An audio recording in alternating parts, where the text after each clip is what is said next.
Ассаляму алейкум, хайрлах шамлар, добрый вечер. В эфире телеканала АТР. Вы смотрите марафон Сейф АТР, голос Крыму. Майя Бута в эфире. В студии для вас работаю я, Гульсум Халилова, и мой коллега Айдер Муждабаев. Ассаляму алейкум. Предлагаю подключить к нашему эфиру сейчас нашего журналиста Романа Спиридонова прямо из Ньюзрума, который готов нам рассказать об основных новостях сегодняшнего дня и то, что готовят сегодня наши журналисты в вечерние выпуске новостей. Рома, приветствую, мы слушаем тебя. Приветствую, коллеги. Сегодня наши журналисты обратили внимание на такие новости.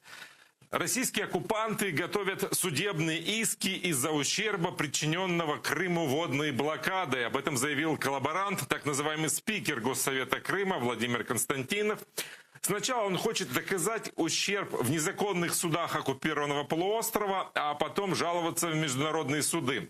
В сумму иска он намерен включить 50 миллиардов рублей, которые Россия планирует потратить на решение водной проблемы оккупированного полуострова. Потом Константинов хочет возместить ущерб от транспортной и энергетических блокад оккупированного полуострова. Вот только есть вопрос, можно ли всерьез воспринимать слова человека, который заявляет, что Украина может отравить Днепровскую воду в Северокрымском канале, а установка дорожных указателей на русском языке для людей важнее хлеба. К тому же, по оценкам правозащитников, ни один международный суд не примет к рассмотрению решения фейковых судов оккупированного Крыма, а по международным нормам вся ответственность за обеспечение жителей оккупированных территорий, в том числе и водой, лежит на оккупанте.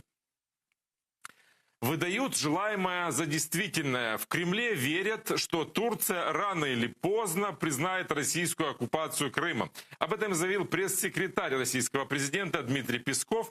По его словам, Россия не принимает позицию Турции по Крыму, но терпеливо разъясняет свою позицию.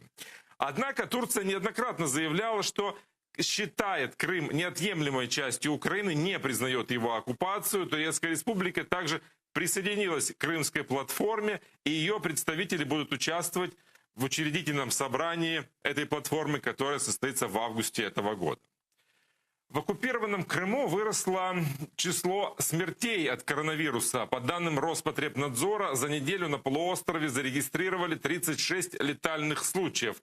На прошлой неделе было 34, если верить статистике оккупантов. В большинстве случаев погибшие от COVID-19 люди старше 65 лет. Санслужба также отмечает, что происходит недостаточное тестирование людей.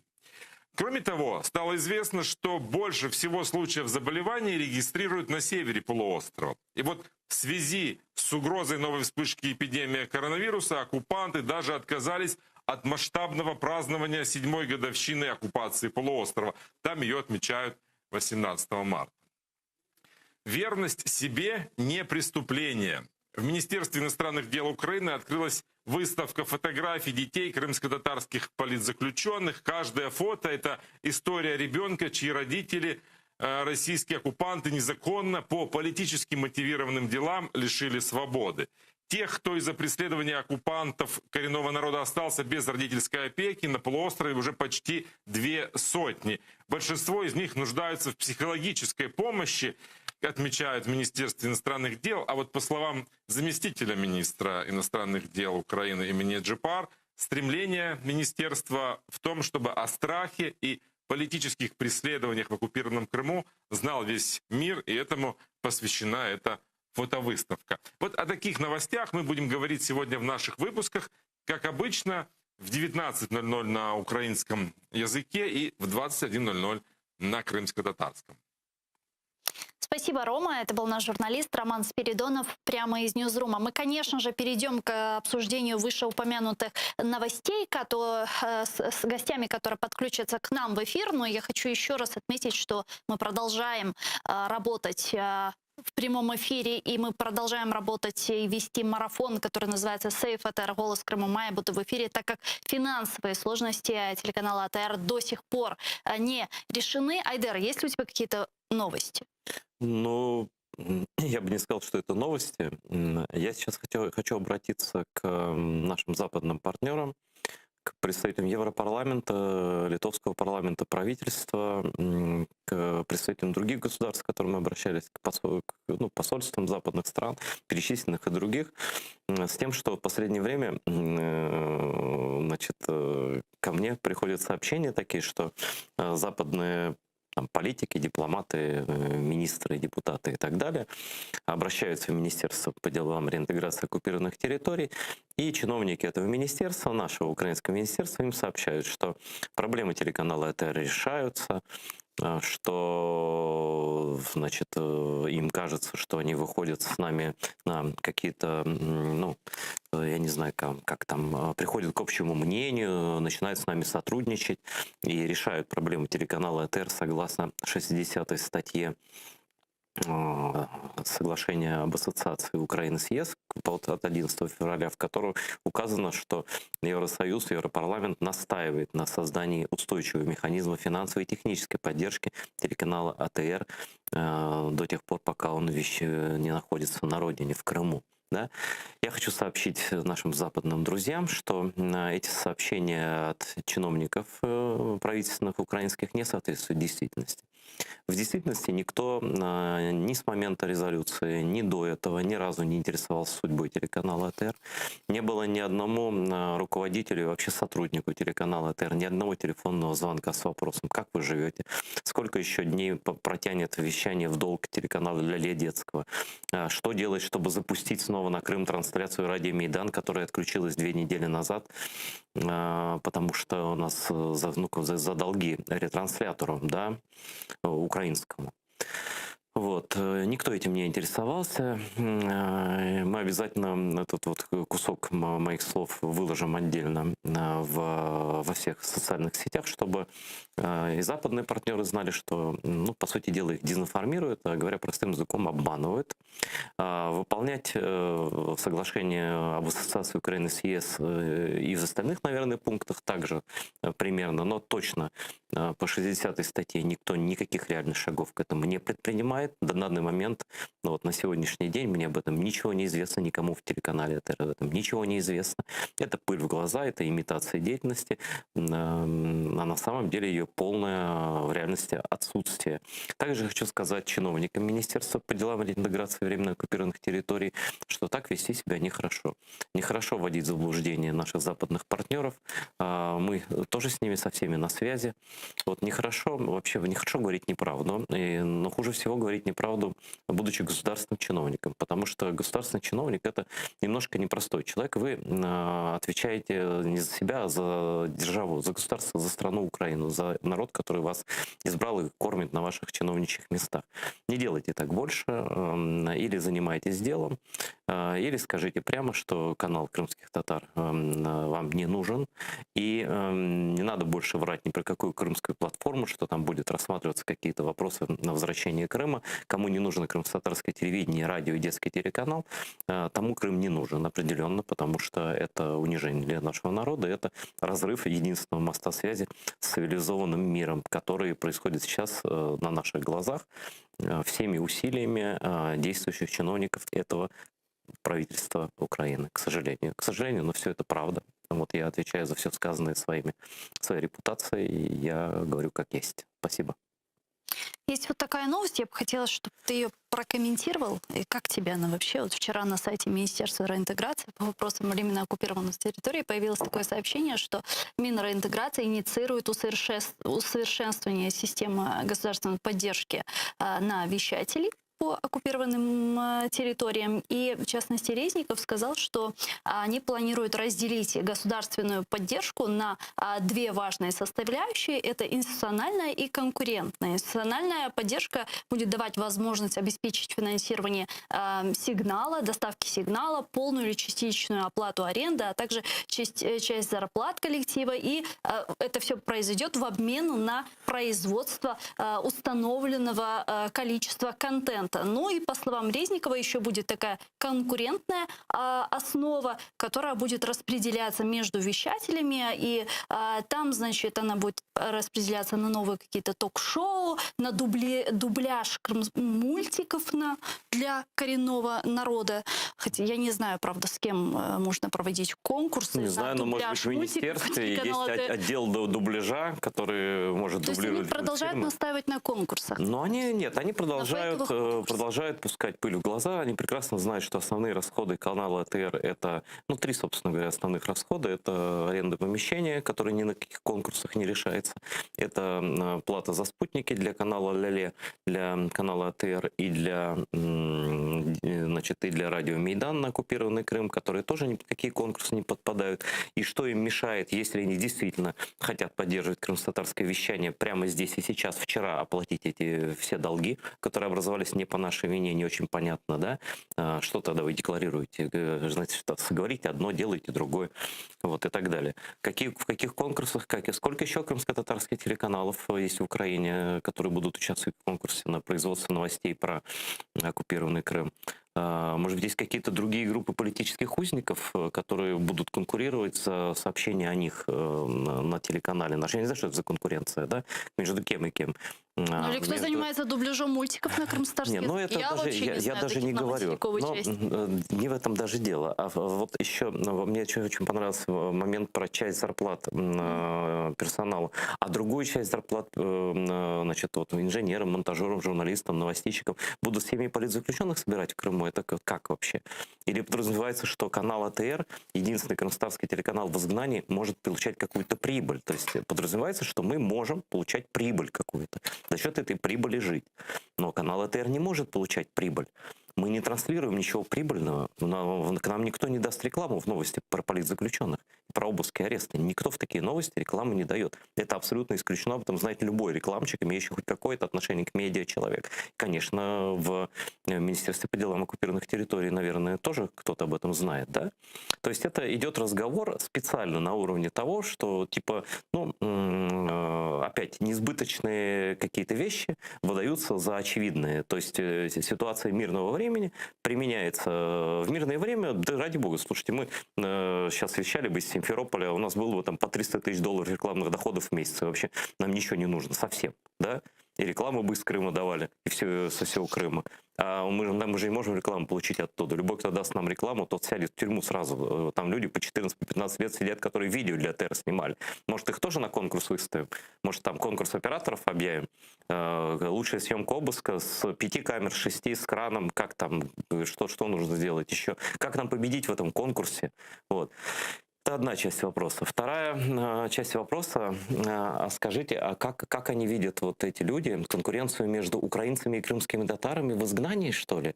Это вот они как-то хотят разделить, они хотят, чтобы эти гонки в Дахау за кусочком сахарка, да?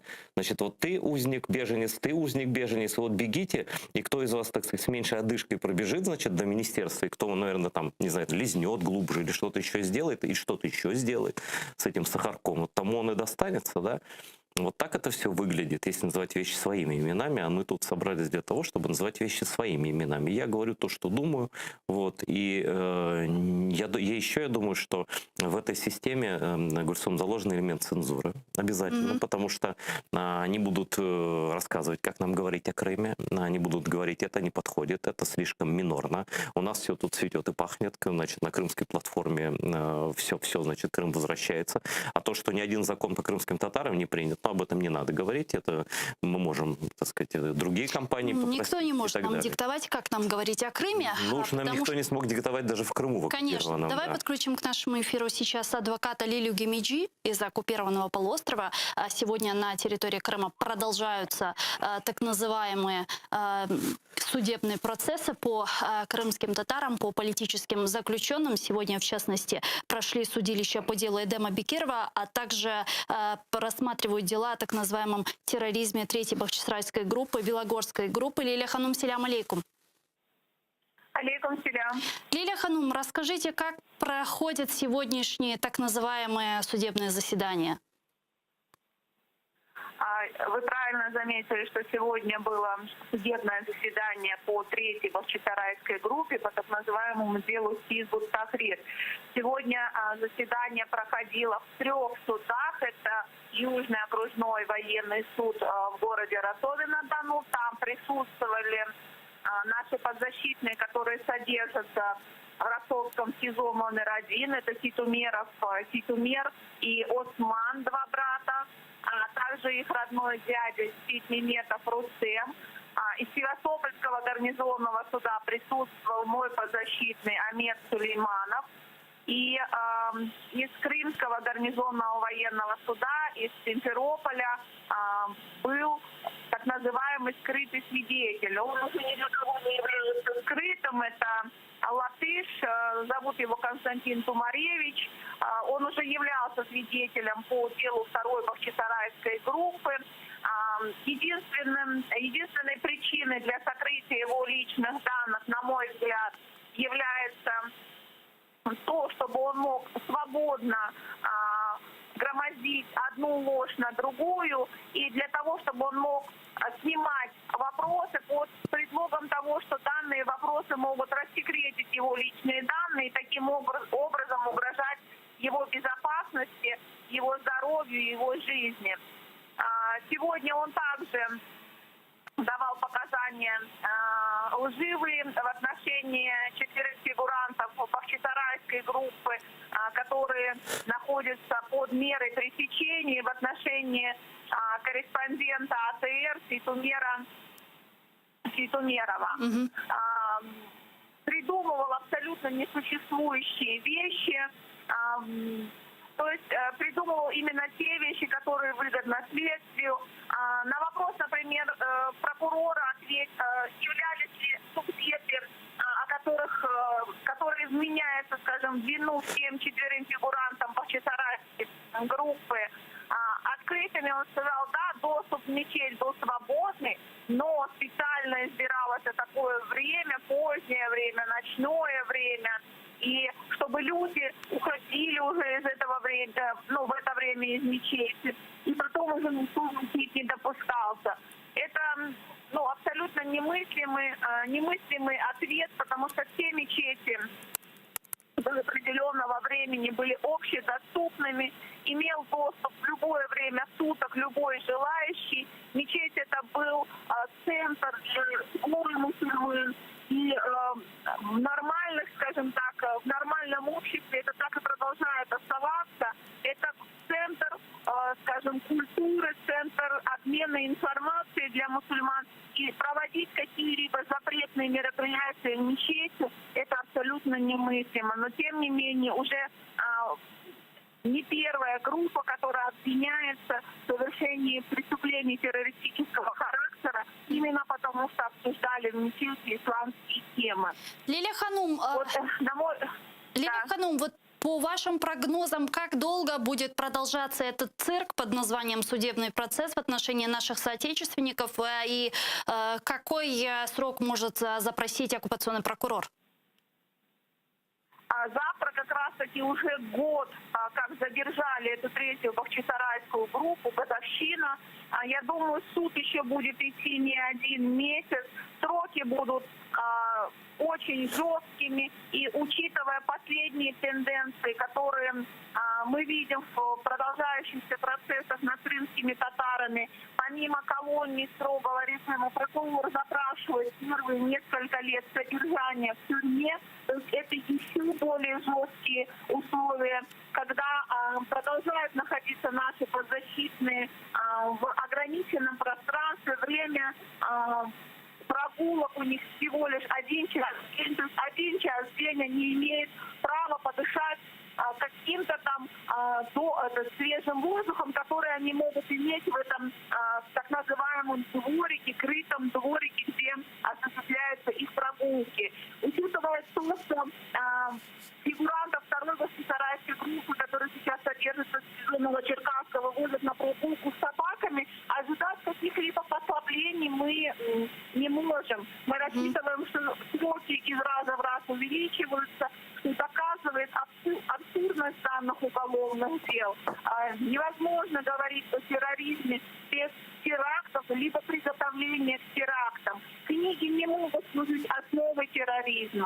Сагулнас. Если вас не устраивает... Сагулнас, адвокат Лилия Гемиджи была с нами на прямой связи. Ну а я хочу поблагодарить зрителей телеканала АТР. Сегодня благодаря помощи и поддержке наших зрителей мы продолжаем работать. Чох Сагулнас, подписывайтесь на наш YouTube-канал, телеканал АТР большими буквами, латиницей. Там мы выкладываем самые интересные фрагменты из наших эфиров. Там мы вещаем как в онлайн-режиме, так и в записи. Можете смотреть все наши программы. Ну и подписывайтесь на сайт телеканала АТР, atr.ua. Ваша подписка сегодня даст нам возможность продолжать нашу борьбу на нашем информационном фронте за Крым. Ну и на Патреоне есть страничка АТР. Пожалуйста, найдите ее и оформите постоянную поддержку нашей работы напрямую каналу АТР, сколько сочтете нужным. Давайте подключим к нашему эфиру Александра Станчевского, политолога, гражданского активиста, Олексія Станчевского, простите. Пане Олексію, вітаю вас, селям алейкум. Алейкум ассалам. Пане Олексію, финансовые проблемы телеканала АТР до сих пор не решены. Сегодняшнее руководство, в частности Министерство реинтеграции по вопросам оккупированных территорий, игнорирует все наши призывы восстановить помощь, финансовую поддержку телеканала АТР. Нет никакой реакции от президента, от офиса президента, от самого премьер-министра. Игнорируют не только призывы телеканала АТР, сегодня игнорируют и призывы Европейского Союза, Европейского парламента, которая в своей резолюции от 11 февраля, да, если не ошибаюсь, настояла на возобновлении финансирования телеканала АТР. Как вы думаете, почему игнорируются сегодня эти вопросы? Ну, тут есть две основных причины. Первая — это тотальная бюрократизация. Мы знаем, к сожалению, как у нас работает Надсовет по вопросам теле- и радиовещания, как долго решаются все вопросы, как долго проходят заседания комиссии, как у нас выстроено законодательство по работе телеканалов. Это касается вообще всех телеканалов. И у нас нету, знаете, отдельной квоты крымско-татарский, там русскоязычный канал, англоязычный. Все должны действовать по единым правилам. И отдельные проработки никого не интересуют. Хотя все-таки, когда мы говорим об избирательности, каким-то образом сейчас же пропагандирует вот этот телеканал «Дом», который должен вещать чисто на русском языке на территории Донбасса, которая является оккупированной. Почему не заняться вопросами и проработать нормально политику в освещении вопросов крымско-татарского народа и телеканала АТР, остается вопрос загадкой. И это, знаете, показывает в целом картинку. Это касается крымско-татарской платформы в целом.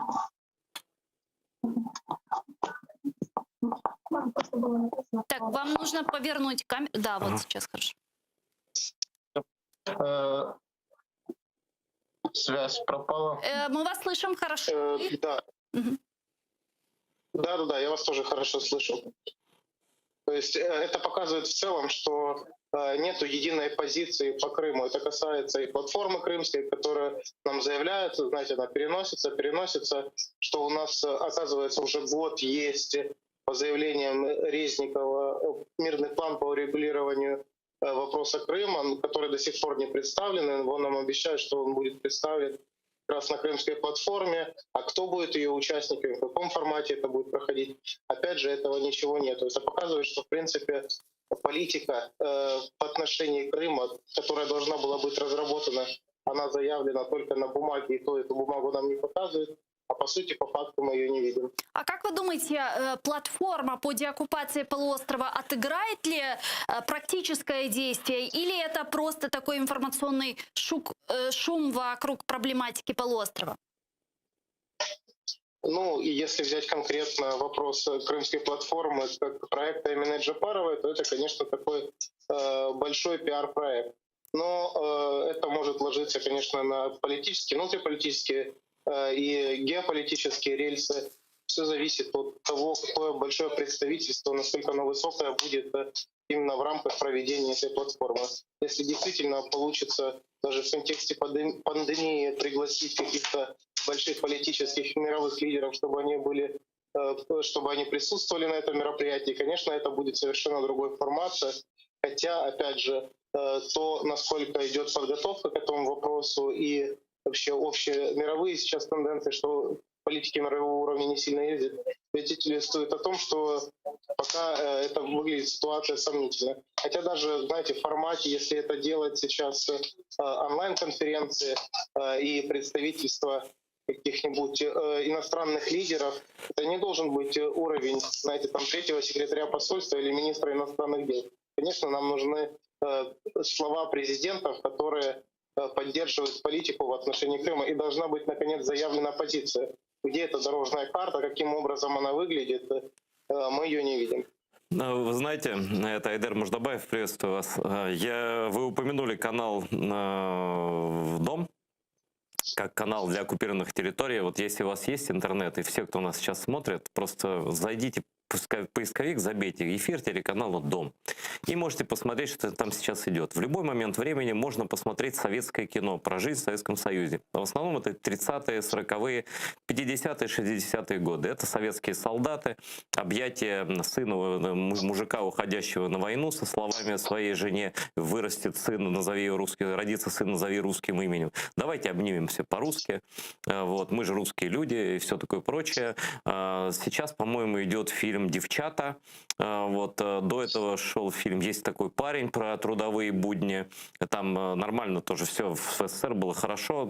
Я, правда, не помню такого, но там кафе такое рабочее, там стоят такая бутылка водки, значит, это стакан стоит, значит, это кружка пивная какая-то, вобла лежит, все культурно сидят. То есть прям хочется жить в Советском Союзе. Это идеальный канал для оккупированных территорий. Я просто не знаю, кому-то в голову такая идея пришла, но это фантастический успех. Это канал ностальжи, просто кусает локти, там, я не знаю, как каналу какому-нибудь там коммунистов России.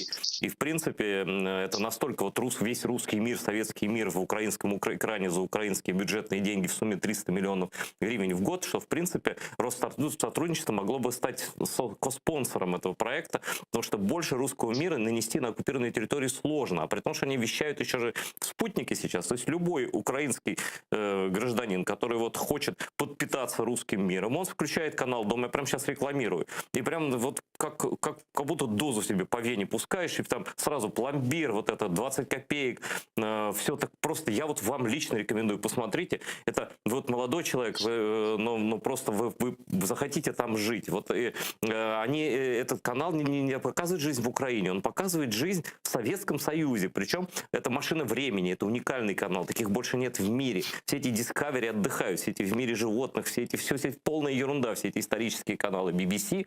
Вот прямо канал переселяет жителей оккупированных территорий в советские времена, причем в любое удобное время ты включаешь и смотришь.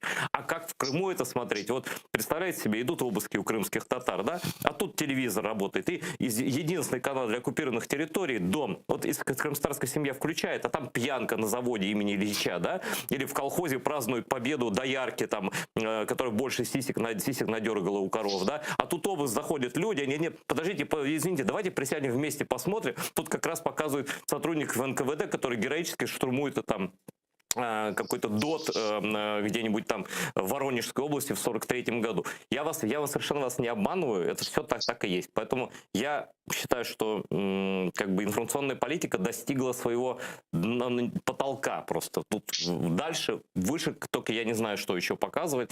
Вот, просто гимн России только играть, и все. Вот. Это он доложил содержание предыдущих серий, да.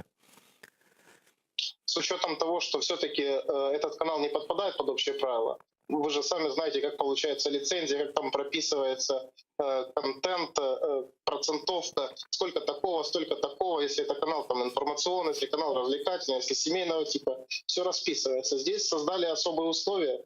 Абсолютно. И опять же, почему показывают фильмы старые, здесь еще и за авторские права не надо платить, поэтому особо можно не вкладывать. А зачем тогда 300 миллионов-то? Бери с Ютуба, скачивай. Там тем более качество такое, знаете, просто... в принципе, это очень удобно. Вот на самом деле, мы с вами же нормальные люди, так сказать, и особенно, когда вот в трезвые сидим, смотрим до вечера. Мы же не будем с вами искать там фильм «Девчата» или там фильм «Был такой парень». А здесь ты сидишь, И вроде как ты и трезвый, и нормально, вроде как и не хотел, а тебе раз это море разливанное, и пиво с водкой там, и все на столе лежит. Прям, а если представить, что мы с вами в оккупации сидим, то это просто песня. Это прям Украина просто возвращается через канал Министерства реинтеграции. Это просто, я не знаю, какую благодарность даже испытывают жители оккупированных территорий к нашим министерствам и ведомствам за такой канал. Просто огромное человеческое спасибо передаю от политзаключенных Крыма, от пленных Донбасса. Вот без этих советских фильмов, и их, в принципе, можно в тюремных камерах крутить на Донбассе, в Крыму. Там ничего нет украинского, там даже название через «О». Но мы, слава богу, не канал Дон, мы телеканал АТР, первый крымстарский, телеканал коренного народа Крыма. И здесь, в этой студии с нашими гостями, мы говорим о Крыме, мы говорим о проблематике оккупированного полуострова. И я хочу все же вернуть вас, господа, к основным сегодняшним новостям, которые касаются Крыма. А в частности, тема воды остается критической. Там оккупационный глава парламента Крыма Владимир Константинов заявил, что российские власти готовятся подать в отношении Украины иск из-за ущерба, причиненного полуострову водной блокадой после перекрытия Северокрымского канала в 2014 году. Об этом заявил Константинов. Это феерическое заявление. Я предлагаю вместе сейчас послушать его цитату. Мы сначала должны доказать в наших российских судах. Потом дальше будем к международным нормам апеллировать. Наступит момент, когда мы сможем предъявить эти иски в полной мере. Это начало большой претензионной работы, потому что следом у нас энергетическая блокада, транспортная блокада. Это миллиарды, которые мы были вынуждены потратить и еще потратим. Ну и сейчас на нашей странице YouTube я тут вижу сообщение, которое нам присылает. Вот Дмитрий написал: увидел сегодня новость, что Россия собралась судиться с Украиной из-за неподачи воды в Крым. Будут подавать международные суды, обращаться с иском туда. Не прогнутся ли власти Украины, написал Дмитрий. Я отправил на карту телеканала АТР 100 рублей. Спасибо вам большое. Пане Олексію, ответите ли на вопрос? Вы знаете, какой международный арбитраж Приднестровский или Северокавказский подавать, даже сложно себе представить. Потому что все-таки для того, чтобы подавать в суд международный, нужно быть субъектом международного права. А по всем международно-правовым документам Крым является частью территории Украины. Соответственно, этот субъект не может от имени другого юридического лица подавать в международные арбитражные суды вопросы такого плана. Абсолютно. Они просто не будут восприниматься таким образом. Это сегодня же ситуация была по поводу допуска МАГАТЭ на территории отдельных регионов Донецкой и Луганской областей, что нужно допустить специалистов МАГАТЭ на те объекты, где возможны утечки радиации. Там, в частности, затопление одной из шахт в Донецкой области, которая сейчас с территории Украины не контролируется. Украинская сторона обращается к российская сторона заявляет, что обращайтесь к представителям местных администраций, а МАГАТЭ заявляет, что нету таких юридических лиц, условно, нету таких стран, таких государств, и мы никоим образом не можем с ними общаться и сотрудничать. Так и здесь абсолютно никоим образом не может подаваться в никакие международные суды, международные арбитражи. Понятное дело, что это, знаете, грубо говоря, такая жвачка для плебса и легитимизация нелегитимных и нелегальных процессов. Это как в 90-е отжимали предприятия, а потом через суд доводили легальность этого. Вот так сейчас происходит подобная ситуация. Понятное дело, что никоим образом эта судебная волокита, она ни к чему абсолютно не приведет. Пане Олексію, давайте подключим еще к нашей беседе Євгена Глобистова, професора кафедри екології Києво-Могилянської академії, радника голови Кримстарського ресурсного центру. Пане Євгене, салям алейкум, вітаю вас. Алейкум салям. Витаю вас, доброго дня. Пане Евгене, как вы прокомментируете последнее заявление псевдоглавы парламента оккупационного полуострова? Ну, мені важко щось конкретно сказати, бо абсолютно абсурдна позиція, яка виголошується певними діячами з Росії. Вона не має жодної правової чи судової перспективи, тому що, як дуже вірно казав попередній доповідач, пан Олексій, що на сьогодні з точки зору міжнародного права Крим є територією України. Питання стосовно кордону між Україною та Кримом не є питанням міжнародного права. Тому я не бачу жодної перспективи в такому позові. Більше того, як я неодноразово виступав на вашому каналі, навіть технічно подача сьогодні води неможлива до окупованого Криму через стан Північно-Кримського каналу. Ну, тому я не бачу жодної доцільності в такому позові. Ежедневно мы получаем тревожные сообщения с полуострова. Вот только по недавним данным высохло еще 2 важных водохранилища. Почему снегопады не помогли и не спасли ситуацию? Ну, тому що їх було достатньо мало. По-друге, це загальні кліматичні процеси, які почалися не цієї зими, а значно раніше. І по-третє, це абсолютно хижацьке, нераціональне, катастрофічне використання наявних вод Криму виключно для військово-промислового комплексу, а не для цивільного населення. Таким чином, Крим на сьогодні має дійсно проблему з питною водою, але неконтрольоване збільшення населення Криму, абсолютно неконтрольоване в декілька разів збільшення кількості військових та членів їх родин на території Криму. Це і призвело до дефіциту водних ресурсів. А що стосується поповнення водосховищ через природні процеси, ну про це сьогодні рано говорити, тому що 1 чи 2 великих там опадів у вигляді снігу, чи у вигляді дощу, чи якось його буде абсолютно достатньо для того, щоб ці водосховища були заповнені заводами. Пане Евгене, как вы думаете, вот как этот вопрос будут решать сегодня оккупационные власти Крыма? Там звучало, значит, несколько идей, каким образом вот разрешить дефицит воды, начиная от бурения артезианских скважин, опреснения морской воды, строительства этих специальных установок, даже хотели воду из-под недр Азовского моря доставать. Что будут делать? Будуть ініціювати, імітувати, я би так сказав, політичну діяльність на фоні пропаганди боротьби за воду.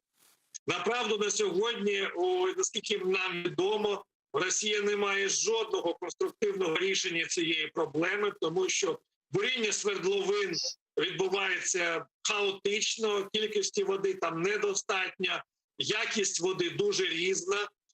Що стосується опріснення води, ну, ми вже про це говорили, вартість такого опріснення, щоб його задовольнити на всіх потребах Кримського півострова, ну, фактично Росії на сьогодні треба відмовитись від дуже значної частини військових програм і військового бюджету, чи ще знайти якісь джерела, а ще до того це багато років. Тобто на сьогодні вода з Азовського моря, ну, будь ласка, це ще одна фантастична ідея Російської Федерації стосовно заводнення Криму. Просто треба припинити, мілітаризувати півострів і раціонально використовувати наявну воду, перш за все, для цивільних потреб, а не для військових потреб. Тоді ситуація буде змінена. Будь-які водогони з території Російської Федерації до Криму сьогодні неможливі через те, що немає наявних водних ресурсів ані в річках Дон, Кубань чи ще якісь там, ну, про менші річки ми взагалі не говоримо. Тобто на сьогодні немає конструктивного вирішення цієї проблеми. Сорвался, к сожалению, у нас телефонный звонок с Евгеном Хлобыстовым. Идея у меня, ну, надо просто бросить пить, и все. Вот к русским оккупантам такое предложение. Бросить пить? Ну, почему нет? Потерпеть немножко. Я понимаю, что это нереально, что пить хочется. Вот. Поэтому, ну что можно? Можно заменять напитки, например. Воды нет, а вы держите. Воды нет, а вы держитесь. Выдержка нормальная. Боярышник, сколько он там? Градусов 28. Это я просто никогда не забуду, знаешь, это оккупированный Крым, когда там вывалили этот боярышник. Это первые вот прям такие ласточки русского мира. Вот этот боярышник на кассах. Вот он просто появился. И с тех пор как-то вот... А это все, ты думаешь, не связано. Ирина, ты вот просто девушка молодая и не выпивающая, и ничего не знаешь. А вот если ты пьешь с вечера боярышник, то утром очень хочется пить воду. Понимаешь? Я даже, если честно, Вот, знать не хочу конечно, не это, знать. честно. Они, да. Я А вот они и выпили всю воду, там, понимаешь, таким вот образом. Ну, вместе с танками, конечно. Я хочу... Я хочу поблагодарить тем временем наших литовских друзей, которые нас поддержали, Айдар. Я боюсь просто ошибиться в фамилии наших Я тебе сейчас скажу, как литовских фамилия. друзей. Это Аурелия Петровская. Да, 10 дякую евро вам за отправила. донат. Это через И суперчат в Хендрикас... трансляции. Хендрикас... Хендрикас. Так, подожди, в именах нельзя ошибаться. Хендрикас Еращус.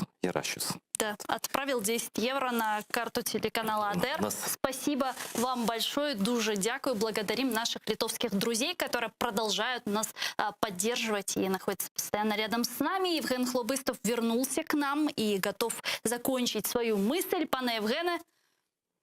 Так, доброго ще раз вечора. Я вибачаю, що технічні проблеми в мене виникли. Проблема в тому полягає, що сьогодні немає жодного раціональної ідеї, як вирішити проблему водності в Криму. І на сьогодні треба просто скорочувати споживання води з точки зору мілітарних, з позиції мілітарних, військово-мілітарних пов'язаних з цим формуванням, таке інше. Будь-яка інша ідея сьогодні не життєздатна. І я можу перерахувати всі на сьогодні ідеї, які обговорюються в російському політикумі чи засобах масової інформації. Ну, на жаль, я не бачу в них раціонального нічого. Дякуємо дуже вам, пане Євгене. Чохсагл, у нас Євген Хлобистов був з нами на прямому зв'язку. Професор кафедри екології Києво-Могилянської академії, радник голови Крымско-Татарского ресурсного центра. Я хочу перейти к обсуждению еще одной оккупированной территории, к Донбассу. Ты знаешь, вчера президент Украины сказал, что готовится к переговорам с каждым из лидеров нормандской четверки Германии, Франции, России отдельно на случай, если встреча в нормандском формате не состоится. Я так понимаю, что в офисе президента все еще рассчитывают на такую встречу. Вот что сказал Зеленский. Давайте послушаем его. У будь-якому випадку готується нормандська зустріч. Вона повинна бути. Я від себе скажу, я це вже сказав західним партнерам. Якщо не буде зустрічі в нормандському форматі, я знайду формат, коли зустрінуся з кожним лідером нормандської четвірки. Як то кажуть, якщо гора не йде до Магомета, то я зустрінуся з кожним окремо. Пане Олексію, прокомментируйте, пожалуйста, это заявление Зеленского. И не маскируется ли таким образом возможная встреча Зеленского с Путиным?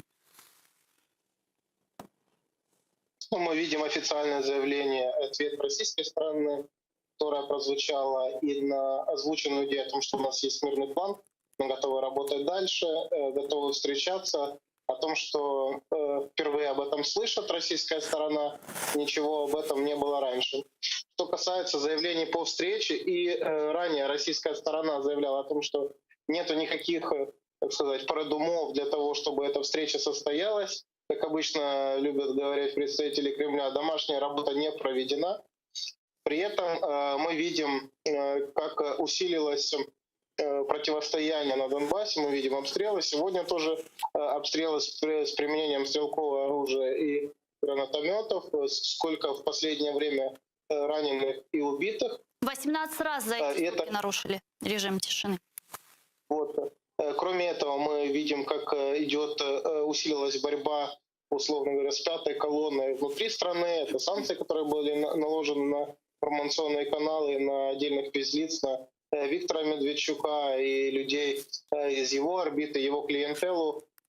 И мы видим, что это, знаете, винтики одной большой игры. И понятное дело, что все идет к новой встрече. Россия усиливает военное присутствие на Донбассе таким образом, повышая ставки перед следующей встречей. Мы усиливаем свои ставки таким образом, проводя свою политику. Естественно, что встреча, она уже давно, знаете, она должна была произойти позавчера. Но в буквальном смысле, в фигуральном, но мы понимаем, что уже давно должны были сесть за стол переговоров, даже если бы эти переговоры ни к чему не привели. Ну, в буквальном Абсолютно, потому смысле, в буквальном смысле встреча должна была состояться спустя 4 месяца после заключенного коммюнике еще в 2019 году. После встречи 4 лидеров в нормандском формате уже прошло больше года, а встречи нет. Тогда даже Путин через 4 месяца заявил о том, что не было никакой договоренности, что мы встретимся через 4 месяца. Это было личное заявление Владимира Зеленского. Понятное дело, что сейчас встреча, она готовится, она необходима. Понятное дело, что есть огромное количество проблем, вообще мировых, которые мешают этой встрече, но тем не менее все-таки она должна проходить именно сейчас. Раз в контексте того, что Ангела Меркель, как канцлер Германии, все-таки наконец-то будет уходить со своего поста осенью. Мы уже знаем об этом точно. Это, знаете, и передача эстафетной палочки большей ведущей роли для Эммануэля Макрона.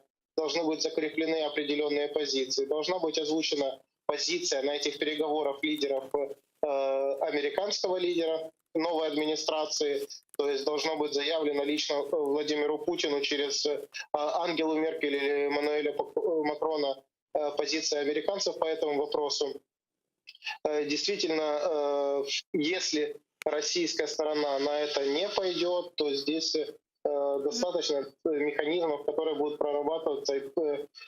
Когда говорит Зеленский о том, что он найдет механизмы для того, чтобы отдельно встретиться с каждым, это не является проблемой. У нас давно уже, кстати, запланирован, больше года как запланирован визит Эммануэля Макрона в Украину. Это может быть и визит в обратную сторону. То есть работа должна вестись, потому что то обострение, которое есть сейчас, оно будет бесконечным, постоянно будет обостряться, пока не будут какие-то приняты договоренности, разработана и принята новая дорожная карта. Спасибо большое. Спасибо. Пане Олексію, оставайтесь на связи. Мы сейчас подключим к нашей беседе Юрия Бутусова, военного эксперта и главного редактора сайта Цензор.нет, который с нами сейчас на прямой связи. Пане Юрию, селям алейкум, витаем вас. Вітаю. Юра, приветствую. Это Айдар. Хотел что спросить. Понятно, что главная тема сейчас ожидание фильма, ну, одна из главных тем, ну, как по мне, так очевидно, главная фильма, который снимает Беллинкет. Видимо, вот я хотел тебя спросить, про этот фильм говорил господин Гордон, когда таинственно намекал на 15 число, на следующий понедельник. Если можешь сказать, что тебе известно о сроках выхода этого фильма и о том, что там будет, то, пожалуйста, расскажи зрителям АТР. Что там такого сенсационного может быть? Якщо чесно, я не володію інформацією про те, що має бути саме в фільмі. Можу тільки напрямок, тему, розумію тільки саму тему. Що саме буде там від Bellingcat, мені невідомо. Думаю, що 15 все ж таки березня, це, я думаю, що буде пізніше все ж таки вийде, оскільки Христо Грозів в Києві. Він зараз знімає деякі матеріали, деякі сюжети. Тому я думаю, що ви як телевізійники розумієте, що потрібен час на обробку цих матеріалів. Тому я думаю, що дійсно найближчим часом це має бути. Що саме там буде, мені важко зараз сказати, я не володію такою інформацією. Ну, ты был первым, кто огласил эту информацию про провал операции с вагнеровцами, выдержал достаточно, ну, скажем так, критики за это, да, что это все неправда, что ничего не было. В итоге, как выясняется, что что-то все на самом деле было, вот, и просто не просто что так Грозев приехал, да, он встречается с кем-то из наших официальных лиц, из нашей разведки. Если тебе известно, он собирает фактуру для как бы окончательного варианта этого фильма. Я правильно понимаю? Да, збираю інформацію. Я знаю, що мало була по домовленості, була зустріч у нього в офісі президента, але наскільки мені відомо, вона не відбулася. Поки що не відбулася. Ну, подивимося, які будуть результати. Звичайно, що ця ситуація набрала розголосу саме через те, що українська влада тримає абсолютно якусь безвідповідальну позицію в цій справі, намагаючись заперечити інформацію, спростувати, яка насправді мала місце. Тому влада сама себе загнала в абсолютно програшну позицію, намагаючись прикрити цю подію. І це насправді таке дуже неприємно для цієї влади ознака, тому що це означає, що коли операцію зривали, це було зроблено свідомо. І зараз приховують саме через те, щоб якомога далі відтягнути відповідальність за зрив такої спецоперації. Скажи, пожалуйста, вот уже прошло сколько с момента инаугурации нового президента Соединенных Штатов, да? Уже Байден и с Путиным поговорил. Ну, понятно, это был не разговор друзей, там, мягко скажем, но все-таки он был разговор. Однако Америка, наш стратегический партнер, как мы все заявляем, ну, естественно, вполне, да, лидер западного мира, НАТО и так далее. Однако до сих пор не было разговора с Владимиром Зеленским Джо Байдена, и не вице-президент ему не звонила, насколько известно, по крайней мере, нам об этом ничего не известно. Как ты думаешь, связано ли это с тем, что вот в этой так называемом деле вагнеровцев что-то произошло, какая-то утечка, и что в этом деле брали участь и американские, западные спецслужбы, и это как бы им нанесено тоже, ну, такое институциональное унижение на стороне американской? Я не думаю, що тут треба говорити, що там хтось принижений. Я думаю, що це не підходить під опис цієї ситуації. Це просто зірвана спецоперація, співпраця спецслужб. Це нанесло величезні втрати довірі наших партнерів і спецслужб країн НАТО. Але я думаю, що дії Байдена ніяк не пов'язані з цією ситуацією. Я думаю, що є величезний комплекс проблем в стосунках України з Заходом. Проблем з тим, що Україна не суб'єктна у світовій політиці, в неї немає власної стратегії, вона не реалізує якийсь чіткий, зрозумілий шлях, вона не ставить собі цілі, вона не безвідповідально ставиться до своїх міжнародних зобов'язань. Наприклад, подивимось на меморандум МВФ, який наша влада майже повністю зірвала виконання, хоча сама до того сказала, що ми все це зробимо.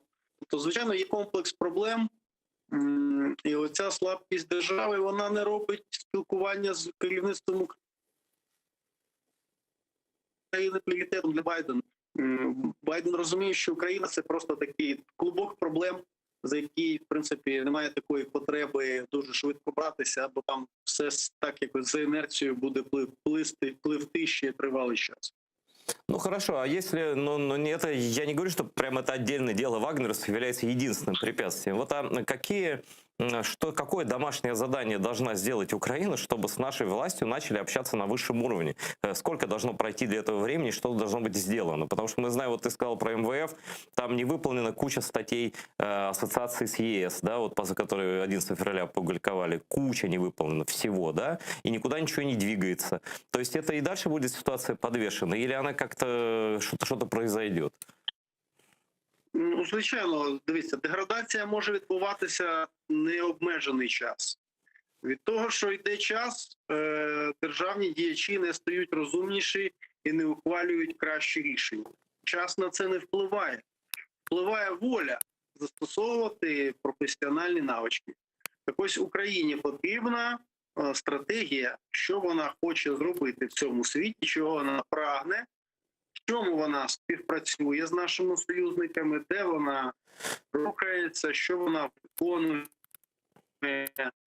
які цілі переслідує. Бо від цілеполягання і від цілепокладання залежить і той шлях, який ми долаємо. А де наш шлях? Що ми хочемо? В нас абсолютно не проставлені цілі. В нас йде імітація як внутрішньої, так і зовнішньої політики. Вимовляються красиві слова, стандарти НАТО, стратегія, але за цими красивими словами, які вже всі чиновники давно вивчили, немає головного змісту, немає свідомості, усвідомлення своїх дій і немає технологічної карти досягнення тих чи інших цілей. Тому говорити на словах – це людська воля, звичайно. А політична воля має складатися з технологій досягнення ресурсів та людей, здатних дати результат. Всього цього держава не будує, інституції в Україні не будуються, навпаки, намагаються зруйнувати навіть те невеличке, що вже якось за роки вдалося скласти. Сегодня глава Офиса президента Андрей Ермак заявил, что план мирного урегулирования ситуации на Донбассе уже готов и ждет утверждения с стороны России. Давайте послушаем вместе его цитату. Сьогодні на столі лежить конкретний план мирного врегулювання, запропонований Німеччиною і Францією, доопрацьований Україною, який, як ми вважаємо, відповідає духу Мінська, відповідає нормам міжнародного права. Підкреслюю, план мирний на столі, і ми дуже чекаємо таку ж позицію з боку Російської Федерації. Ну а вот как, собственно, отреагировали в самой России на это заявление. Какой мирный план? Мы не знаем ничего о мирном плане, который предложила Франция и Германия. Первый раз слышу. Пане Это Юрій, Андрей Руденко был замминистра иностранных дел русский. что скажете, почему такой дисконнект? Ну, знов-таки, це просто імітація, гра слів. Україна імітує процес перемовин з Росією, а Росія імітує, що хоче підтримувати з Україною дипломатичні стосунки. Ми живемо в світі імітацій. Це все нереальна політика, і дуже прикро, що замість того, щоб вже на 8-му році війни нарешті визначити план дій України у війні з Росією, керівники України обдурюють власний народ. Ці заяви, вони не на Москву розраховані. Вони розраховані на українських громадян, українських виборців, яким Банкова хоче показати, що нібито якийсь є шлях, і вона щось робить і у стосунках з Росією, і що є якісь ініціативи успішні. Це повна імітація. Жодної волі нема у Росії йти на мир. План Єрмака Зеленського на примирення з Росією повністю провалився. Треба це просто чесно визнати. Немає катастрофи, коли державні діячі чесно визнають або помилки, або зміну обстановки, в якій їхні рішення вже починають бути застарілими та неефективними. Проблема головна наших державних діячів – це брехня. Бо коли щось вже не діє, продовжують розповідати, ніби воно діє. І, звичайно, цю фальш і ці лицемірство всі бачать. Тому Україна має від цієї імітації та показушної зовнішньої політики переходити до реальної прагматичної політики, не імітованої. Політики з чіткими цілями, яка визначає факти. Перше, Росія не збирається звільняти Донбас і Крим ні за яких умов. Вона впроваджує політику захоплення, приєднання, фактичного приєднання цих територій, включення населення та усіх ресурсів до складу Російської Федерації і експлуатації цих земель так само, як вона це робить в Абхазії, Осетії і Придністров'ї. В Україні реалізовується придністровський сценарій. Звичайно, треба це визнати і визнати шляхи, яким чином ми будемо боротися з Росією, чинити їй ефективну, активну протидію, вимагати створювати їй проблеми, щоб для неї ця війна була обтяжлива, набагато більш обтяжлива, ніж зараз. Щоб Росія зрозуміла, вона має йти на компроміс, не тому, що хтось з Києва її благає, а тому, що іначе їй боляче, і їй це дуже дорого коштує. Оце єдина стратегія, яка здатна вибити Путіна з Донбаса та Криму. Юрий, Дякую. последний вопрос, можно коротко даже, просто ты много уже сказал про в целом стратегии, а что про Крымскую платформу? Про нее каждый день говорят наши лидеры, и вот уже дата назначена вроде там в конце лета, да? 23 августа. Что из этого выйдет, твой прогноз? Да нуль вийде, ви так само побачите повністю імітацію, пусті слова, за якими не буде стояти жодних дій.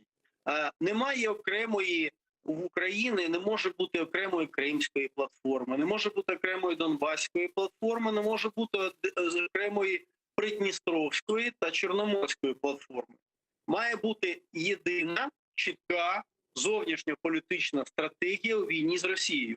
Єдина військова, єдина інформаційна, єдина економічна. І вони мають усі комплексно взаємодіяти.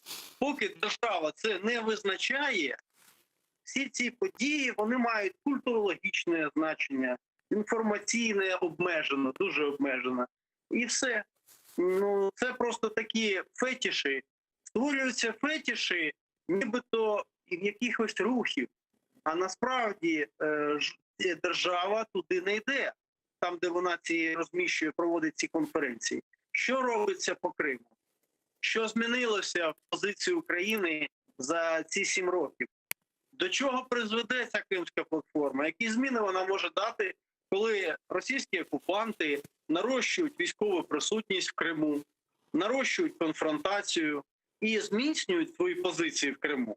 А зовсім ніяким чином не бажають йти на діалог, на поступки і все те інше, про що говорять київські державні діячі, зокрема пан Єрмак. Дякуємо дуже. Дякую. Ну тут не можна не погодитися з Юрієм. Дякую, Юрій, за те, що долучився до співбесіди нашої. Журналіст, главний редактор сайту «Цензор.нет» Юрій Бутусов був з нами на прямому зв'язку. Семен Кабакаєв присоединяется к нам по телефону. Давайте его подключим к нам в ефір. Голова громадської організації «Безпека та взаємодія» в Україні, координатор громадянської ініціативи «Стоп терор» з 2014 року. Пане Семене, вітаю вас. Салям алейкум. Алло. Алло, Семене, чи ти тут, чи ні? Алло. Зараз повернувся. Семене, з тобою все нормально? Алло. Угу. Що-то зірвався дзвінок. Телефонний дзвінок. Надіюся, що все нормально з Семеном. І зараз ми перетелефонуємо йому. Ян Столтенберг сделал интересное заявление. Давай, Ян Столтенберг. Давайте послушаем. НАТО необходимо разработать новую стратегию отношений с Россией с учетом ее действий в Крыму и на Донбассе, сказал он. А що, старе вже прохудилось уже, Давай да? послушаем. Ага. В минулій концепції було записано, що ми прагнемо до стратегічної співпраці з Росією. Це було до Криму, Донбасу та інших агресивних дій Росії. Так що я сподіваюся, що коли лідери НАТО зустрінуться в Брюсселі на саміті цього року, вони погодяться з необхідністю розробити нову стратегічну концепцію і вже остаточно домовляться про неї на наступному саміті наступного року. Мы живем в каком-то замедленном кино. Значит, с оккупацией Крыма и Донбасса прошло 7 лет. Но не мы. Да, не мы, товарищи как раз из НАТО. таки не мы. А с войны с Грузией, это какой у нас 2008. год? 8-й, да, этот сколько, 13 почти лет скоро будет, да? Вот, и надо же, яка несподіванка. Росія виявляється не партнер. І навіть не стратегічний партнер. Нічого собі. Це ж яке відкриття, там просто в НАТО сиділи, думали, щось відбувається, що там в Росії. І надо ж ти раз стукнуло в голову, і наконець дошло. Росія, даже они врагом-то, наверное, еще пока не называют, да, не партнер или там как-то вот что-то такое прочее. Фееричный мир, конечно, вот это про то, как современные демократии реагируют на вызовы, да, это даже не позавчера, это позавчера, это хорошо еще в этом веке, они в одном веке находятся преступления и реакция на него слабенькая такая, абсолютно нежненькая. То есть никто не хочет с Россией связываться, ну, не знаю, что дальше будет, посмотрим на Байдена. Что там, Семен появился у нас в ефірі? Ні? Вроді появився. Пане Семене, вітаємо вас. Чуєте нас? Так, добрий вечір. Чутно. Якісь перебої зі зв'язком. Добрий вечір. Пане Семене, ну вот относительно заявления Ермака, он сказал, что план мирного урегулирования ситуации на Донбассе уже готов и ждут сейчас утверждения со стороны России, а в России говорят, что никакого плана они не слышали, ничего об этом не знают, и вообще, в принципе, что за план? Как вы думаете, почему такой дисконнект и как долго мы еще будем играть в этот процесс? Когда Украина настаивает на своем, Россия настаивает на своем, на что, естественно, мы пойти не можем. Как долго это будет продолжаться? Послухайте, це може тривати роками, десятиліттями. Питання в тому, що буде робити Україна для того, щоб змусити Російську Федерацію йти на перемовини. І яку ціль буде платити Російська Федерація за кожен рік війни проти України? Отут питання треба ставити таким чином. Ми знаємо, є мінський формат, ми знаємо, є нормандський формат. Ми можемо будь-який майданчик з вами зробити, запросити туди будь-яку країну. Але якщо Путін не схоче говорити, якщо він не схоче сідати за стіл перемовин і в подальшому виводити свої війська, ми можемо і надалі, кожен президент наступний після Зеленського може приходити і казати, що я зійдуть посередині там з Путіним і завершу війну. Це брехня. Єдиний спосіб завершити війну дуже швидко – це виконати умови Путіна. Тобто все, що він запропонує, ми виконуємо, і, звичайно, тоді він там виведе війська, але Крим, до речі, він не збирається віддавати. Це я кажу про виведення військ тільки з окупованих територій. І він піде на якісь поступки. Але для українців, для України це неприйнятний сценарій. Тому українська влада і українське суспільство, тиснучи на неї, пояснюючи, повинні випрацьовувати формат, в якому безпосередньо Україна разом з міжнародною коаліцією робить кроки по придушенню Путина на международной арене. А что это за формат и что это за план возможный, который сейчас уже подготовили Украина вместе с Францией и Германией?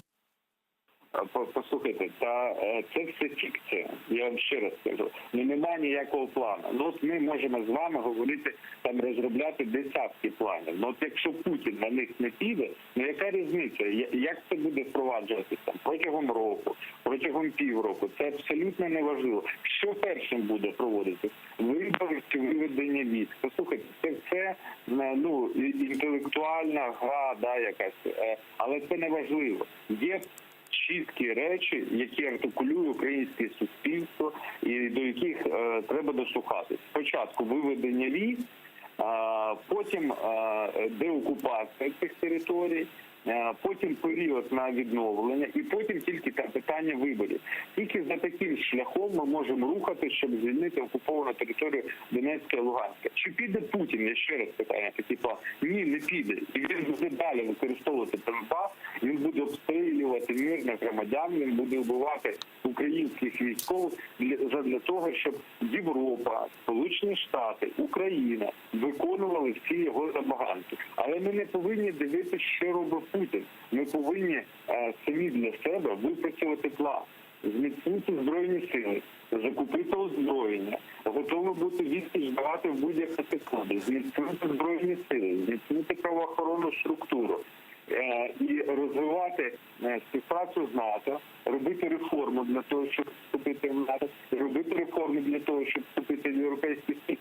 Тільки шлях до цивілізованого світу і захист цивілізованого світу врятує Україну. У нас немає іншого шляху. Хай розробляють десятки планів. Але повірте мені, стратегічно ми повинні рухатися не з НАТО, а тактично зміцнювати Збройні сили. Це єдиний план, за рахунок якого виживе Україна і зможе перемогти в цій війні. Якщо ми йдемо іншим шляхом, шляхом домовленості, ставимо вибори перші серед безпекової складової, або говоримо про якісь інформаційні аспекти, там дуже багато чутно від радників з Офісу Президента цих різних слів, то я вас запевняю, ми програємо. Таким планом, планом Володимира Зеленського по домовленості з Путіним, Україна програє. Дякую дуже, пане Семене. Чохсагол, у нас Семен Кабакаєв був з нами на прямому зв'язку. Голова громадської організації «Безпека та взаємодія в Україні», координатор громадянської ініціативи «Стоп террор» з 2014 року. Сегодня такое заявление сделал пресс-секретарь президента России Песков, который сказал, что в Кремле рассчитывают на то, что найдут взаимопонимание с Турцией, и Турция рано или поздно признает оккупацию полуострова и признает Крым как субъект Российской Федерации. Давайте послушаем Пескова. Мы не принимаем позицию Турции по Крыму. Вместе с тем мы терпеливо продолжаем разъяснять нашу позицию. Мы уверены, что рано или поздно наши турецкие коллеги и партнеры поймут правильность и обоснованность позиции Российской Федерации. С нами сейчас на прямой связи Андрій Шкіль, народний депутат України 4, 5, 6 скликання, президент Фонду українсько-європейських ініціатив. Пане Андрію, вітаю вас, Селям алейкум. Вітаю, Місу. Все найкраще. Вітаю, Айдар. Селям алейкум. Вот как вы прокомментируете это заявление Пескова? С чего бы это? Він завжди любить коментувати події навколо Туреччини. Він знає турецьку мову, він вважає себе фахівцем з тюркомовно-турецького світу, Туреччини, зокрема. І тому він коментує, отак от бере і робить коментарі. Я думаю, що підстав Туреччина для цього не потрібно давати, і жодних підстав я не бачив. І не читав ніде, щоб були якісь, скажімо, формальні зачіпки для того, щоб зробити відповідну заяву. Але коли говорити про те, чи буде визнавати цивілізований світ, до котрого, звісно, належить Туреччина, окупацію однієї країни іншою, звісно, що ні. І розраховувати на те, що референдум, проведений під багнетами зелених чоловічків в Криму, визнає цивілізований світ, також не вартує на це сподіватися. І усі свої можливі дієві засоби світ буде застосовувати. Тому що, дивіться, є тільки два способи розв'язання ситуації в Україні, тобто стосовно окупації окремих територій України, Криму і Донбасу. Це силовий і дипломатичний. Дипломатично це зрозуміло, домовлятися, погоджуюсь з попереднім доповідачем, домовлятися з Кремлем щодо того, аби деокупувати Крим і Донбас, і урегулювати стосунки між двома державами, не доводиться. Не це було інтересом Кремля. Кремль хоче мати стосунки спеціальні з Україною, або вона усім складом повністю із Кримом і Донбасом входить як мінімум в територію впливу Росії, а як максимум взагалі стає частиною Росії. Тому тут дипломатичний шлях, я думаю, це дорога в нікуди. Це просто куртуазні речі, які необхідно виконувати і використовувати дипломатичний шлях для того, щоб залучити силовий. Що таке силовий шлях? Силовий шлях включає в себе також кілька напрямків. Перший, головний – це тиск економічний на Росію.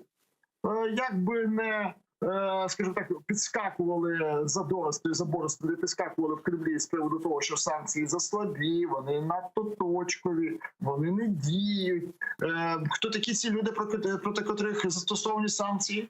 Вони відчують не самі ці справді точкові санкції, а наслідки, які викличе в подальшому їхня слабка дія. Тобто, якщо не виходить так, буде наступний силовий крок. Не виходить такими санкціями, будуть сильніші. І зараз, наскільки я думаю, всім відомо, в Сполучених Штатах іде конкуренція в Конгресі і в Сенаті з приводу того, хто сильніше впливав на Росію, чиї санкції були, скажімо, дошкульнішими для Кремля, Байдена чи Трампа, і республіканців чи демократів. Це хороша конкуренція. Це конкуренція, де в виграші буде українське суспільство, українська держава. Я впевнений, що таку конкуренцію Україна має підтримувати. Тобто двопартійна підтримка в такий спосіб є дуже актуальна для України нині. І головне, найважливіше в цій ситуації, що план, який вже зараз спеціально розробляється щодо захисту територіальної цілісності України і тиску Росії в зв'язку з Україною і внутрішньоросійськими проблемами, які створює сама Росія. Це Навальний, отруєння, ніхто не забув отруєння в Солсбері, ніхто не забув ситуацію підтримки Росії і Білорусі, про саму Білорусь ніхто не забув. Тому то такий низка така букет санкцій, низка цих санкцій є очікувано. І я думаю, що Україна просто має в цій ситуації бути дуже активною. Ну и пропонувати нові розв'язання. Ну и в вопросе санкций не остается в периферии и «Северный поток-2». Госсекретарь США Антони Блинкен намерен продолжить обсуждение с конгрессменами возможность введения новых санкций в отношении газопровода «Северный поток-2». Об этом сообщил официальный представитель Госдепа Нед Прайс. Давайте вместе послушаем его цитату. Давай.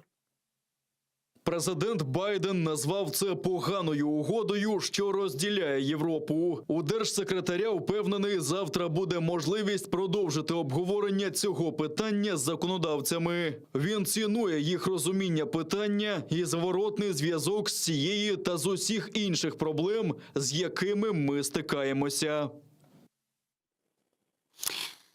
Дожмут ли американцы «Северный поток-2», как думаете?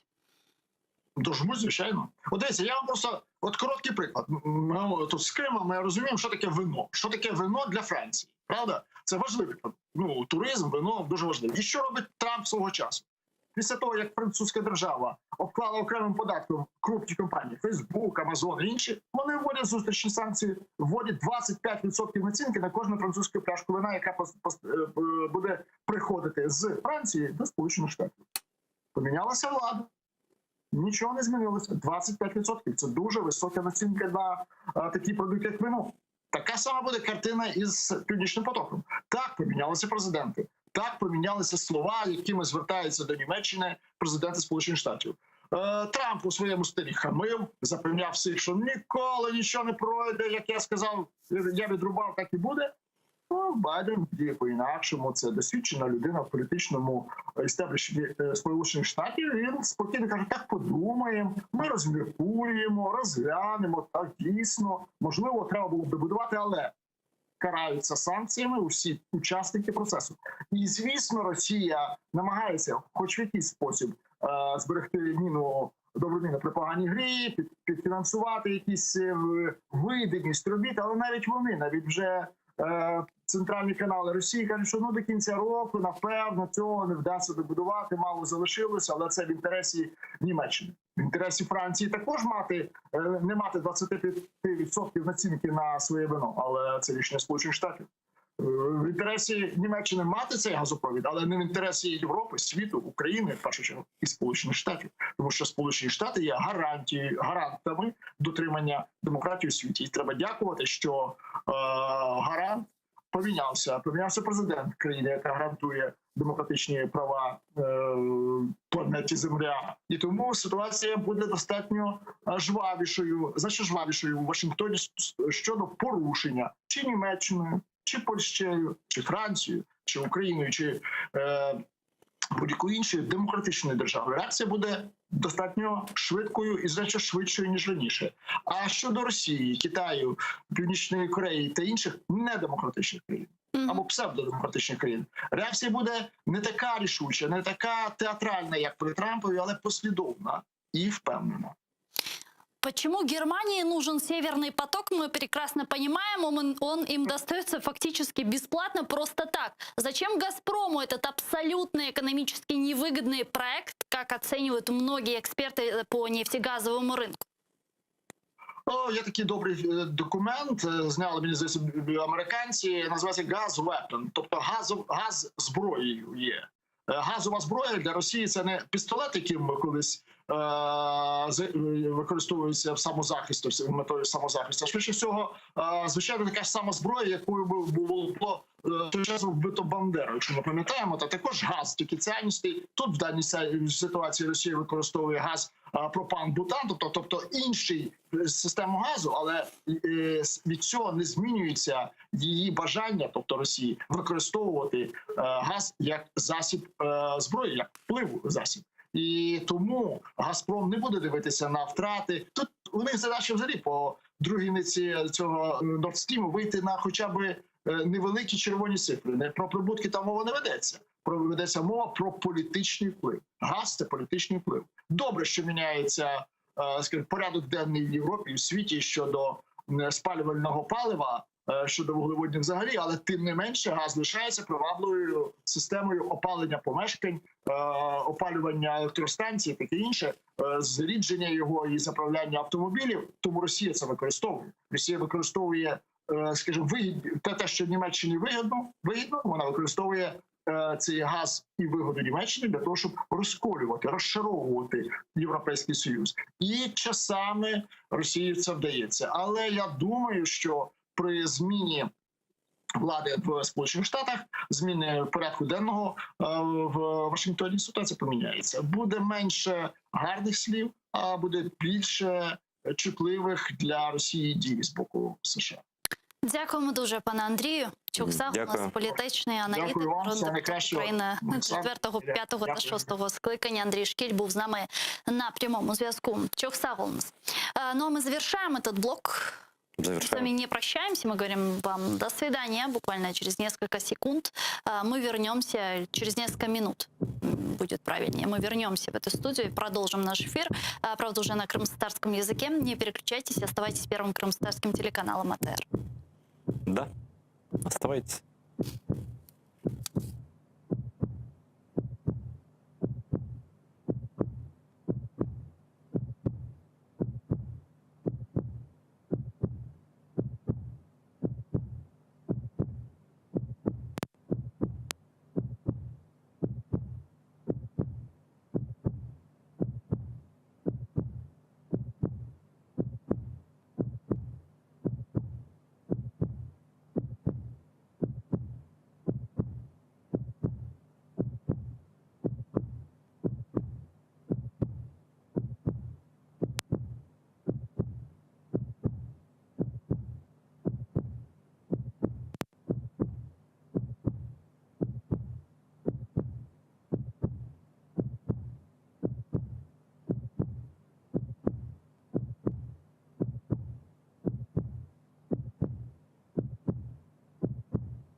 Ассаляму алейкум, хайрлы акшамлар, сайгыладыр телеканалының телесерджилері, Сейфатер Қарымнан сесі яйында олмалы деген марафонны сейретесіңіз.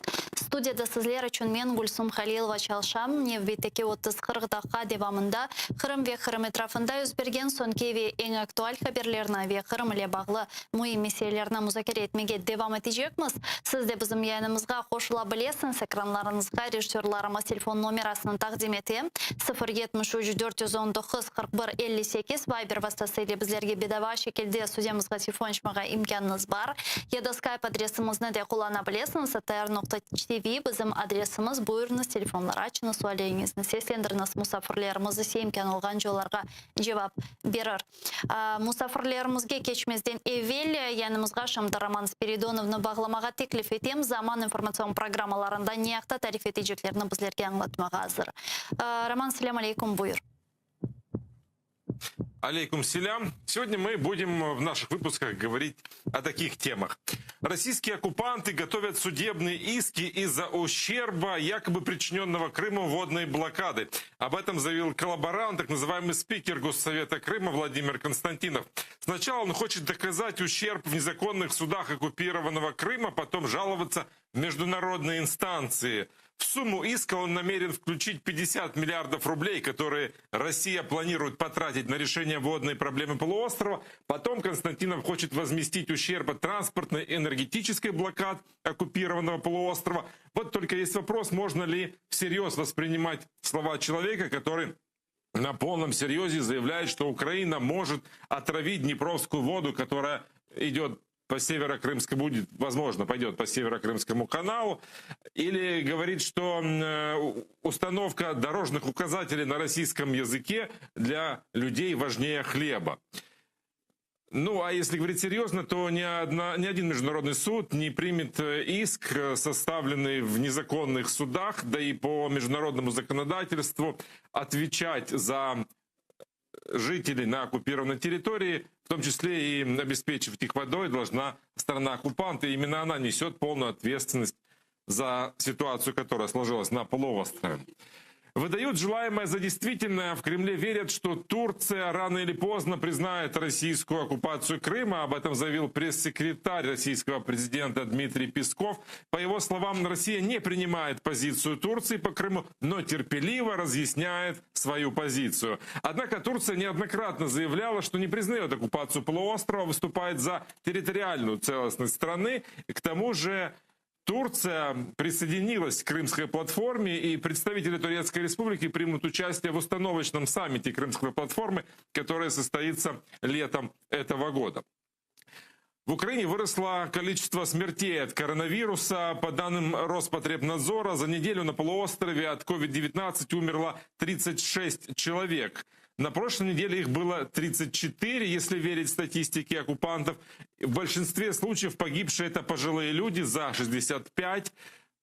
Санслужба также отмечает недостаточное количество проведенных тестирований среди людей и сообщает о том, что больше всего случаев заболеваний COVID-19 обнаружено на севере Крыма.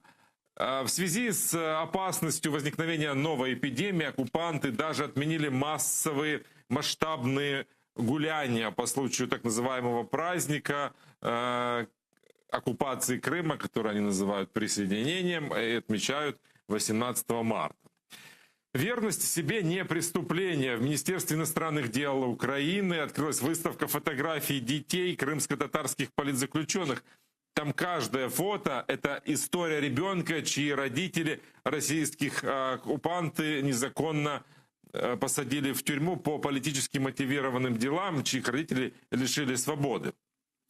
Тех, кто из-за преследования оккупантов коренного народа остался без родительской опеки на полуострове, в Крыму уже почти 200. Большинство из этих детей нуждаются в психологической помощи, как отмечают в МИД. И вот по словам заместителя министра иностранных дел Украины Минеджи Пар, эта выставка – это как раз стремление министерства показать о том, что в Крыму царит страх и политические преследования в оккупированном мире, и об этом должен знать весь мир.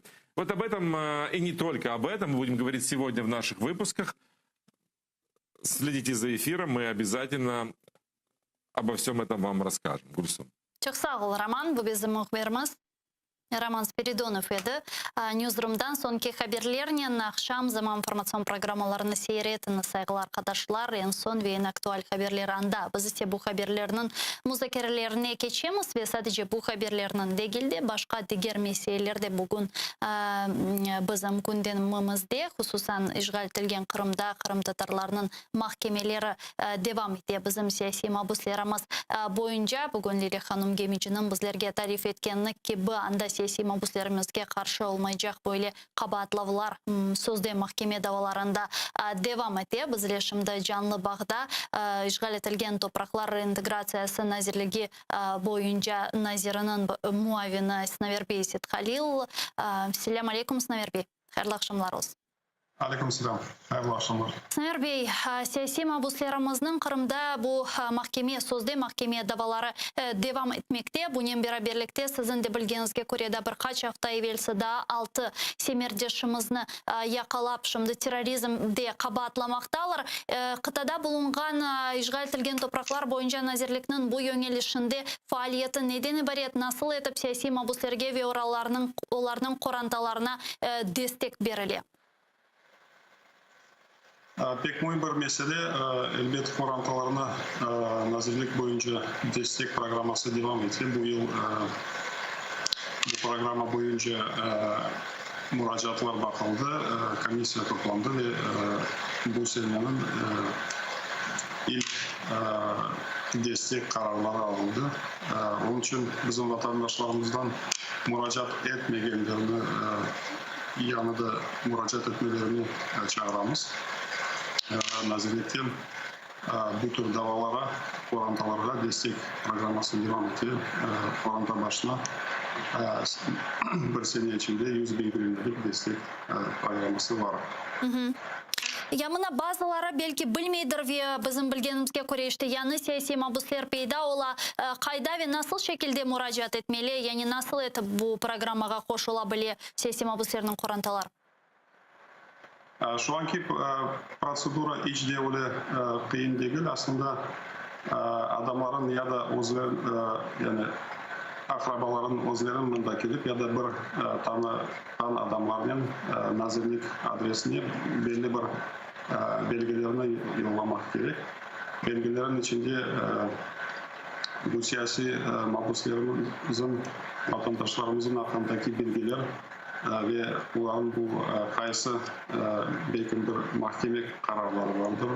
Vesaire bu evraklarını toplap işte bizim tarafta yollamak, bir müracaat yazmak özleri adından. Dolayısıyla bu evraklarını en yakın olan komisyara alıp kararları verilecek. Bunun berabерlikте мына ақ қорчалайжыларының білдіргеніне көре, бұл ел бірчық бұл меселейле бағылы базы проблемлер мейданға келген, санки іште бұл весиқаларыны доғры толдырмаған бірчық айлелерге, онда 10 живары falan айлелерге іште бұл дестек айрылмаған. Қатендемі бойле бюрократика, күчік меселер себебінден саяси мабусының қорантасы бұл ярдым дестектен марум қала біле. Сіздің бұнен бағылы малюматларыңыз бар ма? Ve çözmek usulları var mı bu meselenin? Çözmek usulları elbet var. Çünkü bizim taraftan biz öyle bir meyhane başlattık. Bu müracaatlar online vasıtasıyla yapılsın diye. Bu tarafta çalışmalar devam ediyor. Ama öyle pek bürokratik şeylerge bilgenim kadarıyla öyle fazla yani problema verilmiyor anda. Belki daha büyük böyle misal için başka bir adam ya da akrabalığı belli olmayan adamlar tarafından öyle müracaatlar belki yazıldı ya da bunlardan değil başka teşkilatlardan o adamların adından öyle müracaatlar geldi. İşte onlarda problema vardı. Onlar reddedildi ama bilgenim öyle büyük bir bürokratik prosedürü yok yani bu tarafta. Yani şimdi bütün siyasi mabuslarının korantaları bu destekni alğanı akta aytmak doğru mu? Yani bu böyle mi? Geçken yılda 63 vatandaşlarımız bu desteklerini aldı. Kalganların Yani kalgan vatandaşlarımız hepsi müracaat etmediler. Yani müracaat etken ve almagan vatandaşlarımız pek az. Anladım. Bunun beraberlikte da şu meseleni laf etmege isterim sizden Sinaviraga. Bu sizin profiliniz boyunca işte цифровая трансформация, digitalizatsiya ve ilahri ve bu profiliniz çerçevesinde biz sizden birkaç kereler yayınımızda bağlangan edik, çeşitli türlü programmalarının işlerini көрсеттiniz ve mına Kırım Tatar tili ile bağlı böyle bir teşebbüste bulunacak ediniz. Kırım Tatar tilini Google'ge көрсетmek ve anda tercüme olsun diye. Bu yönelişte şimdi bir ilerlemeler var mı? Elbette biz bu sifralizasiya programının devam etimiz. En son bizim öyle yanı taze çıkan proyektler bu Yemalatka projekti Nazirler Şurası'ndan endi karara çıktı. İnşallah bir iki haftada öyle bir servis çıkacak. Bizim vatandaşlarımız Kırım'da ve başka işgal topraklarda yaşayan vatandaşlarımız mahkeme kararlarının bu Yemalatka servisini kullanabilecekler. Aslında güzel bir adım oldu. Aynı vakitte biz virtual nomer degen bir meyhane başlattık.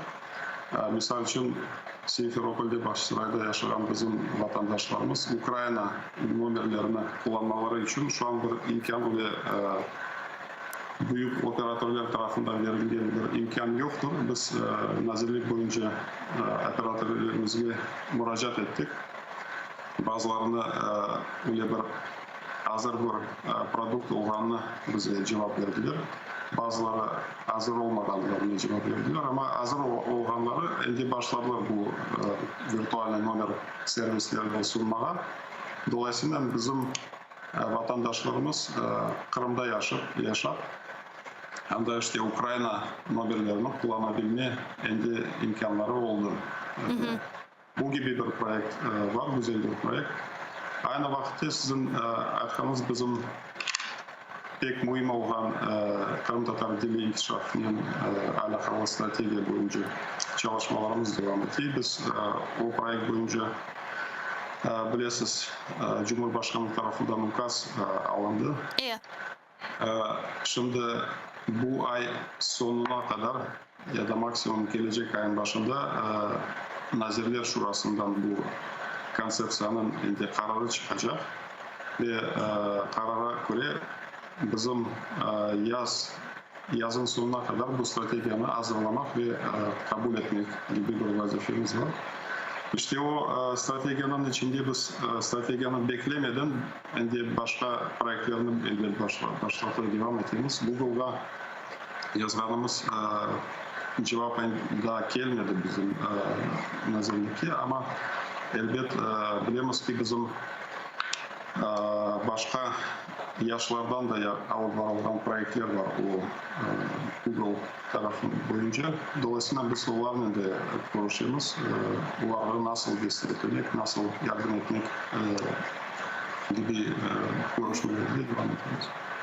Bu Kırım Tatar tilini saklanılığı, popülarizatsiya inkişafı stratejisi çerçevesinde ATR meselesini de көтерeceksiniz mi? Çünkü ATR telekanalı Kırım Tatarlarının birinci ve yekeni Kırım Tatar telekanalı olğanın beraber bugün Kırım Tatar tilini teşvikat etken böyle yekeni menba ve ceryanlardan biri ola ve ne yazık ki şimdi bizim sesimizni ata kesmek şimdi yönelişinde ne yazık ki bir faaliyet alıp barıla. Yani bu stratejiyaga bu meseleni көтерeceksiniz mi, laf edeceksiniz mi? Stratejiyanın içinde öyle bir madde var.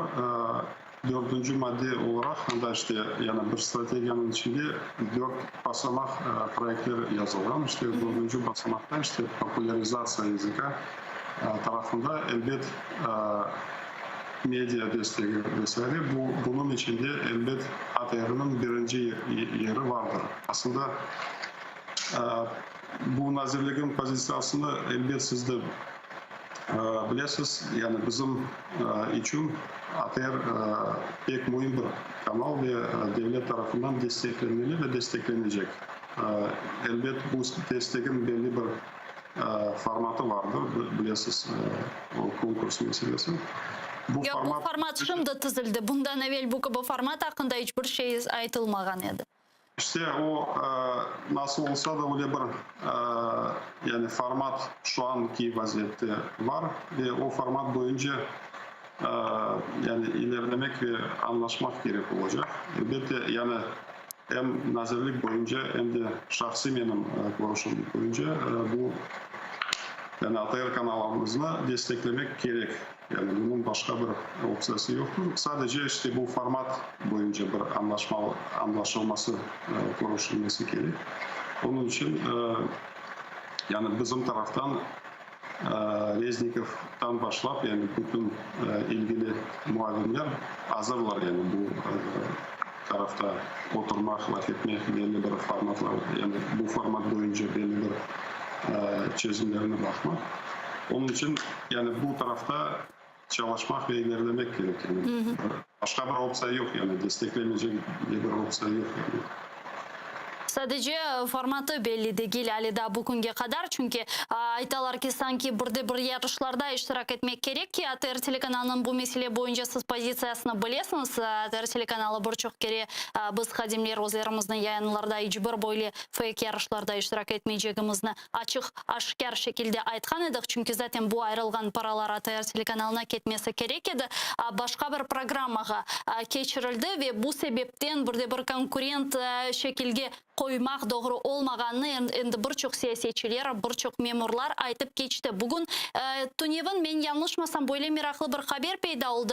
Sizin nazirlik sayfasınızda Reznikov'un aytkanına göre demek bu işgal etilgen topraklarga çalışkan telekanallar için çeşit böyle şartlar yaratılacak iken ve bu iki şart institusyonel ve konkurent şartlar var eken. İnstitusyonel şartlarga işte daha ne kirgeni yazılmagan ama yani devletten berilgen destek işte signalga para tölenmesi işte bilmeyeyim mında oplata arenda degen böyle bir mesaj yazılgan. Sonra işte bu konkurentная основа Kırım Tatar tiline multfilmlerinin dublajları verildi ki mında kıtada da kim Tatar Kırım Tatar tiline multfilmlerinin dublajlarını yapa men bilmeyeyim belki siz biledirsiniz. Yani bu mesaj neden ibaret? Sizin malumatlarınız var mı?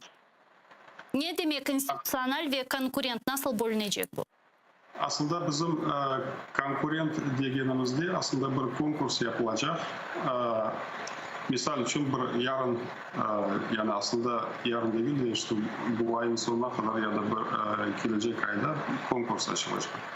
İşte o konkursta yani Kırım'a, Kırım Tatarca dilinde bilmem şu kadar saatlik bir yayın konkursu çıkacak.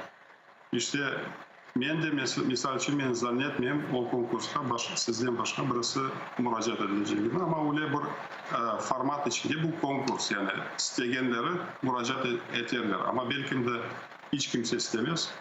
Siz müracaat edersiniz ve öyle de devam edecek. Yani bu konkurs demek değildir ki illa da 2-3 adam olması. Konkurs açıldı, isteyenleri katılacak, iştirak edecek. Onun için yani bunda hiçbir problema görmüyorum şahsen. Senaver, sizin fikrinizce cenk şaraitlerinde işgal etilgen topraklarımız olğanı vakit bu gibi yarışlarının kurulması sizin fikrinizce ne kadar korrekt, ne kadar doğru? Aslında bu devletin bu pozitsiyası mı böyle?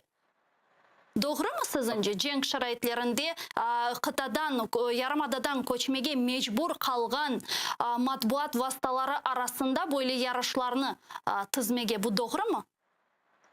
Benim bu taraftaki görüşüm elbette bu gibi olarak farklı bir kanun içinde. Misal için biz aytamız Tamır Halkları Kanunu ya da Kırım Tatar Halk Statüs Kanunu. İşte o kanun içinde bu halkın desteklerinden birisi işte medya desteği ve misal için anda kanun seviyesinde yazılması gerektir ki şu telekanal, şu kadar yardım bilmem ne gibi şartlar olmak gerek. Yani stratejik şekilde çözülmesi lazım. Stratejik şekilde çözülmesi muhakkak gerektir. Ama o olmaganca sizin misal için her yıl yani farklı öyle sorular peyda olur. Niçin ATR telekanalı ya da başka bu sorular olmaması için böyle bir format çizildi. Konkurs formatı. Aslında yani elbet bir kanun şeklinde bu yazılsa hiç kimsenin bir sorusu olmaz. Ne konkurs olacak ne de yarışma. Her şey belli olacak. Ama bu kanun olmayınca maalesef yani öyle bir format var içinde devam edilmesi gerekir. Yani bu pozisyonun aslında nedeni ondan ileri. Biz bu pozitsiyani endi qancha aydan beri bu studiyamızda laf etemiz, çünkü bu pozitsiya bizga biraz anlaşılmagan şekilde, çünkü TR telekanalına ayrılgan paralarını bir programmadan diğer programmaga nasıl etip ve ne sebepten keçirgenleri ne yazık ki bu sualda meçhul qala. Men şunu laf etmege isteyim sizden sınaveraga da keçken hafta degir bir iki hafta evvelsi siz Mustafa Gajimilov, siz Reznikov'nen Koruşov keçirdiniz ve anda sizin o'zingizning Facebook sayfasında kaydetkenizge göre demek bu evler yani daireler meselesi ve yanlışmasam da cami meselesi de muzakere etilgen. Şimdi bu konutlar, bu evler daireler meselesi hangi bir seviyede, endi 7 yıldan beri bu mesele laf etili, daha mı 7 yıl laf etilecek? Şu anki seviyesi en son haber verdiğimiz konuşmada da onlarla konuştuk. Ukrayna ve Türkiye arasında yüksek şura seviyesinde işte stratejik şurası var. O seviyede bir memorandum yapılacak bu mevzuda. Memorandumun metni %99 hazırlandı. Ukrayna tarafından arsalar tayin edilecek. Türkiye tarafından işte bu inşaat üstlenecek Türkiye Cumhuriyeti. Bizim 500 konutla başlayanımız aslında şu anki vaziyette 1000 konut olarak çıkarılmak üzere. Bunun en son onayları gelgen son işte 1000 konut projemiz olacak. Dolayısıyla bu 1000 konut projektinde bizim nazirliğimiz tarafından işte Nazirler Şurası'nda nazirlik bunun mesuliyeti alacak ve yani en yakın memorandum imzalandıktan son işte Kiev'de, Kherson tarafında, Nikolaev tarafında belli arsalar verilmek gerekir. Bu yönelişte çalışmalar devam ediyor. Ya ne vakit tahminen bu memorandum imzalanacak da arsalar tayin edilecek de inşaat başlanacak da bu ne kadar müddetini alabilir? Ukrayna Türkiye arasındaki bu yüksek şuranın toplanması birinci yani bu yılın birinci yarım senesinde olmak gerektir. Yani iyun ayına kadar böyle bir yüksek şura toplanmak gerektir. Ve memorandum işte o yüksek şuranın kararların içinde bir parçasıdır. Çünkü birçok sahada işbirlik devam ediyor. Yani biz onu en yakın zamanda bekliyoruz ama belki iyun ayına kadar uzatılacak. Yani daha bir kere sormak istedim, bu 1000 konut dep aytdınız da bu Ukrayna'nın çeşit bölgelerinde yerleşecek konutlar benim anlaganyma göre ve ne kadar 200 şehir bilmem da 100 yer. Değişik şehirlerde ama çoğu Kiev'de olmak şartıyla projenin elbette bütün bizim halkımız tarafından Tarım Milli Varlık Fonu denilen bir kuruluş var. O fon tarafından alınmalı bu proje. Dolayısıyla arsalar şu anki vaziyette Kherson ve Nikolaev'de bellidir. Kayda olacaklarını ama Kiev'de henüz de bakılma aşamasında. Çok sağ olun Sınaver ağa, bizle bağlanıp suallerimizge cevap bergeniz için. Sınaver Setkalil canlı yayında bizle edi. İşgal etilgen topraklar integrasiyası nazirinin muavini sayıqlı dostlar. Meni aytып keçirilgen endi bir qaç haberlerge ve ularning muzokeralarini de qaytmaga isteyim. Bir 5-6 daqiqamizda бар. Bu suv meselesi demek işgal etilgen Kırım'nın sözde parlament reisi Vladimir Konstantinov'nun aytkanına göre Rus işgalci hakimiyeti Ukraynaga karşı böyle şikayette bulunmaga isteyken dava şikayetinde Ukrayna suv blokadasını, suv kamaçavını yapkanı sebebinden ve Шимали Кырым каналыны хапатканы себебінден келіні соны айтқанны dinleyik.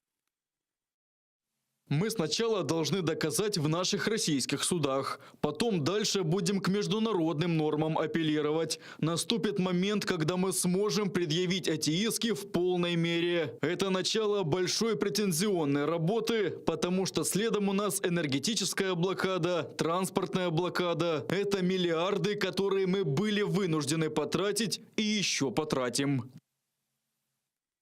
Құрылтай делегесі Milli Hareket iştirakçısı Edem Ağa Dudakov bizle canlı bağdaşımdı. Edem Ağa selam aleykum. Алейкум селям. Edem Ağa bu demek Konstantinov'nun айтқанını eşittiniz şimdi. Ne dersiniz Ukrayna'ga böyle dava açacak ekenler? İşte.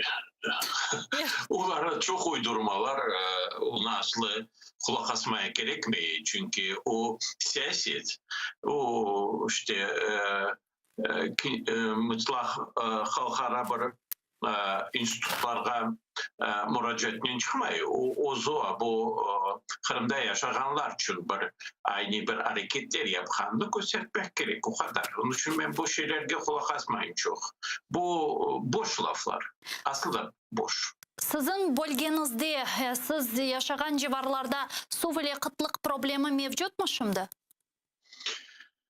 Köylerde var. Bazı köylerde bu Belbek tarafta onda var. Bizde Bahçesaray'dan yok. Ama bu su varmaya su yok. Mesela için bundaki olan göllerimiz hepsi bomboş, susuz kaldı. Onun için bizde suyun içinde kıtlık yok böyle. Ama Simferopol bölgesi, bu yal boyusu, Karasu Bazar'da, Sevastopol'de, Sevastopol'un köylerine kıtlık grafikleri. Bunun beraberlikte mine aytılganına göre Kırım'da Muhim'da iki su anbarlarından birileri kurumaga devam etken ve hatta yağan yağmur ve karlar da su anbarlarının dolmasına yardım etmedi dep aytalar mında ekologiya boyunca mütehassıslar. Hakikaten de öyle mi? Kar yağdı ama o kadar kuru toprağa kar yağan son, sular yağan son ben bilesem bu çok yardım etmedi. Çünkü bütün yıl yağmurlar yok idi. Yıl boyu yağmurlar yok idi. Onun için bütün su ambarları bomboş. Şimdi Ahmetçik'te çıkaran bir problemi çözecektik. Basada kuyular çeşmeye ve kuyuları pompanen çekip işte halka verilir. Ama debiti peki fah. Ben korkayım ki birkaç kere aytkandık tuzlu su çıkmasa son biraz defa. Öyle de olmaya mümkün. Çünkü problem pek çok. Bunun beraberlikte problemler sırasında da şimdi Faros Parkı'nın alı da koşuldu. Anda malum olğanı gibi şimdi Faros Parkı'nda böyle inşaat işleri yapılmaya başlagan. Ne dersiniz bu mesele boyunca? Yani Faros Parkı Kırım için ne kadar mühim ve anda ne kadar kadimi böyle seyrek olğan terekler mevcut? Bütün yıl boyu şimdi böyle. Eğer Kafkas yalasına baksanız bu Rusya'nın anda basmaya yer yok. Çünkü Balaban devlet pek çok bu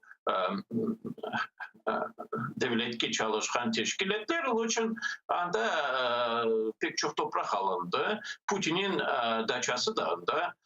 Onun için anda da öyle olacak. Şimdi pek çok kuraylar bu da su yok. Ama su yarın bilmeyeyim ne çözecekler ama misal alayık çözseler bunda yakacaklar onlar. Siz Faros'u değilsiniz. Manamanda Bahçesaray'da Kokos, Fotisala köylerde onlarda dağların içinde ne kadar toprak alındı, ne kadar içinde böyle kotajlar kuruldu, ne kadar derekler kesildi. Bunun hesabı yok.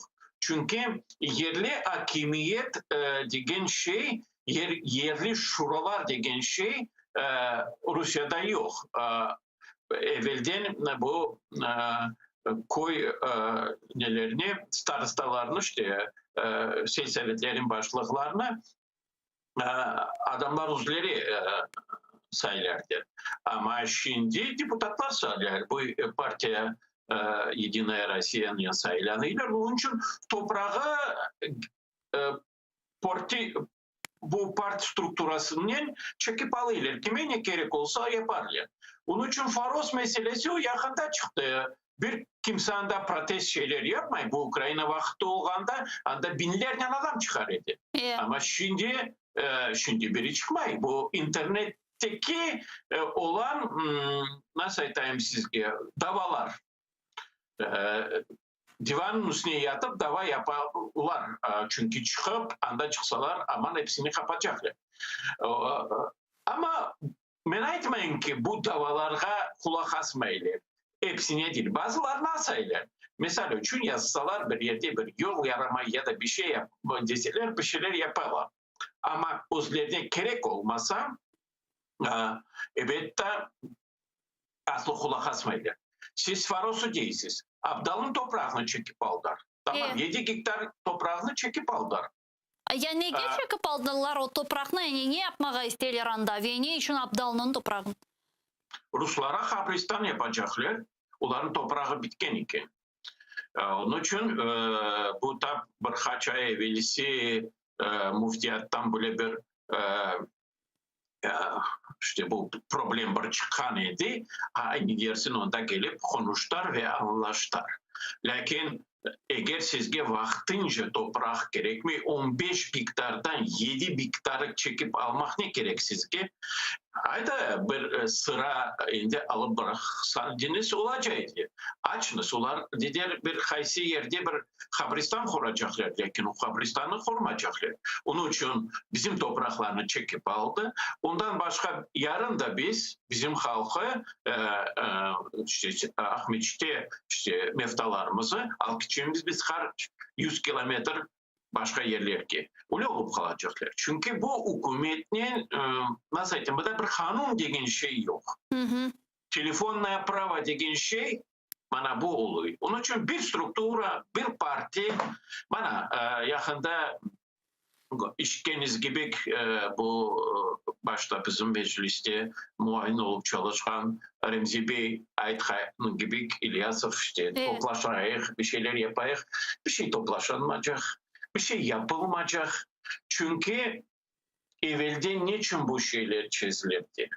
Biz ayrı siyaset küçüydük. Sen Единая Россiya'ya girip de anda ne yapabilirsin? Sen anda bir peşka. Bir şey yapmaya olup olmaz. Yani. Onun için olabilir. Ne deseniz olabilir. Duvarları indi başladılar bozmaya. Yandan duvar çekilir. İşte böyle Abdalımızın yarı topraklarını çekip aldılar. Çok sağ olun Sedem ağa. Olup geçken problemlerini böyle açık şekillerde bizlerge ve halkımızga aydınlatkanınız, anlatkanınız için büyük teşekkürler. Edem Dudakov bizle canlı bağdaydı. Kurultay delegesi Kırım Tatar Milli Hareket iştirakçısı. Sağ olunuz. Meni sayılı arkadaşlar, endi zaman informasyon programmasına geçmek mecburiyetindeyim. Sizlerine sonki haberler şimdi Kırım Tatar tilinde beklemekte. Ukrayn tilinde men yanlışmasam Ukrayn tilinde sizlerini şimdi bekleyin. Sonra biz bu studiyaga qaytıp bu haberlerini musafirlerimiz ile müzakere etmeye devam edecekmiz. Değerli olunuz. Görüşkence.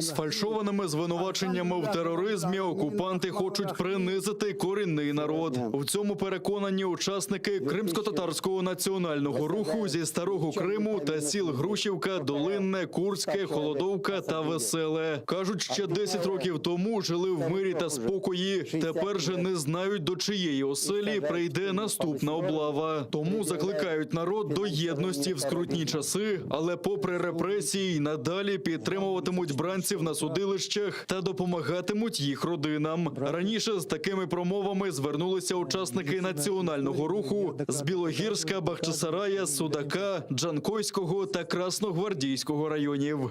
Пытается слепить из нашего порядочного народа каких-то террористов, экстремистов. Хотя на протяжении всей нашей истории мы неоднократно показывали, доказывали, что мы являемся порядочным, честным народом. Посягнули на нашу честь, на наше достоинство. Перед нашими детьми нас пытаются унизить. Перед нашим народом. Хотя мы видим, знаем, какие это люди, которых арестовывают и сажают, что они чистые перед законом, порядочные. Нагадаю, 17 лютого кількома районами Криму прокотилася чергова хвиля масових облав. Тоді затримали 5 кримських татар – Азамата Еюпова, Яшара Шейхаметова, Лінура Сейдаметова, Тімура Ялкабова та Олега Федорова, який сповідує іслам. Їм закидають організацію та участь у буцімто терористичній діяльності. Видають бажане за дійсне. В Кремлі вірять, що Туреччина рано чи пізно визнає російську окупацію Криму. Про це заявив речник російського президента Дмитрій Пєсков. За його словами, Росія не приймає позицію Туреччини по Криму і терпляче пояснює свою позицію. Проте офіційна Анкара неодноразово заявляла, що в жодному разі не визнає окупацію Криму та вважає півострів невід'ємною частиною України. Туреччина також приєдналася до Кримської платформи деокупації Криму, а її представники братимуть участь в установчих зборах, які відбудуться в серпні. Вірність собі – не злочин. У Міністерстві закордонних справ України відкрилась виставка світлин дітлахів кримсько-татарських політв'язнів. Кожне фото – історія дитини, чиїх батьків російські окупанти незаконно за політично вмотивованими справами позбавили волі. Тих, хто через переслідування окупантами корінного народу залишився без батьківської опіки на півострові майже 200. Більшість з них потребує психологічної реабілітації, зазначають в МЗС. За словами заступниці міністра закордонних справ України Еміне Джепар, міністерство прагне, аби про страх та політичні переслідування в окупованому Криму знав весь світ. Власне, це виставка, яка буде передана всім нашим посольствам сьогодні по всьому світові, теж покликана розповісти історію батьків через їх дітей. Цей рік буде особливим для кримської проблематики, тому що саме цього року ми проведемо інавгураційний саміт Кримської платформи, роботу над яким ми почали ще минулого року. Це дуже складна історія, дуже відповідальна, але це є абсолютний пріоритет. Україна має домагатися в судах покарання винних у знищенні Форозького парку. Таку думку в ефірі нашого каналу висловив директор Національного парку Голосіївський В'ячеслав Потапенко. Він наголошує, що будівельні роботи в 200-річній природній пам'ятці незаконні, бо за українськими нормами потрібно вносити зміни до детального плану території. А це потребує оцінки екологів та обговорень з місцевими жителями. Потапенко наголошує, що це європейська практика, закріплена українськими законами, а за порушення цих норм можна притягати винних до відповідальності через міжнародні суди. Але для початку українська екологічна інспекція має документально зафіксувати зрізання реліктових дерев та порахувати збитки. Коли буде реальна документація, що не пройдена процедура по українському законодавству, можна подавати в суд. І далі намагатися доходити там до європейських судів і так далі. І так, потроху один випадок, інший, третій, можна накопичити такий масив судових справ для того, щоб можна було тиснути на тих власників в Росії, які цим займаються. 2 десятки обстрілів вчинили окупанти на Східному фронті минулої доби. Поблизу Красногорівки, Пісків, Новозванівки, Опитного та Золотого ворог гатив з великокаліберних мінометів та кулеметів. На підступах до Авдіївки, Лебединського та Південного окупанти обстрілювали українські позиції з гранатометів різних систем та великокаліберних кулеметів. Обійшлося без втрат в лавах українських захисників, а на ворожі обстріли відповідали вогнем. Крім того, бійці об'єднаних сил помітили облаштування нових позицій окупантів в районі Троїцького на Луганщині. Протягом минулої доби метою дій противника було провокування підрозділів Збройних сил України на відкриття вогню у відповідь для супроводження російських інформаційних наративів щодо підготовки українських військових до силового сценарію вирішення конфлікту на Донбасі. Усі порушення з боку російсько-окупаційних військ свідчать про небажання Російської Федерації та її найманців виконувати досягнуті домовленості та подальшу ескалацію обстановки в районі проведення операції Об'єднаних сил.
Ассаляму алейкум, хайрлах шамлар. Добрый вечер. В эфире телеканала АТР. Вы смотрите марафон «Сейф АТР. Голос Крыму». Мая будто в эфире. В студии для вас работаю я, Гульсум Халилова. Следующие 40 минут в этой студии с гостями, которые подключатся к нам в эфир, мы обсудим основные новости, события сегодняшнего дня, которые непосредственно касаются временно оккупированного полуострова. Вы также можете присоединяться к нашему эфиру на экраны ваших телевизоров. Режиссеры периодически выводят номер телефона +380 73 419 41 58. Звоните нам абсолютно бесплатно по Вайберу. Присоединяйтесь по скайпу atr.tv. Это наш адрес. Ну и подписывайтесь на наш YouTube-канал, телеканал АТР большими буквами латиницей. Там мы вещаем как в онлайн-режиме, так и в записи. И подписывайтесь на сайт телеканала АТР, atr.ua. Адрес вы видите на ваших экранах. Сегодня ваша подписка на наш телеканал поможет нам продолжать нашу борьбу и даст нам возможность продолжать нашу борьбу на нашем информационном фронте за деоккупацию полуострова. Ну а я перехожу к основным новостям сегодняшнего дня. Там оккупационный глава парламента Крыма Владимир Константинов заявил, что российские власти готовятся подать в отношении Украины иск из-за ущерба, причиненного полуострову водной блокадой после перекрытия Северокрымского канала. Вот его цитата. Мы сначала должны доказать в наших российских судах. Потом дальше будем к международным нормам апеллировать. Наступит момент, когда мы сможем предъявить эти иски в полной мере. Это начало большой претензионной работы, потому что следом у нас энергетическая блокада, транспортная блокада. Это миллиарды, которые мы были вынуждены потратить и еще потратим. З нами зараз на прямій зв'язі Олександр Солонтай, керівник програми практичної політики, експерт Інституту політичної освіти. Пане Олександре, вітаю вас. Ассаляму алейкум. Алейкум салям, вітаю. А насколько вопрос воды, перекрытие Северокрымского канала сегодня для Украины является существенным и важным инструментом давления на страну-агрессора, на оккупантов? Отложенным, скорее, инструментом, потому что он уже был применен. И все. И он уже, его второй, третий раз не применишь более как-то иначе, глубже и так дальше. Оно сохраняет давление, которое было создано, но это давление было меньше критическим само по себе, но тут стихийная природа как бы помогает. То, что происходят природные такие вещи, которые привели к тому, что водные балансы полностью меняются, в добавление к такому рычагу. Вот это сильно начало влиять в последнее время. И мы не ведем никакой-то дополнительной политики. То есть мы уже сделали этот факт. Но вот последствия от этого, они только сейчас сильные, ощутимые и начинают больно ударять по авторитету тех людей, которые обещали жителям Крыма, что все будет хорошо и даже будет лучше, чем было. Вот теперь люди многие видят, что стало хуже. И за счет пропаганды, за счет вот таких информационных сообщений, как вы передавали, неправдивых вещей, что как будто с Украины можно будет стянуть какие-то деньги, но тем не менее вещи, которые они пропагандируют, они пробуют таким образом удержать в информационном плену, показать других виноватых за свои действия против людей, которые они на самом деле совершили, и отвести как бы удар от себя. И взять такую временную отсрочку, как бы объясняя людям про то, что это все временно, в будущем мы как-то это все преодолеем. Не преодолеют они это просто так. Но вот эти попытки апеллировать к международным судам, вот они сейчас говорят, мы пройдем все свои российские инстанции, потом будем обращаться в международные суды из-за того, что Украина сделала такую водную блокаду и так далее. Вот эти все попытки тщетны? Да, бесперспективная полностью история, потому что во всех международных судах и всех международных структурах это вообще территория Украины. И генеральные резолюции ООН это подтверждают, а международные суды это структурные, как правило, объединения или организации, которые сотрудничают и уважают международное право. Поэтому, это просто информационная такая чушь для внутреннего потребителя. Я вот о чем подумала. А может ли Украина обратиться с иском в международные суды? Потому что Россия, как страна-оккупант по Женевской конвенции, несет всю ответственность за оккупированную территорию и за гражданских лиц, которые там проживают. Может ли Украина обратиться с иском в международные суды за то, что за последние 7 лет оккупанты не предприняли никаких вообще шагов, чтобы избежать дефицита воды на территории полуострова? Ну, мне кажется, что вообще использование международных судебных инструментов возможно со стороны Украины, но, наверное, в каких-то других сферах. Почему так говорю? Потому что, с одной стороны, уже известные иски украинских разных структур, от государственных в том числе, по вопросу Крыма, в международные структуры. Но конкретно по вопросу воды, наверное, с точки зрения государства, этот иск тоже был бы бесперспективным. Мне так кажется, по той причине, что мы же приняли решение на государственном уровне остановить, собственно, работу канала. Поэтому, мне кажется, не в этом моменте, или как-то по-другому это надо сформулировать, переквалифицировать. Давайте обсудим с вами тему Донбасса. Вчера, вы знаете, президент Украины Зеленский сказал, что готовится к переговорам с каждым лидером нормандской четверки отдельно на случай, если встреча в нормандском формате не состоится. Об этом он сказал на всеукраинском форуме «Украина-30. Культура, медіа, туризм». Вот его цитата. У будь-якому випадку готується нормандська зустріч. Вона повинна бути. Я від себе скажу, я це вже сказав західним партнерам. Якщо не буде зустрічі в нормандському форматі, я знайду формат, коли зустрінуся з кожним лідером нормандської четвірки. Як то кажуть, якщо гора не йде до Магомета, то я зустрінуся з кожним окремо. Правильно ли я понимаю, что Зеленский планирует встретиться с Путиным тет-на-тет? Ну, получается, что да, получается, что если исполнять этот план до конца и со всеми на 100% лидерами встречаться, то получается, что да. Но я думаю, что... Это хорошо или плохо? Я думаю, что если офис президента поставит Путина просто четвертым, то есть последним на завершение, на заключительную встречу, то это будет, возможно, даже хорошо. Хотя мне просто кажется, что это бесперспективно, безрезультативно. А с каким содержанием? Вот даже если мы предположим, что состоится какая-то встреча Зеленского с тем или иным лидером нормандского формата, о чем говорить? Да, говорить-то нам есть о чем. Минские договоренности, перемирия не исполняются, люди продолжают гибнуть, и нет подвижек в сторону мира. Просто я думаю, что с лидерами цивилизованных стран, которые были... Они же зачем были на встрече? Почему встреча была не прямая Киев-Кремль, а почему встреча была при международных свидетелях? Потому что эти свидетели позитивно влияли на то, чтобы Путин хотя бы обязательства на себя брал. А при индивидуальных встречах каждый с каждым, я думаю, что просто лидеры международные очередной раз поддержат Украину и скажут, да, надо давить на Путина, а Путин встретится без свидетелей и просто будет игнорировать любые претензии в свою сторону по поводу того, что он не исполняет договоренностей, и в результате мы ничего не получим. Поэтому, мне кажется, это только с дипломатической точки зрения важный ход, но не с точки зрения к результату. Помните, после встречи в нормандском формате в 2019 году Зеленский после заключения коммюнике говорил о том, что следующая встреча должна состояться через 4 месяца.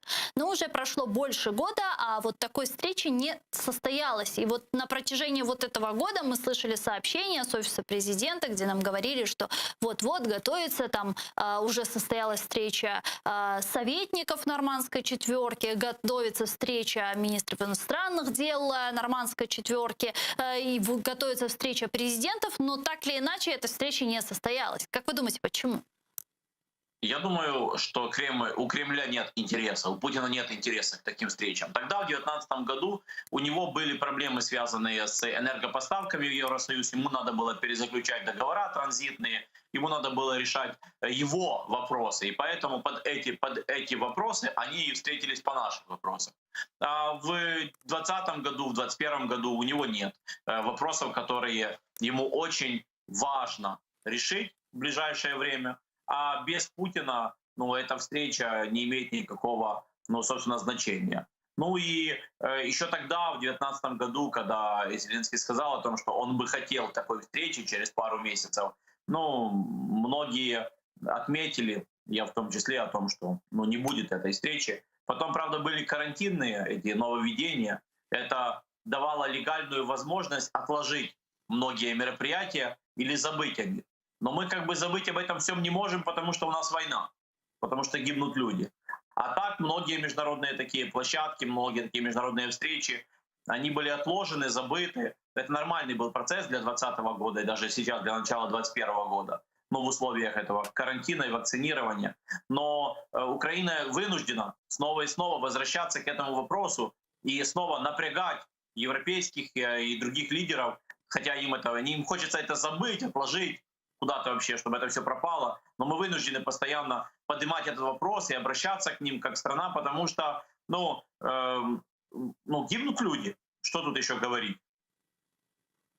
Сегодня глава Офиса президента Андрей Ермак заявил, что план мирного урегулирования ситуации на Донбассе уже готов и ждет утверждения со стороны России. Давайте послушаем его цитату вместе.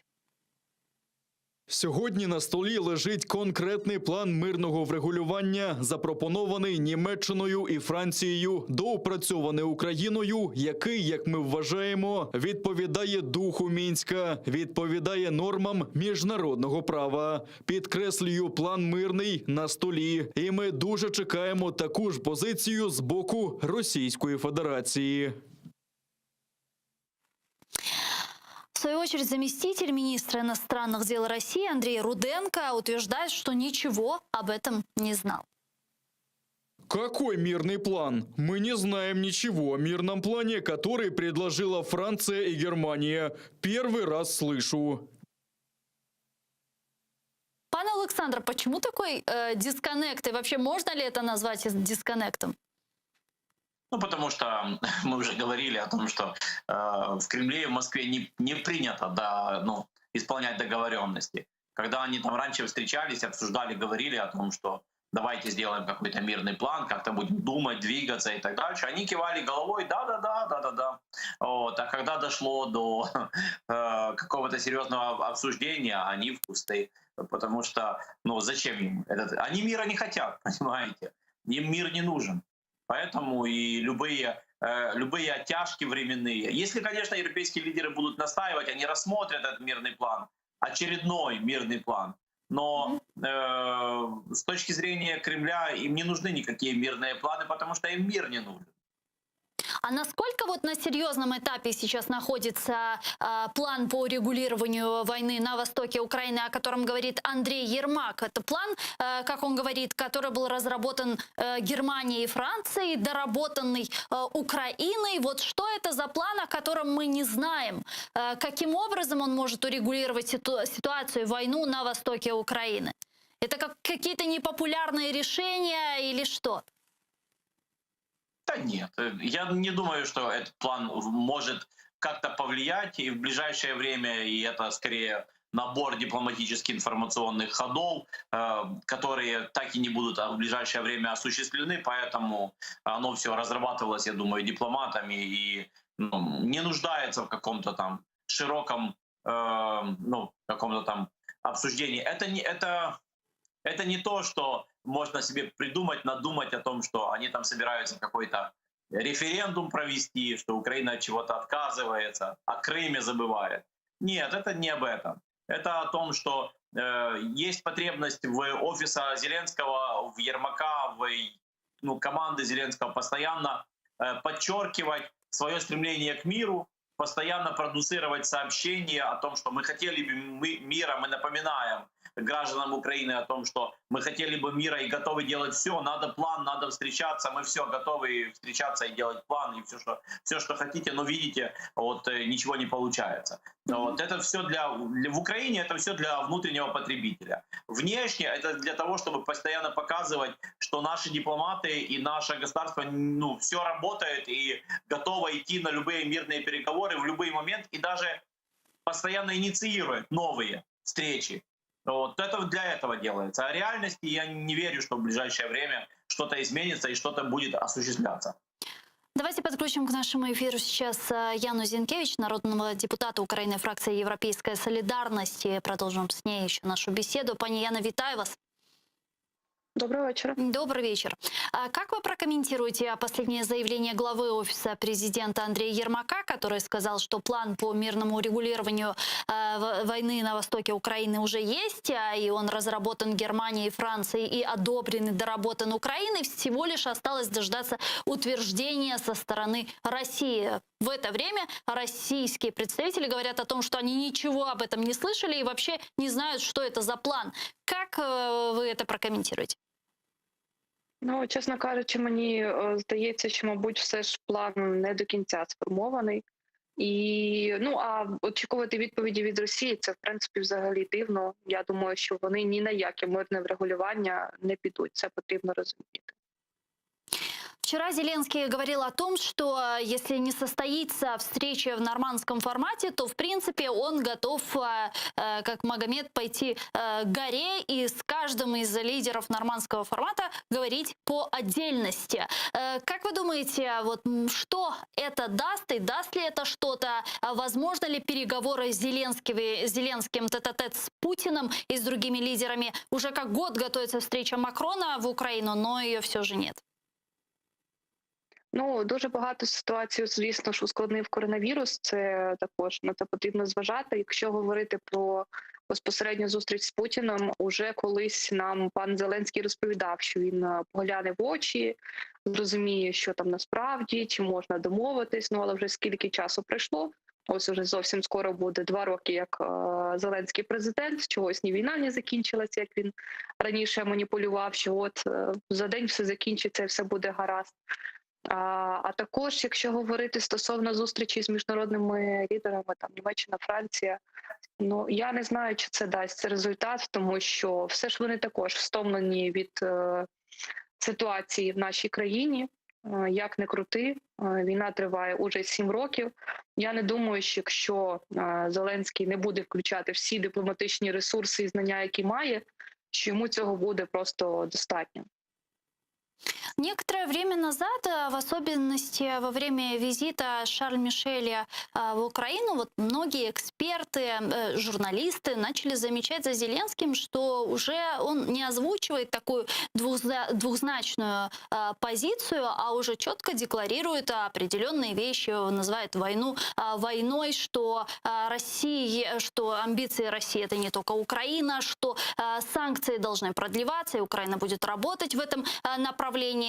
Те же мысли потом ретранслировал Кравчук, глава украинской делегации в трехсторонней контактной группе, и складывалось такое впечатление, что, в принципе, этого мира в глазах Путина Зеленский уже не видит, нет? Я сподіваюся, що так. А якщо говорити про зміни в його тезах, це позитивні зміни. Сподіваюся, що вони щирі і що він якісь речі нарешті прийняв і зрозумів. І бачить, що це не все так просто. І що війна – це, звісно ж, також дуже непросто. И еще, что хотела у вас спросить. Мы с паном Александром разговаривали и обсуждали этот вопрос, и я прихожу к такому выводу, что, к сожалению, многие вопросы, вопрос урегулирования ситуации войны на востоке Украины, встреча 4 лидеров в нормандском формате, та же встреча тет-а-тет с лидерами, она все же замыкается на России. Если многие вопросы замыкаются на России, как дальше быть? Как видит европейская солидарность дальнейшие шаги, стратегические шаги Украины в направлении урегулирования войны на востоке Украины? Якщо говорити про позицію фракції, то, звісно, це ж залучення миротворців. Я також схиляюсь до цієї ідеї, але також потрібно зважати, що я сама є ветеранкою, тому я є досить радикальною в своїх поглядах. І, звісно, я, мабуть, все ж особисто за більш жорсткий формат силовий. Ну, але це чисто моя позиція. А це як? Все ж силове звільнення територій українськими військами. Я в цьому також буду рада приймати участь. А сейчас в нынешних условиях это реально, это возможно? Я Располагаем думаю, ли ми достаточним ресурсом ні, і потенціалом? тому що зараз ми не маємо ні достатньо серйозного впливу на міжнародній арені, ні достатньої підтримки з боку міжнародних партнерів. І в тому числі навіть та ж Росія, хоч і після кризи, хоч і після коронавірусу, вона ще не є надто ослабленою. І потрібно розуміти, що від них відповідь і удар буде також достатньо серйозним. Украина привержена политико-дипломатическому пути возвращения своих территорий. То есть, по-вашему, политико-дипломатическим путем вернуть оккупированные территории сейчас выглядит невозможным? Я думаю, що прямо на даний момент взагалі ніяким чином це неможливо вирішити. Это найближчий рік-два я такої можливості не бачу. А в целом возвращение наших территорий вы видите только военным путем? Я так. Если говорить про Минский процесс, как вы оцениваете перспективы Минского процесса, переговоров в рамках Минского процесса, ну и позицию ОБСЕ, которая всячески пытается склонить Украину вести переговоры с боевиками и террористами? Потрібно розуміти, що мінський формат виправдовував себе дійсно в перші роки. Завдяки цьому процесу було проведено обмін великої кількості полонених. На щастя, нам вдалося повернути велику кількість наших громадян, велику кількість військових. Але з часом цей формат себе вижив, і я не вважаю, що в подальшому через нього можливо змінити щось на краще. Мабуть, все ж від цього формату потрібно відходити. Дякуємо дуже, пані Яна. Яна Зінкевич, народний депутат України, фракція «Європейська солідарність», була з нами на прямому зв'язку. Пане Олександре, ну, вы слушали нашу беседу. Пани Яна видит только силовой путь возвращения наших оккупированных территорий. Правда, в долгосрочной перспективе не сейчас, так как мы не располагаем достаточным количеством ресурсов и поддержки от наших международных партнеров. Что скажете? Я думаю, що коли ми розглядаємо питання силового шляху, то це зовсім по-різному розглядається з точки зору Донецька, Луганська і з точки зору Крима і Севастополя. Тобто, коли ми розглядаємо варіант силового шляху, я думаю, це в першу чергу варіант пов'язаний з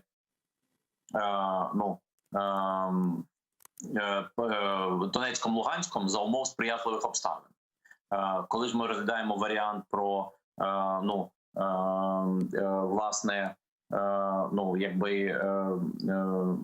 Криму, Севастополя і так далі, то треба розуміти про те, що це має бути точно набір різноманітних міжнародних, дипломатичних і внутрішніх засобів. І це має супроводжуватись потужною від інформаційної кампанії до потужної, власне, всієї роботи на всіх фронтах.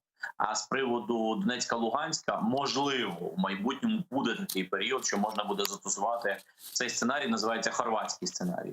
Тобто це за аналогією з періодом, коли складаються дуже сприятливі обставини і війська там за кілька ривків повністю звільняють, очищають територію. Це повинно бути, це сценарій за умов, що Росія в цей момент не може надати прямої лобової відповіді. Цей варіант не варто відкидати. Тому я розумію, чому народна депутатка говорить про цей сценарій, тим більше, що вона зазначає про те, що вона сама з учасниць бойових дій. Але я погоджуюсь в чому, що точно в найближчий час цей сценарій нам недоступний. Сегодня генсек НАТО Ян Столтенберг сделал такое заявление. Он сказал, что НАТО уже необходимо разработать новую стратегию отношений с Россией с учетом ее действия в Крыму и на Донбассе. Вот его цитаты предлагаю вместе послушать.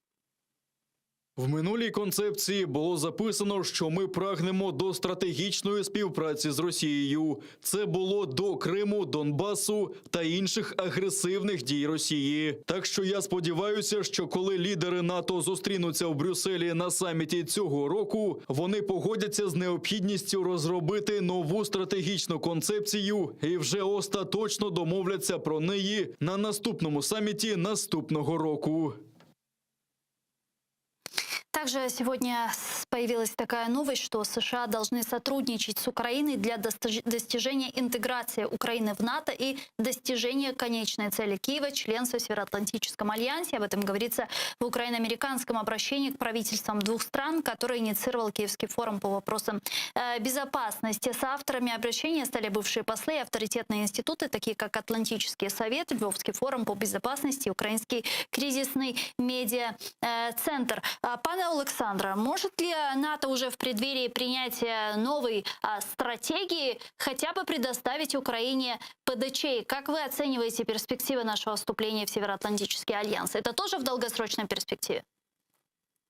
Ну, я думаю, что не готовы к этому ни Украина, ни НАТО. В ближайшее время этого не будет. Долгосрочные перспективы обозначили. И Украина обозначила, закрепив изменениями в Конституции, о том, что это наш стратегический вектор. И НАТО обозначило, в принципе, что в будущем это сотрудничество может перерасти и в ПДЧ, и в кандидатское вступление, и просто продолжение этого сотрудничества. Но Украина и НАТО должны сотрудничать между собой.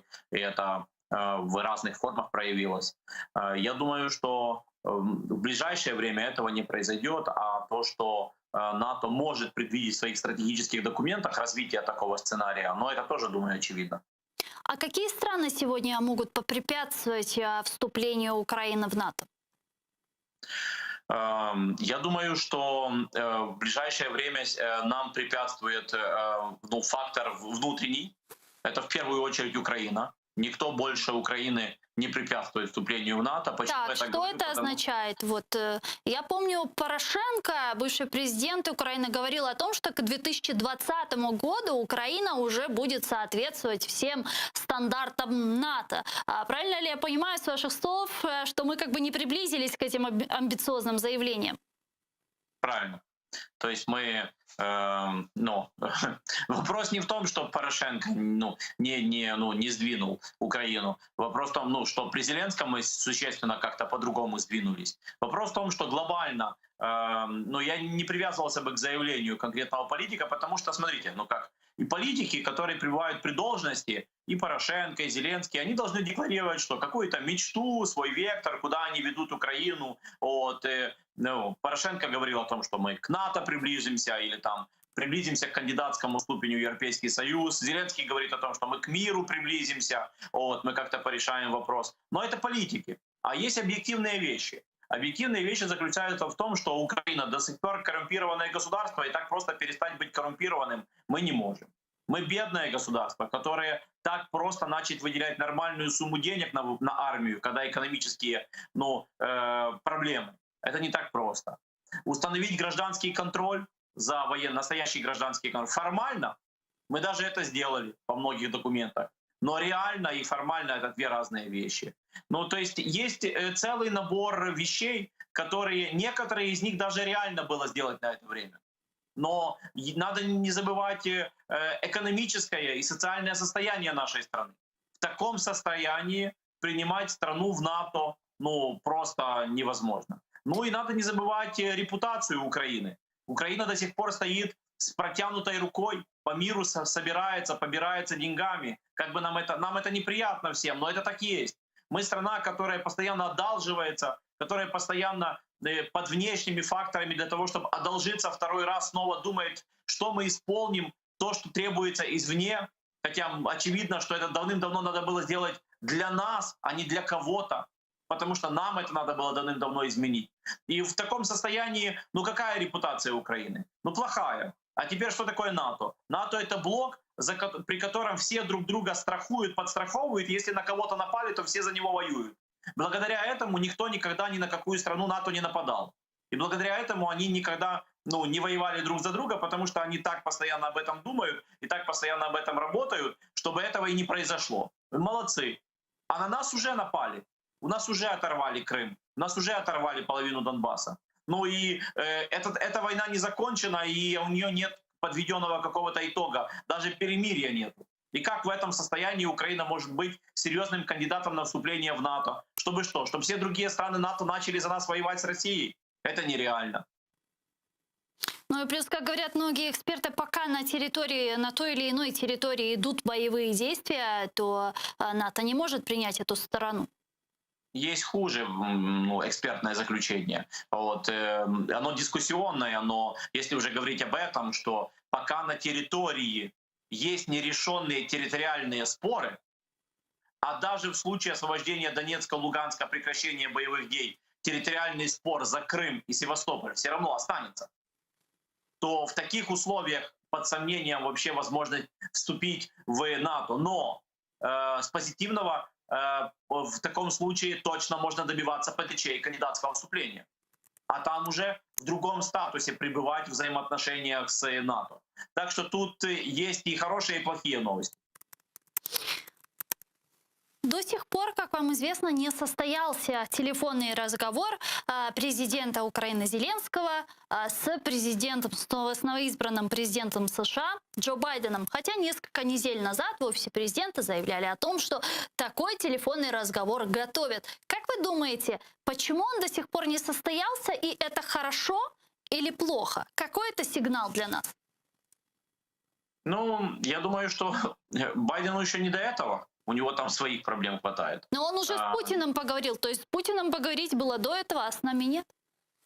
Не надо сравнивать величину фактора Путина в мировом земном шаре и фактор Украины. Может, кому-то из нас бы хотелось быть гражданами какого-то такого государства, типа Соединенных Штатов Америки или России, но мы все-таки граждане государства, которые не строят международный империализм и международное влияние, а пробуют разобраться с внутренними проблемами. И в некоторых вещах даже достигли каких-то успехов. Так что, все-таки с точки зрения международной политики логично, что у Байдена звонок первый — это Путину и другим лидерам мировых государств, а потом уже государствам важным в мире, но все-таки представителям второго и третьего мира. Поэтому тут в этом плане я думаю, что важно больше обращать внимание на общение, которое официально происходит между Америкой и Украиной. Это когда, например, некоторые санкции по отношению к украинским гражданам или некоторые заявления касательно вопросов того же мира или войны звучат. Так что мы без звонка, по-моему, обходимся в нормальном понимании между Вашингтоном и Киевом по поводу того, что надо делать и как надо сотрудничать. Санкции против Коломойского от США — это хорошо? Но мне кажется, это плохо только в одном аспекте, что как-то выделяют олигархов в Украине. Есть какие-то плохие олигархи, есть особенно плохие олигархи. Вот. Хотелось бы, конечно, чтобы деолигархизация была комплексной. Помимо всего прочего, санкции, мы видим, что «Северный поток-2» тоже не остается в периферии. И вот появилось такое сообщение сегодня, что госсекретарь США Энтони Блинкен намерен продолжить обсуждение с конгрессменами о возможности введения новых санкций в отношении газопровода «Северный поток-2». Об этом сообщил официальный представитель Госдепа США Нед Прайс. Вот его цитата. Президент Байден назвав це поганою угодою, що розділяє Європу. У держсекретаря впевнений, завтра буде можливість продовжити обговорення цього питання з законодавцями. Він цінує їх розуміння питання і зворотний зв'язок з цієї та з усіх інших проблем, з якими ми стикаємося. Вадим Трюхан, дипломат, член Громадської ради при Міністерстві інформаційної політики України, зараз з нами на прямому зв'язку. Пане Вадиме, вітаю вас, салям алейкум. Малейкум ассалям. Правда, цього міністерства вже немає, я вже тому не є членом цієї громадської ради. Тоді екс. Да, выбачаюсь. Пане Вадиме, относительно «Северного потока-2» вы сейчас услышали заявление Энтони Блинкена, Неда Прайса относительно Энтони Блинкена, который планирует разговаривать с конгрессменами о возможности введения новых санкций против «Северного потока-2». Как вы думаете, остановят ли они его строительство, или же все-таки «Газпром» всеми усилиями достроит газопровод? Складно сказати однозначно. Чому? Тому що як не було, так і немає єдності з цього питання між Сполученими Штатами Америки і Німеччиною як головним бенефіціаром цього проекту. І до цього часу ми знаємо, що були різні там думки на рівні Європейського Союзу. Зокрема, Німеччина намагалася перевести стрілки на рівень ЄС, а ЄС говорив, що ні, це рівень двосторонній. Тобто там як залишалась позиція, що це економічний проект, так вона і залишається. Принаймні в деяких столицях, зокрема в Берліні. Ми не говоримо зараз про Польщу і про країни Балтії. Але тим не менше, це проект, який став таким першим серйозним викликом для нової адміністрації президента США, для адміністрації президента Байдена. Чому? Тому що, по-перше, він не може показати слабинку і десь не підтримати той тренд, який склався за пізнього Трампа, коли мова йшла якраз про спробу США зупинити цей проект. Так? А з іншого боку, він не може розсваритися з Німеччиною як одним з ключових партнерів США, як серед європейських країн, держав-членів НАТО, так і локомотив Європейського Союзу. Тому я думаю, що будуть якісь чергові санкції введені, буде якась відстрочка, але повністю зняти з порядку денного цей проект ми, на жаль, ще не можемо. Вы помните, некоторое время назад в правительстве Германии заявляли о том, что они попытаются всеми способами договориться с новой администрацией президента США, чтобы каким-то образом те дали им возможность достроить Северный поток-2. Как вы думаете, есть ли такая вероятность, что США снимут санкции Северного потока-2, если будет уменьшена или нейтрализована угроза остановки транзита газа через Украину российского? Той факт, що зараз пішли такі серйозні нападки від республіканців, від республіканської частини Конгресу на Держдеп, тобто загалом на уряд Сполучених Штатів Америки, говорить, що ніхто ні про що не домовився і якогось консенсусу щодо необхідності послаблення чи зняття санкцій в Вашингтоні немає. Але не можна знімати з порядку денного саму спробу домовитися, знайти якийсь компроміс, зокрема намагаючись зберегти обсяги транзиту через Україну. Але, на мою думку, тут дуже вузький маневр може, дуже вузьке вікно можливостей, тому що запаси газу, вони ж не безмежні, і потреби в Європі не безмежні. Тому і зберегти обсяги, які транзитувалися раніше через Україну, і заповнити трубу у разі добудування цього Північного потоку-2 не вдасться. Тому все-таки мені хотілося б вірити, що Вашингтон не піде на поводу, не дасть слабинку в цьому питанні, все-таки доб'ється свого, а саме доб'ється зупинки цього проекту, навіть при його готовності хоч 99,9%. Даже если вот предположить, что Северный поток-2 достроили и даже ввели в эксплуатацию, какую это угрозу несет нашей энергетической безопасности и что это будет означать для Украины? Я би не сказав, що це загроза виключно для енергетичної безпеки. Це загалом загроза для національної безпеки України. Причому тут є декілька причин обґрунтувань цієї тези, цьому твердженню. Перше, для Путіна транзит газу в Європу – це питання номер один з точки зору економіки, тому що це до 25% наповнення бюджету. І, відповідно, у разі, якщо він втрачає залежність від України як транзитера, то в нього пропадає запобіжник для подальшого розростання чи збільшення масштабів агресії проти України. Це перше. Друге, для України на даний момент, оскільки ми досі не озвучили якийсь план Б і не підготувалися до ситуації, коли ми можемо втратити транзит, це спричинить втрату до 3 мільярдів за підрахунками експертів надходжень до українського бюджету. І це теж певна загроза, особливо в ситуації, коли в нас не визначена модель поведінки далі з МВФ, коли в нас зараз фактично заморозились відносини з Міжнародним валютним фондом, і навіть ймовірність надання траншу в найближчі місяці мізерна. Це дуже серйозна втрата. Але є ще й третє. Таким чином, путінська Росія десь прив'язує Європу до труби, ніби остаточно, причому отримує дуже серйозного союзника. Німеччина на цьому заробляє. І зароблятиме ще більше, оскільки вона хоче стати хабом для європейців, принаймні тієї частини Європи, яка північна, там, центральна там, і так далі. І мені здається, що це може десь навіть нанести шкоду європейській солідарності, європейській єдності в питанні протидії агресивній поведінці путінської Росії. Тому виклики і загрози дуже серйозні, і нам, українцям, треба готуватися до будь-якого сценарію, в тому числі до сценарію, за яким транзит через Україну будет зупинено на 100%. Пане Вадиме, еще такой вопрос. Джо Байден во время своей предвыборной кампании неоднократно говорил о том, что будет поддерживать Украину в вопросе противостояния России, в вопросе противостояния агрессору. Вот как будет практически все же проявляться вот эта поддержка со стороны Байдена? Какую именно практическую поддержку мы увидим? Я вам дякую за запитання. Воно у нас насправді дуже комплексне. Бо є політичний рівень, є економічний рівень, є юридичний рівень, воєнний рівень, врешті-решт. Так от, якщо говорити про політичний рівень, то Джо Байден 27 лютого зробив безпрецедентно жорстку заяву, яка стосувалася якраз путінської Росії. Він сказав дослівно, вживши дуже цікаву термінологію, US will stand up for Ukraine.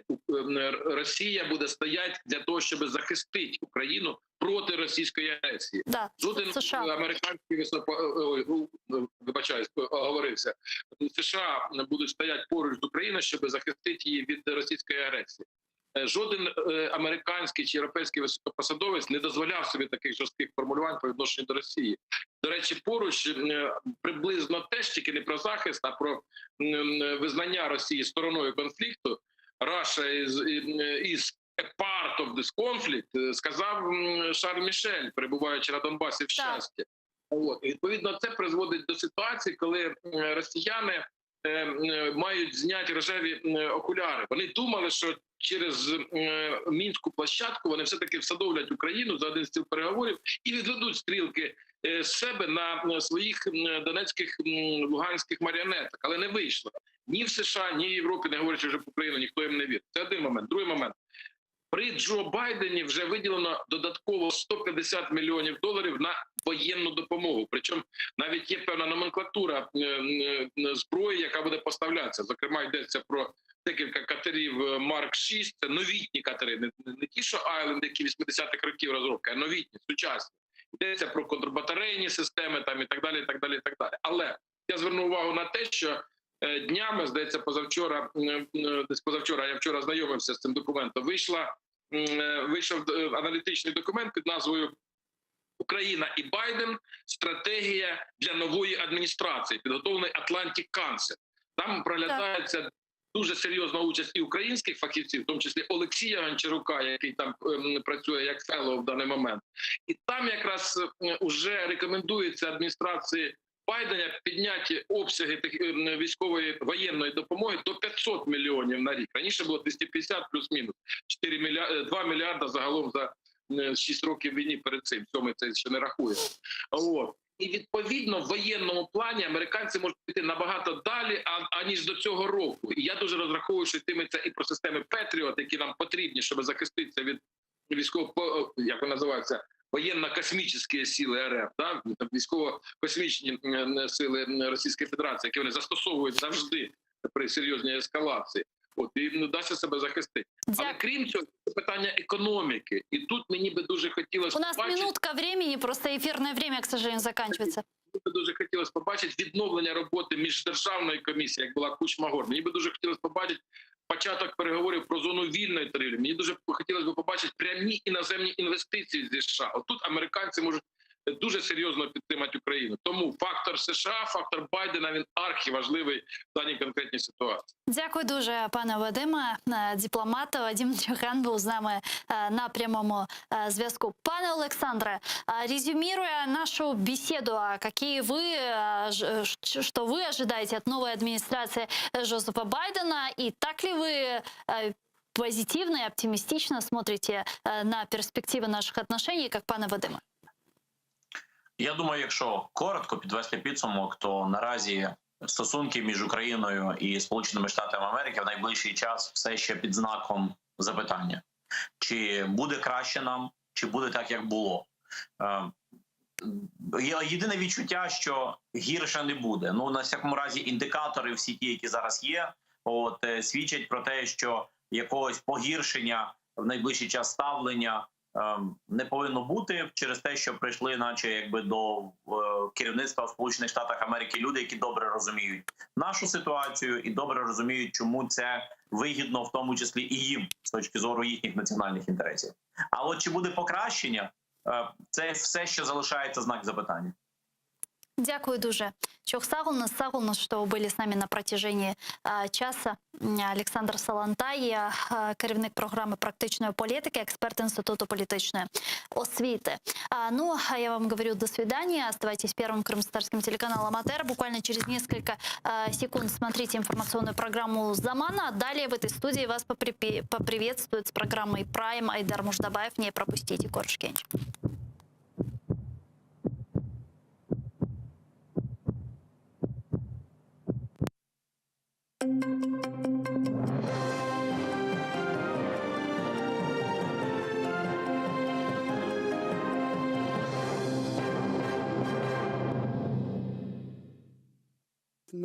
Сфальшованими звинуваченнями в тероризмі окупанти хочуть принизити корінний народ. В цьому переконані учасники кримсько-татарського національного руху зі Старого Криму та сіл Грушівка, Долинне, Курське, Холодовка та Веселе. Кажуть, ще 10 років тому жили в мирі та спокої. Тепер же не знають, до чиєї оселі прийде наступна облава. Тому закликають народ до єдності в скрутні часи, але попри репресії надалі підтримуватимуть бранців на судилищах та допомагатимуть їх родинам. Раніше з такими промовами звернулися учасники національного руху з Білогірська, Бахчисарая, Судака, Джанкойського та Красногвардійського районів. Пытается слепить из нашего порядочного народа каких-то террористов, экстремистов. Хотя на протяжении всей нашей истории мы неоднократно показывали, доказывали, что мы являемся порядочным, честным народом. Посягнули на нашу честь, на наше достоинство.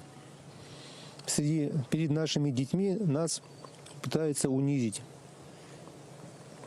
Перед нашим народом. Хотя мы видим, знаем, какие это люди, которых арестовывают и сажают, что они чистые перед законом, порядочные.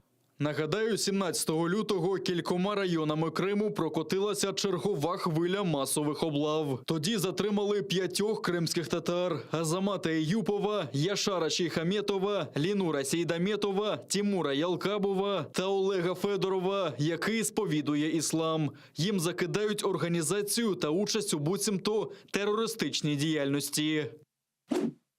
Видають бажане за дійсне. В Кремлі вірять, що Туреччина рано чи пізно визнає російську окупацію Криму. Про це заявив речник російського президента Дмитрій Пєсков. За його словами, Росія не приймає позицію Туреччини по Криму і терпляче пояснює свою позицію. Проте офіційна Анкара неодноразово заявляла, що в жодному разі не визнає окупацію Криму та вважає півострів невід'ємною частиною України. Туреччина також приєдналася до Кримської платформи деокупації Криму, а її представники братимуть участь в установчих зборах, які відбудуться в серпні.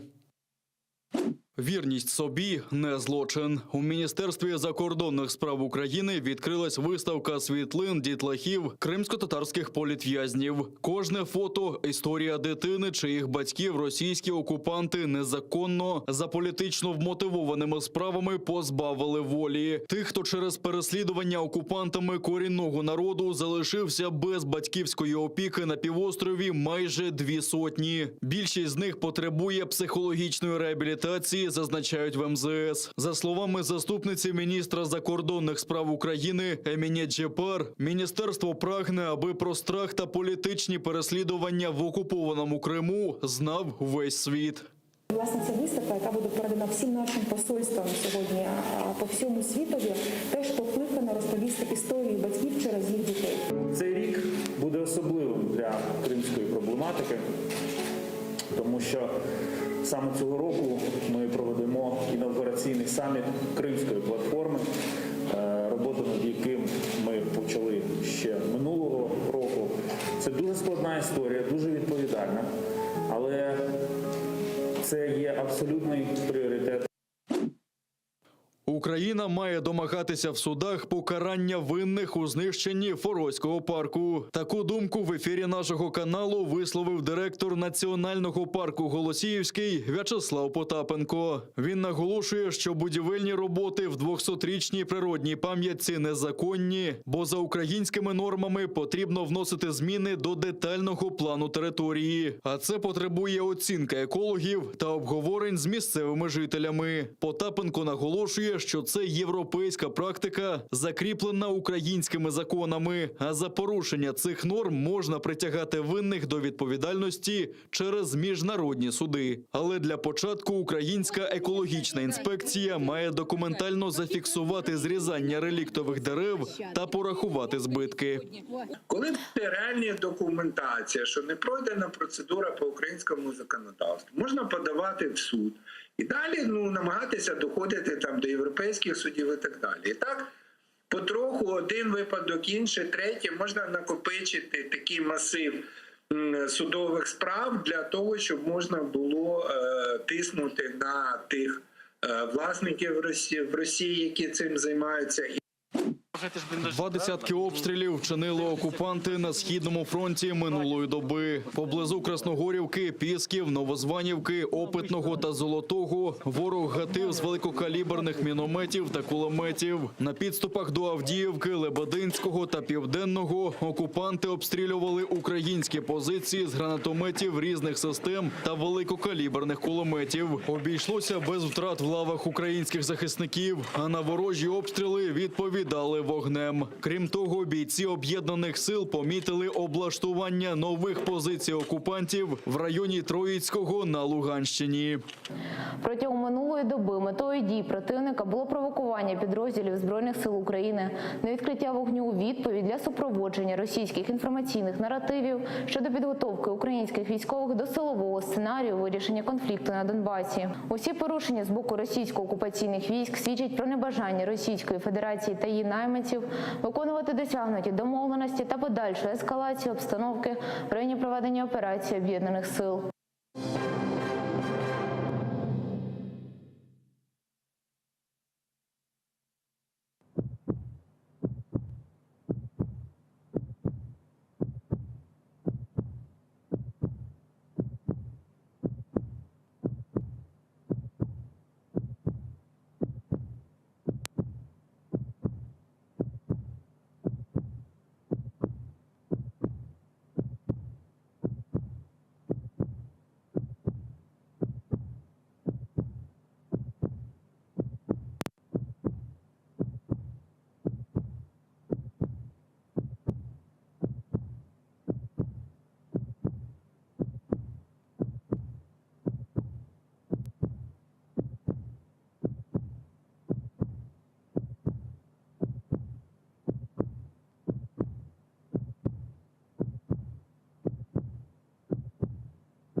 Добрый вечер. В эфире снова уже более месяца телемарафон Сайва ТР «Голос Криму» має бути в ефірі. Мене звати Айдар Муждабаєв. Разом зі мною Ігор Мазур, позивний Тополя. Людина, яку представляти, напевно, багатьом не треба, але ж я все ж таки представив і вітаю. Вітаю тебе з минулим днем народження, яке було кілька днів назад. Я думаю, що наступний день народження буде більш оптимістичний. Дякую. Ну, знаешь, у нас каждый год одно и то же, каждый год борьба. Вот, и я знаю, что ты следишь за ситуацией с АТР, и ситуация сюрреалистическая. Власть через слово повторяет Крым, Крым, Крым, крымская платформа, крымское все, крымское то, крымское это. Вот как я могу поверить в какую-то платформу крымскую, когда фактически Крымстарский канал выставляют за дверь? Говорят, дают понять, что вы нам нужны там в 10-ю очередь, если вообще нужны. Вот. Ну, у вас незалежна політика каналу, тому їм потрібне бачення адміністрації президента, адміністрації, яка, скажімо, не буде десь піднімати, можливо, ті питання, які не можна вирішити. Говорити це одне, а робити це трошки інше. Ти думаєш, з цим зв'язано?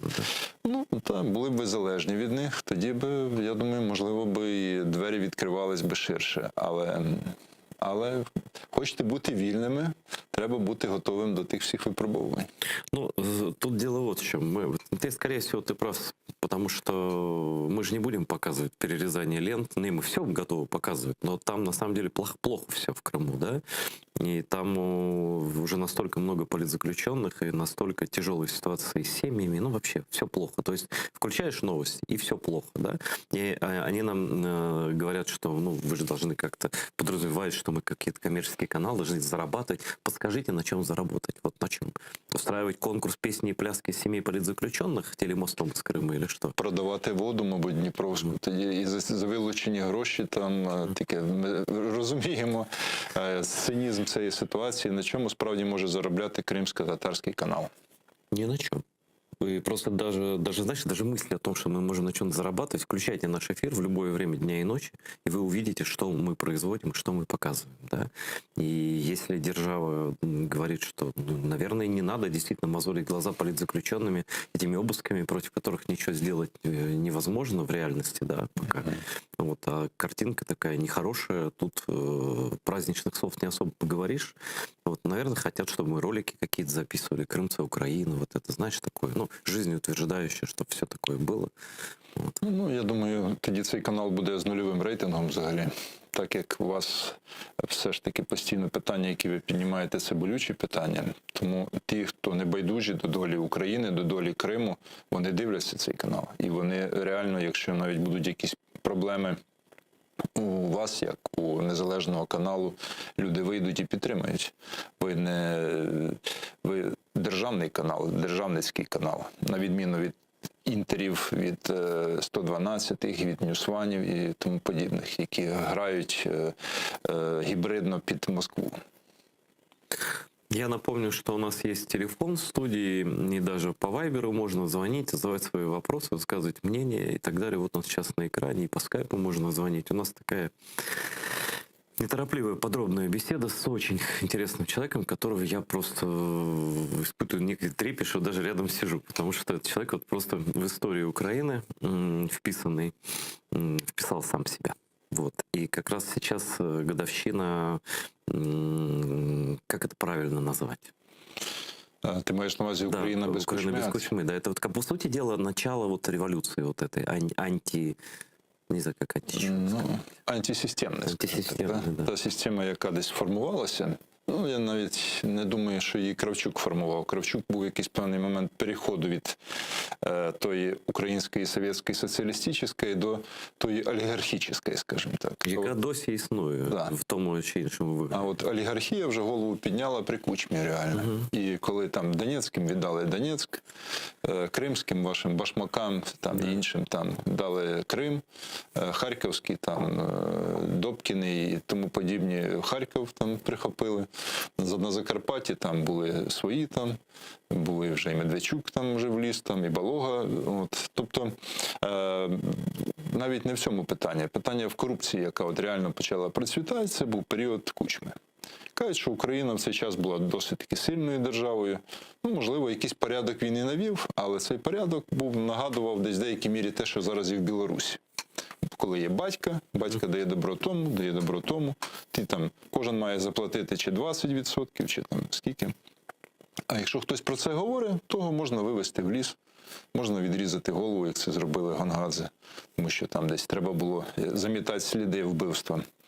От, і ясно, що Гія, який був моїм товаришем по війні в Абхазії, він був як військовий журналіст.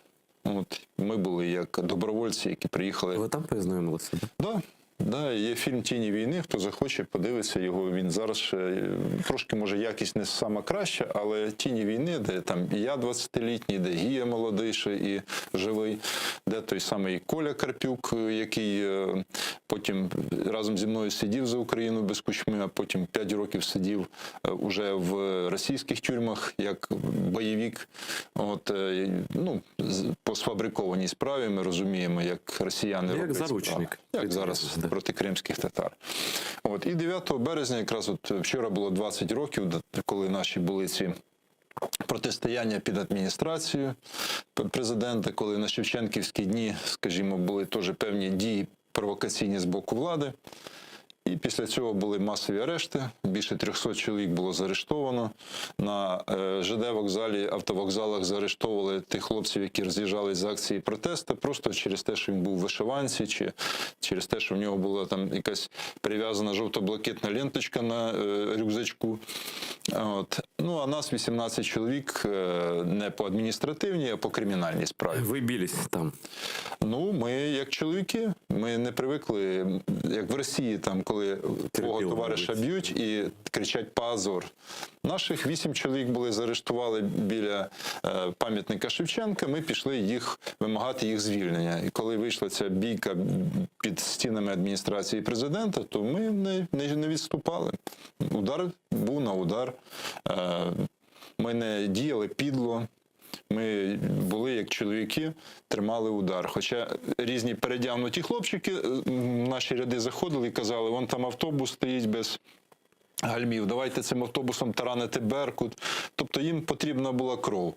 Приблизно та сама ситуація, що в часи Януковича, цей розгон студентів, показати там, спочатку налякати, спровокувати вихід і потім показати, як вони показали 1 грудня, кров під адміністрацію. Але тоді вийшов, 1 грудня 2013 року, вийшло на вулиці Києва майже 1 мільйон українців. Коли ми тоді повстали в 2000 році, коли були плівки Мельниченка, невідомо як записані. Можливо, це були і якісь ігри спецслужб Росії, але ніхто не заперечує те, що свобода слова душилася, так як вона душиться і в наші часи. От, я не маю на увазі ці сепарські канали, я маю на увазі трошки інше. От, і зрозуміло, що не було таких можливостей для інформаційної розкрутки. Тогда интернета такого не було. Так, не було. Реально навіть і преса теж не могла вийти без, ну, тільки десь на якихось незрозуміло, яких друкарнях їх друкувати, роздавати ті газети. Плівки можна було хіба що записати на касети там і роздавати. Ну, зрозуміло, що це не ті масштаби. І люди не були готові, ну, не знаю, тоді ще вбивство перед тим В'ячеслава Чорновола, тобто не було лідера серед таких патріотичних сил.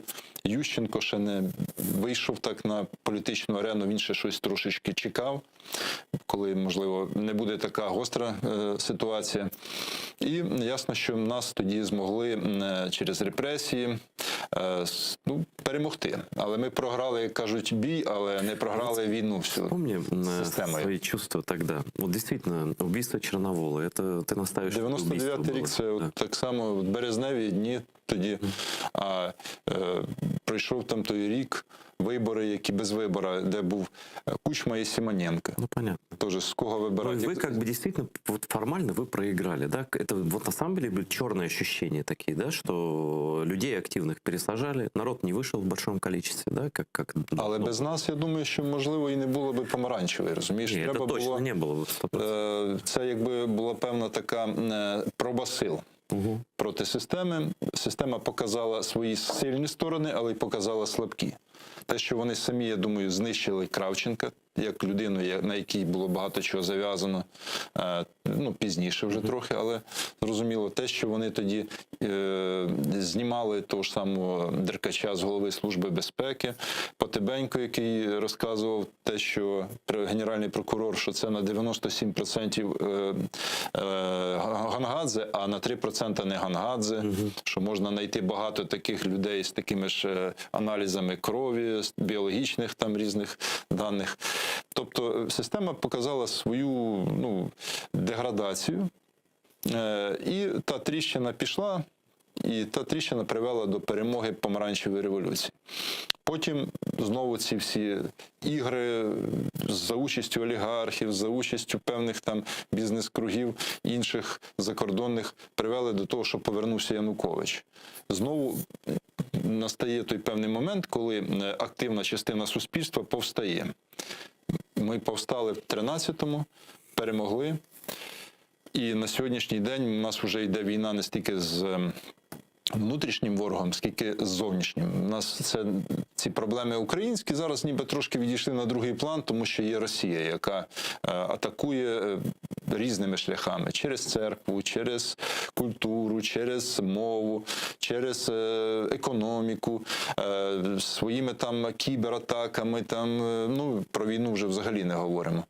От, але, ну, все рівно завжди буде 1-2% найактивніших громадян з великої букви, які піднімуть, якщо треба буде 10-20% українців. Вони будуть там тою іскрою. І я думаю, що вже от найближчим часом будуть знову помилки нашого ворога, ну, я маю на увазі Росії.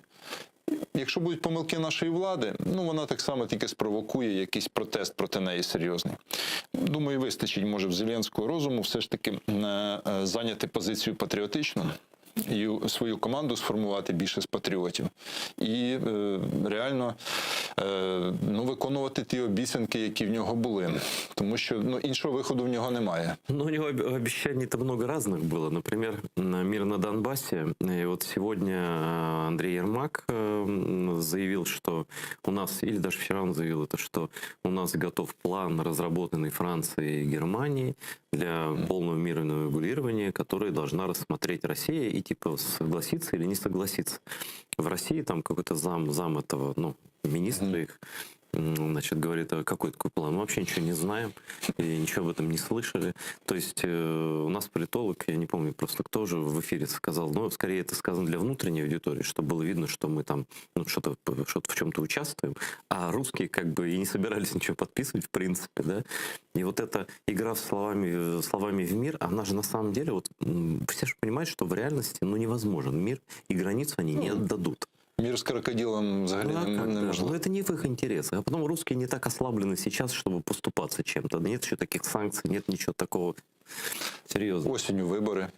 Рейтинг Путіна і його партії влади росте тоді, коли вони атакують, коли вони по безпреділу атакують навіть. Ну, они нарисуют что угодно. Послушай, Игорь, они же, там выбора давно нет. Там просто я маю на увазі, все рівно їм треба показати, от гром побєди роздавайся, хай навіть якісь, ну, чи це не обов'язково навіть військова кампанія, ну, попробувати десь економічно нагнути, там, десь кібератаками, ще чимось стравити. Ну, от вони от аплодували тому, що Англія, там, Брекзиту, да? Тому що коли це все розвалюється, коли є якісь претензії там Франції, Німеччини до Англії, в Англії до тих, коли Штати там так само почали виводити війська з Німеччини, теж це в Росії викликало таку, ну, скажімо, відчуття, що вони йдуть вперед.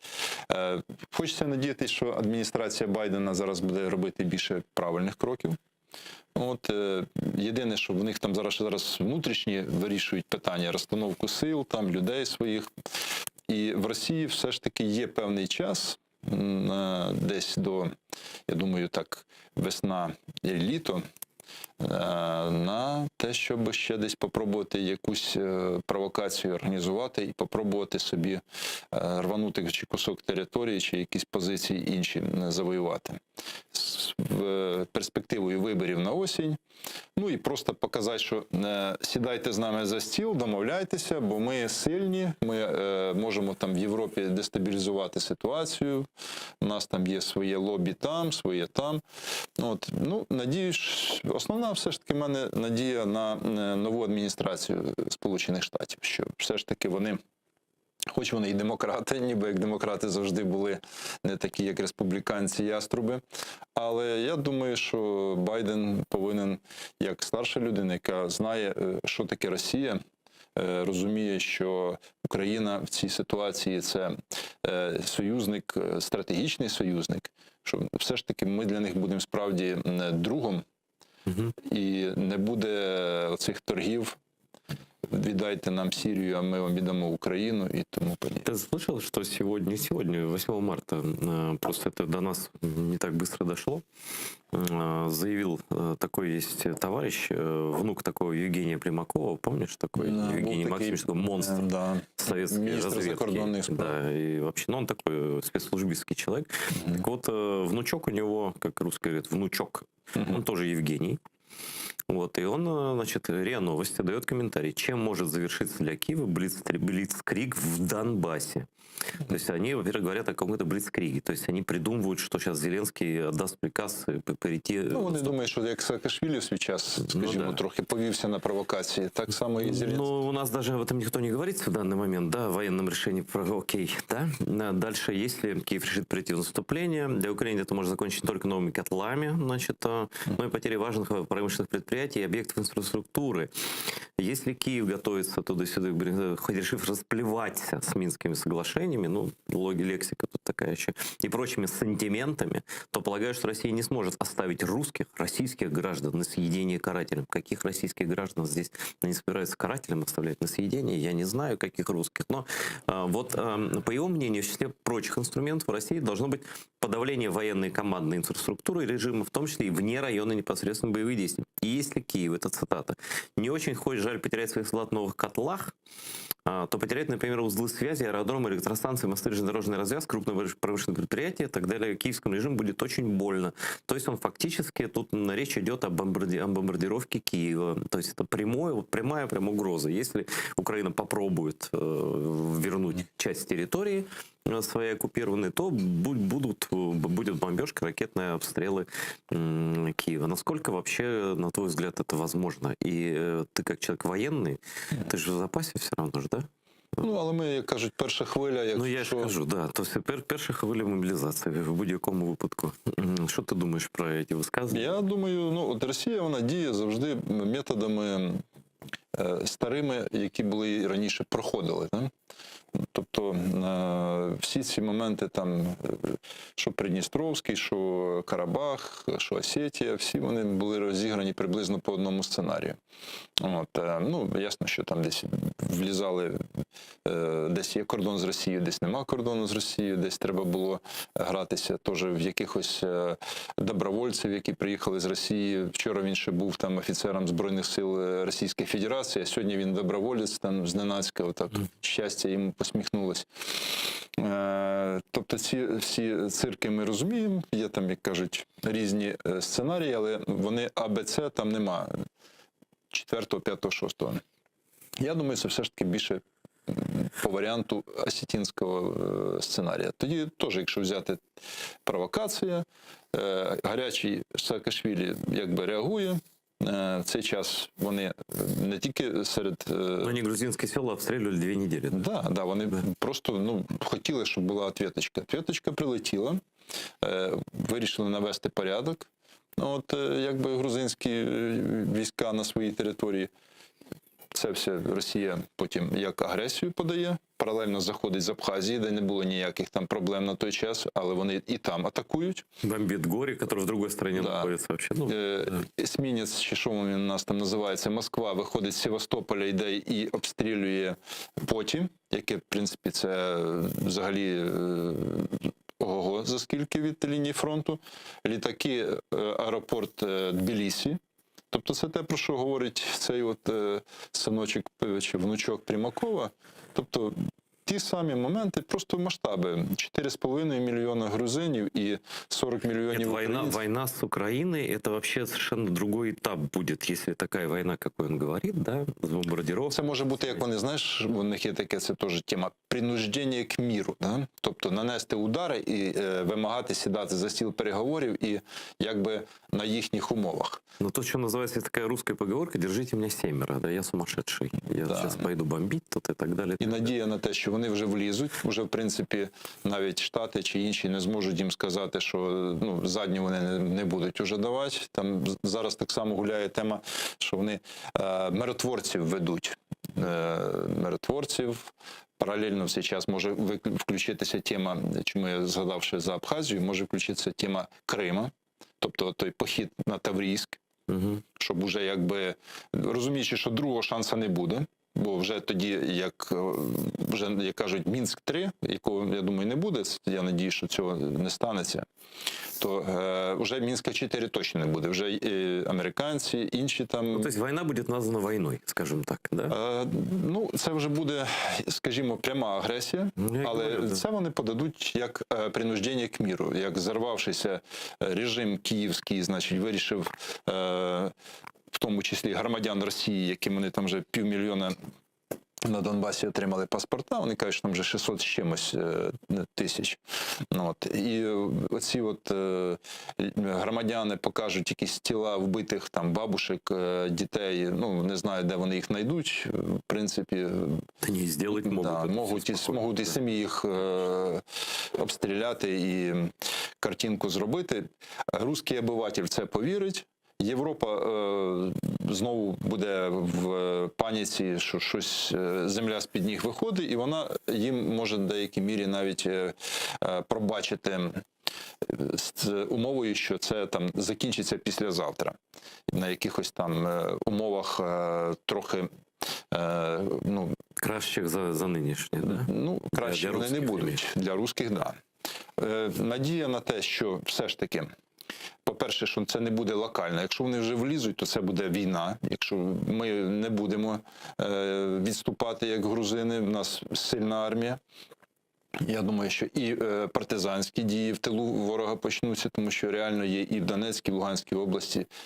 Я як розвідник знаю, що ми працювали над тим, інші структури працювали, які вдарять їм і в спину, якщо ворогу, не простим, а їхні об'єкти будуть, і залізниця, і все буде на деякий час зупинено. Вони не зможуть це локально так за тиждень, як це вийшло з Грузією. А якщо вони затягнуться, то це буде навіть не Афганістан для Росії. Це буде та війна, після якої за рік, може навіть і швидше, Росія просто розвалиться. Вона не витягне цю війну з Україною. Перше, що це буде всім зрозуміло, що це агресія. Всім буде зрозуміло, якщо вони почнуть бомбити вже і аеропорти, різні там вузли залізничні, це будуть жертви серед мирного населення. І пояснити це тим, що вони мстять там за наші там якісь дії на Донбасі, це воно вже нікому не вдасться, особливо обивателю українському. І мобілізація, як мінімум, зразу буде десь 50 000 українців, які пройшли війну, будуть мобілізовані протягом кількох тижнів. Тобто армія виросте до 100 000. 100-тисячною армією в Росії нема стільки боєздатних підрозділів, щоб вести війну з боєздатною... Они умеют воевать, ты знаешь как, да? Они берут и забамбливают все. Извините за такое слово, да? Как они Чечню побеждали? Они же просто забомбили. Слухай, в Чечні не було точок У, а в нас точки У є. Ми можемо і забамбити і їх. Ми теж маємо їхні точки по Криму, по іншим, там ми не збираємося там чекати. Вони зараз військові частини свої розмістили вздовж кордону з Україною, значить ці точки теж будуть знищені, тому що це війна буде йти. Ми не будемо, як грузини, там єдине, що відступати і якби стримувати ворога. Ми будемо... Ну, за грузин была еще тем плохая ситуация, что от них фактически все отвернулись. Даже в Украине в 2008 году понимали ситуацию в Грузии и поддерживали активно Грузию, но очень небольшая часть патриотов, вот таких, как ты. Да, ми тоді на третій день вже готові були вилітати, вже аеропорт бомбили в Тбілісі, і нам навіть грузини, які готові були там нас прийняти, і якщо треба навіть озброїти для допомоги, показати, що Україна підтримує, і з Прибалтики мали летіти хлопці. Але Грузія не могла нам забезпечити навіть те, що ми туди зможемо. Понятно, да. Но и в итоге, конечно, западный мир Грузию предал, предал, как хотите. Да. Но все-таки сейчас ситуация уже Россия более очевидный агрессор. Сегодня даже до генсека НАТО Йенса Столтенберга дошло. Я думаю, давно это знал, но он сказал, что Россия, теперь не стратегический партнер. Вже пора передивитися ту доктрину, яка ще уж, конечно, да. Она с 2008 года точно надо было ее поменять уже, но после 2014, уж вообще точно, да? Окей, будут менять, надеюсь, там все нормально. Если, как ты думаешь, если вот действительно Россия до того дойдет, что начнет с юга, с севера, с востока такую операцию, да, будет ли военная помощь Украине? Если будет, то в каком виде? Я думаю, буде і досить таки серйозна військова допомога. Тобто, перший наш зараз дружня Польща, яка чудово розуміє, що таке російська воєнщина. З другого боку, в Польщі вже і американські розгортаються війська, вони отримують зараз і зброю, і F-16, і ракетні комплекси. Я думаю, що Туреччина теж не зацікавлена в такому підсиленні Росії. хоче навіть з її інтересів в Чорноморському басейні. Но они лезть в войну не будут. Ну, вони не будуть, але якщо НАТО, буде лінія по всій структурі НАТО, то ясно, що вони попробують, можливо, вийти в Чорне море, десь їхній флот якісь маневри почне. Ну, хоча б про пролив, да. Дарданели закрить, да. Тобто, це буде війна. Це буде широкомасштабна війна. Я думаю, що ті, хто навіть знаходяться в Росії, вони розуміють, що вони не витягнуть. Це, пам'ятаєш, оці навіть русько-турецькі війни, да? Навіть трошки в історію нирнем. Коли вони там протистояли французько, англійсько, там, які там коаліції Російська імперія. Да, вони там розказують про якусь шибку, там, де вони там якісь матроси там спасали своїх офіцерів, де там оборону тримали. Але всі війни, ці русько-турецькі, вони програвали. Якщо взяти масштаби там Першої навіть світової, ну, все це буде напружувати і витягувати останні соки з суспільства російського. Не виключено, що їх відключать від системи SWIFT. Не виключено, що будуть інші там дії проти олігархів. Якщо така війна, то, наверное, у нас ще можуть там якісь моменти бути, там, переговори, там те все зразу не рубануть, але російським олігархам, особливо тим, які мають свої гроші і дивіденди, вкладені активи за кордоном, якщо їм за це все затиснуть, то це буде величезна криза. Вони будуть зацікавлені в тому, щоб цю змінювати верхівку там. А що це означає? Це означає, що це розвал імперії. Багато хто в Росії з багатих людей зацікавлений навіть в розвалі. У тебе твої думки повністю співпадають повністю з тим, що сказав. Єдине, що вони ядерна держава, розумієш, це декого лякає. Арсен Аваков, министр внутренних дел, тоже давал недавно интервью, он сказал практически дословно. Он сказал, он сказал так: я не верю в то, что русские пойдут, это, по-моему, дословно. Второе, что если они пойдут, это будет такое количество жертв. Для нас, к сожалению, тоже, но и для них это будет огромное количество жертв, и эта страна уже не выдержит такой войны. Вот. Скажи, пожалуйста, у нас ПВО достаточно хорошее сейчас? Я не володію повною інформацією, але я думаю, що це краща ситуація з ПВО, ніж була в 2014 році. Ясно, що багато що там застаріли, але ті ж самі ракетні комплекси С-300 і інші у нас є. Це якщо тоді 11 чи 12 літаків збили грузини, то я думаю, тут, ми тим більше не знаємо, можливо, нам щось і прийшло як допомога, так що, як кажуть, ми не знаємо про це. Нам не доложили з тобою. Да. Тому я думаю, що багато з тих льотчиків русських, які будуть сідати в літаки, будуть думати, чи треба там перед тим позвонити рідним і попрощатися. І якось бомбити навіть. Я не думаю, що там дуже багато є таких фанатів руського міра, які будуть особливо бомбити, не дай Бог, якісь міста. Одне діло, що якісь там військову частину там, чи аеропорт, а друге діло, якщо це будуть бої в містах. Бої можуть бути і за Маріуполь, і за інші міста. Як вони там збираються, як в Грозному себе вести? Напевно. Ковровим бомбометанням? Но вони іначе не воюють. Там-то вони могли ще себе заспокоїти тим, що там чеченці. А тут же ж, якби ті, які за Медведчука голосують, які там за руський мір, якби в руський патріархат. Типу своїх бомбів. Да, логічно, в них там і родня є. І як це пояснити?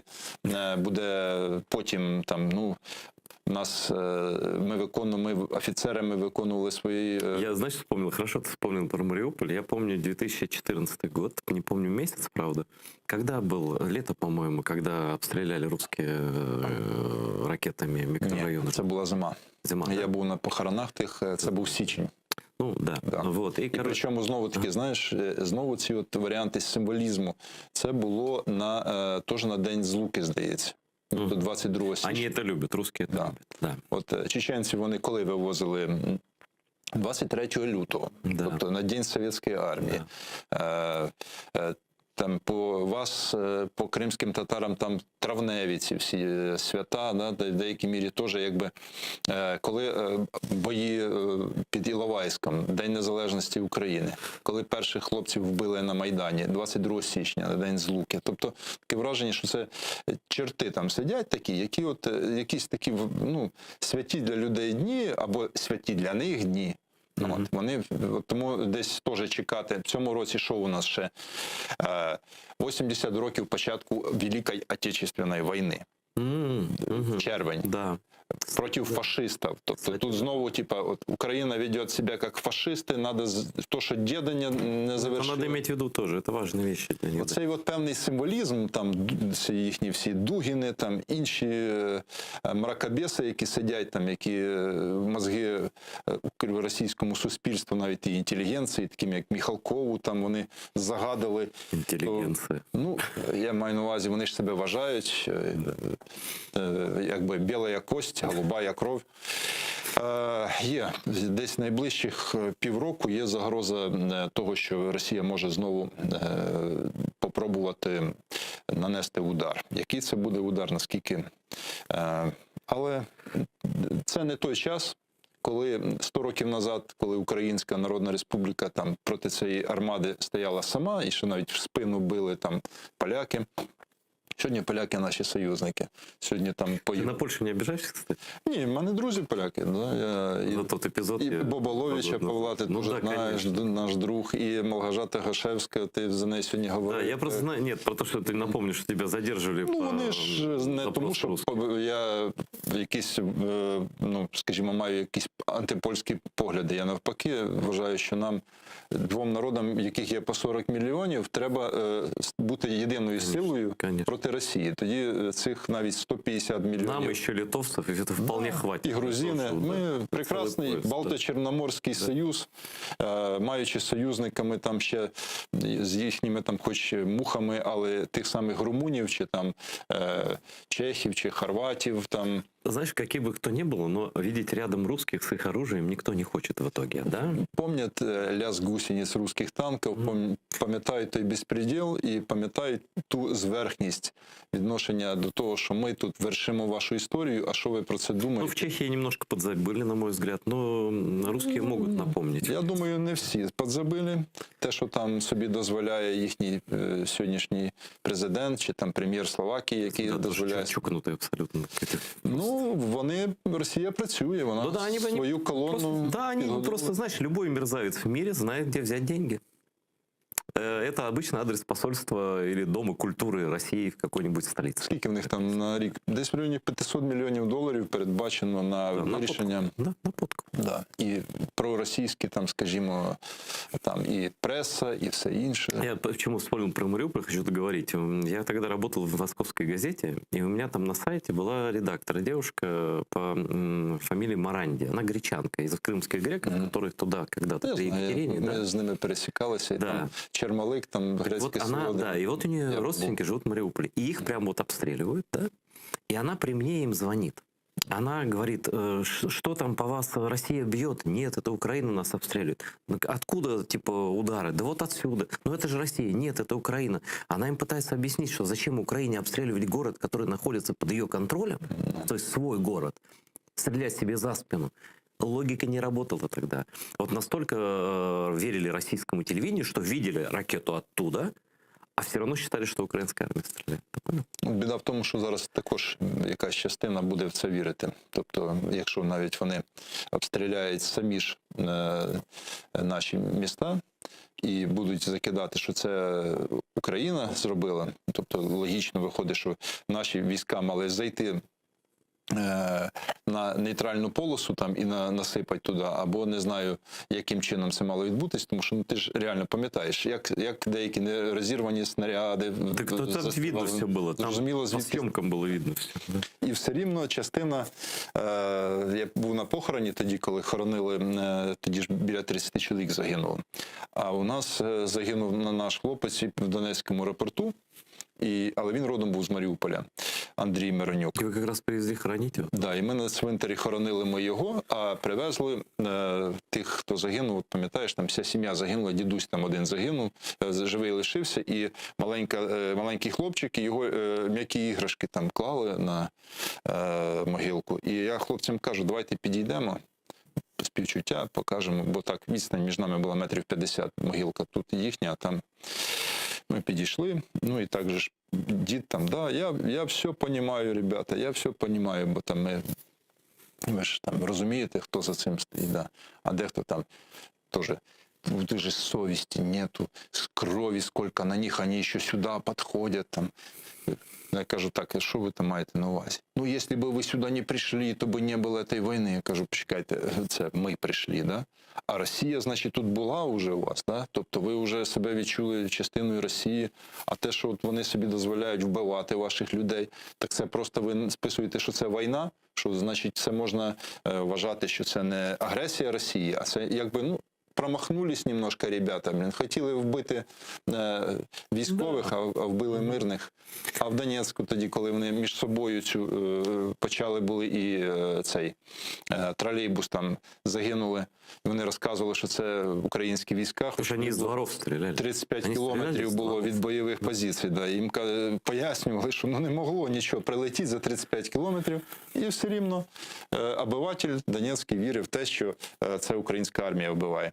Тобто це, я думаю, з цих голів, які забиваються російським телебаченням, які російським інтернетом, російською попсою, там, воно не вивітрилось. На жаль, в багатьох в Маріуполі, в Сєвєродонецьку чи ще в якихось цих містах. І на це Путін і його ця от вся руська мірська публіка розраховує. Ще в цьому році, наприклад, можна розіграти цю провокацію. Слушай, а как ты думаешь, они рассчитывают все еще на реванш политический внутри Украины? Вот, но на то, что условные пророссийские силы придут к власти? Или, может быть, они... Ну, вообще, у тебя есть ощущение какого-то определенного реванша, как у многих людей, которые там участвовали в войне, и ветеранов, и так далее? Ну, я думаю, що все ж таки це більше як не картина, це штришки певні. Тобто воно ніби мазки ці на чистий папір лягають, але шансів немає у Медведчука виграти. Вибори. Це може певна гра партії влади в другому турі, щоб виставити Зеленський проти Медведчука, там, чи якась інша їхня людина проти цього представителя руського міра, навіть якщо буде там Оксана Марченко, йти, образно кажучи, ми ж чудово розуміємо, чи це буде дівчинка, чи це буде якийсь там Бойко. Ты видела недавно, что она берет из ведра какого-то, достает череп человеческий, целует его, потом говорит, что он вкусно пахнет. И я так немножко, знаешь... Ну, давай не будемо про ці всі моменти. Це, як би кажуть, трошки руський мір, він пахне теж, може для когось він і пахне, але реально він пахне черепами, пахне кров'ю. І я думаю, що Путіну не потрібна навіть не багато, а довготривала комбінація. Перемога політична, вона не буде в цьому році, вона не буде в наступному році. Йому, так як він відчуває, що його вже час закінчується, а він же як собиратель русських Ты думаешь, он ощущает это? Мне кажется, он думает, что он вечно будет жить. Я думаю, що ощущає. Навіть те, що заряджають тему про його хворобу, заряджають... Может, специально. Это ФСБшные такие домовые завесы, знаешь. Он вон здоровый, бегает, на лошадях скачет, а его хоронят каждый год.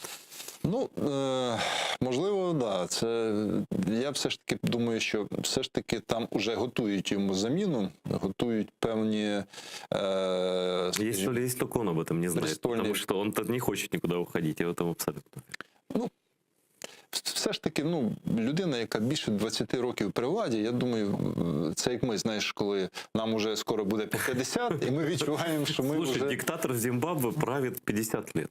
Ну, Или сколько там? Диктатор може і править, але кожен диктатор відчуває, що є, як кажуть, це, знаєш, Коли імперія починається, вона йде вверх, коли вона є в розквіті, і коли імперія починає загибатися. І я думаю, що Володя Путін відчуває, що ця імперія починає загибатися, і йому хочеться, щоб цей, як кажуть, цей крах імперії не асоціювався з ним. І тому йому зараз грати там з Медведчуком, там в якісь дострокові вибори, в якісь перемогу проросійських сил. Він реально розуміє, що після всього того, що було, після 2014 року в них шансів нема виграти. Слушай, а вот другой... 30% вони візьмуть. Я понимаю, нет, выборы невозможно, это выиграть, это абсолютно понятно, там потолок есть какой-то. Но, допустим, тема агентуры, да? Ну, агентуру закрыли, эти каналы, это очень хорошо, тут без вариантов, тут нечего обсуждать, их давно надо было закрыть. Но вот эта история с операцией, которая, по мнению многих, была по захвату Вагнера, которая должна была просто войти в учебники спецслужб, как, ну, там, как вот рассказывали, что самолет должен был сесть в Киеве, там, да, просто, и это бомба, конечно, полсалона этих вот настоящих реальных террористов, да, которые там самолет, ну, все. Ну, да, які перед тим говорили купу всякого компромата, що вони там воювали, да, збивали. То есть это просто Украина показала бы себя, ну, это уровень, я не знаю, там... Израиля, да, Моссада какого-нибудь, вот так. Да, и вдруг это проваливается, и многие украинские журналисты, такие имеющие авторитет, говорят, что это слив был из кабинета вообще президента. Вот. Из ближнего окружения, они не конкретно не называют кого, ну, примерно понятно, да, там кто-то из ближнего окружения. И вот сейчас готовится фильм, о котором сегодня Бутусов говорил у нас в эфире тоже. Он не знает, что там будет, может знает, но не говорит, но я спросил, что он говорит, я не знаю. Вот, хотя этот Грозев Христо, который Берингкат, он сейчас в Киеве, сейчас снимает здесь, доснимает этот фильм. Вот что ты знаешь про эту операцию, если знаешь, как военный, как человек, это тем более ты разведчик, и это что военная разведка тоже занимается. Вот действительно ли бы все это было, и что из этого следует вообще? Ігор, я думаю, що щось було. Тобто я не можу там цю ситуацію зараз, ясно, що по-своєму, і ця криза влади української пов'язана з цим Вагнергейтом, її може по-своєму розкручувати і Росія, тому що, ну, показати, що от якісь є ігри спецслужб, що українська влада там десь йде на якісь переговори, на якісь торги там. Це чуть-чуть нагадує ситуацію з кольчугами в Кучмі, пам'ятаєш? Да. Тобто теж те, що вдарило по Кучмі, але реально воно вдарило по Україні. Тут теж треба, як кажуть, не перегнути дуже сильно, щоб це не перейшло в якесь протистояння таке вже громадянське. Да? Боротьба за владу на вулицях з допомогою воєнізованих якихось угрупувань. Цього не можна допустити. Але реально треба провести незалежне розслідування і зрозуміти, якщо це було знову через якісь торги чи через певні моменти, ну, ми могли провести цю операцію, але не провели, ну тоді винні повинні відповідати. З другого боку, знову ж таки, я ж кажу, не треба вже якби і перегибати, щоб ми разом, як кажуть, з дитинкою... Да, не виплеснули ребенка разом з водою. Ясно, що треба довіряти міжнародним розслідуванням, документам. От, я думаю, что це, як кажуть, немає ничего того таємного, что не стане явным. Да, вот сейчас, кстати, такое время, когда, как я говорю, знаешь, шило в задницу не утаишь. Да, ми живемо в часи технологій. В том-то і діло, все. Головне, що ясно, що теж і можна кожну технологію теж перекрутити. От, що Росія гібридні всі ці моменти вміє. Як кажуть, спочатку розкачати ситуацію, а потім уже як піде, то вже не зупиниш. Их мечта, конечно, в Украине, это чтобы был Росбрат такой, да, чтобы тут начались поделить по Днепру, да. Там. И воспользоваться. Они только это умеют. Они понимают, что Украина в едином состоянии, в каком-то сплоченном, она им не по зубам. А вот в состоянии, когда потери какого-то управления, что-то, вот они на этот шанс рассчитывают всегда. Тому я ж кажу, президенту треба, він вже почав робити кроки патріотичні, да, от, з цими каналами. Він все рівно дійде до того, що йому треба буде вибирати. Або не бути там, як кажуть, таким певним, не знаю, як це навіть сказати, своїм для українських сил і якби ну, таким партнером для Росії. Ну, партнери в Росії тільки в одному форматі можуть бути, коли Росія нагибає. Коли нас сверху, да. Не можна з Росією після всіх тих дій, які навіть за останній час вона провела, не можна шукати миру, нема там миру. І Зеленський повинен однозначно вже прийняти рішення стати на сторону патріотичних сил, підсилити, мати свою таку більшість вже коаліційну і зробити все для того, щоб проросійські сили через судові процеси. Чому Портнов не сидить? Людина, за якою є закони 16 січня 2014 року, через яку почалася так кровава вже історія Майдану. Ця людина має давно сидіти.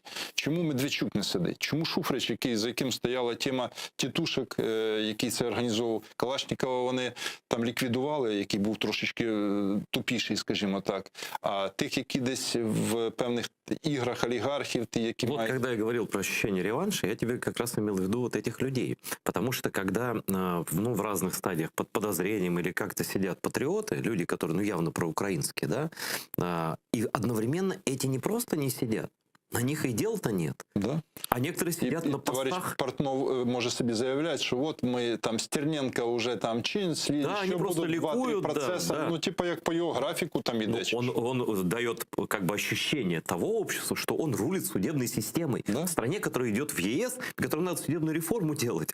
А тут Портнов пишет, я там вот этого сейчас посадим, еще посадим. Еще господин Татаров, я его не знал вообще, кто он такой.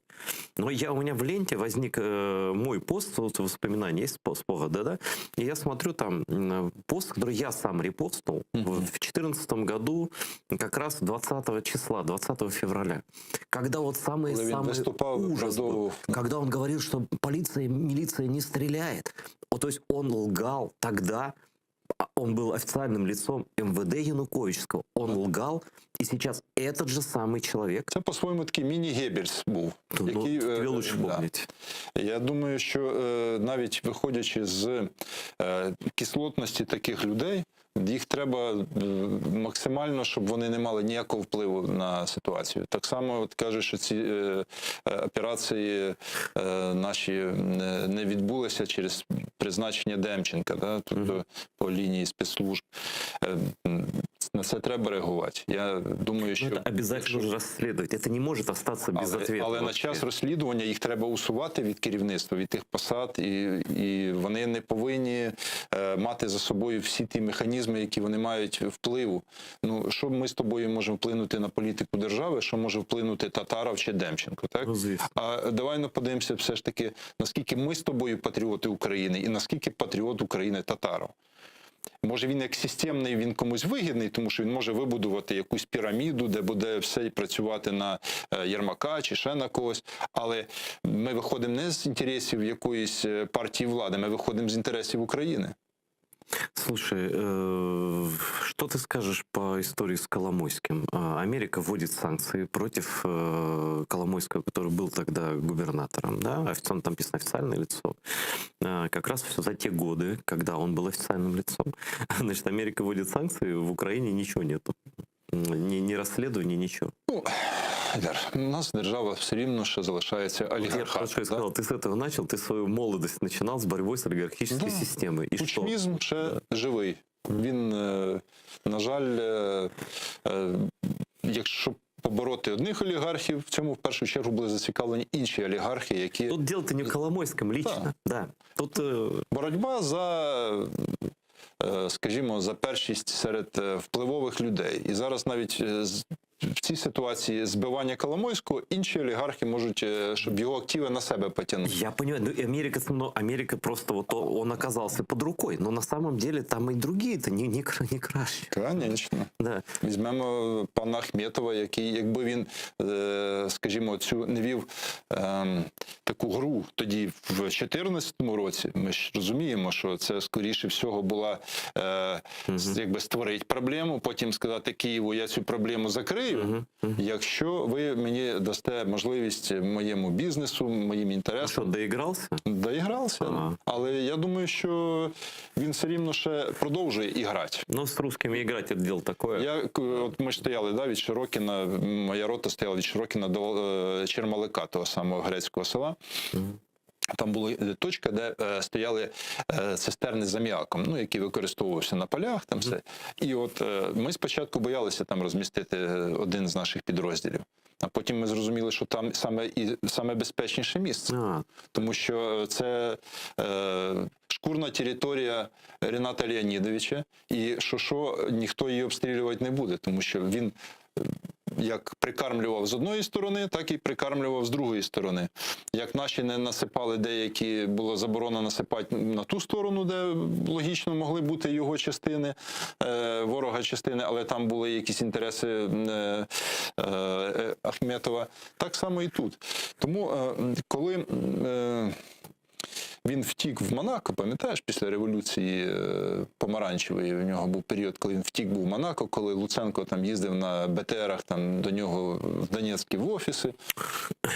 От, ці певні такі театральні жести, на жаль, закінчилися. Вот у нас много в политике театрального, много театра, действительно, и мы маловато делаем. Да? Фантик красивий, а конфетка то залишається, на жаль, не дуже.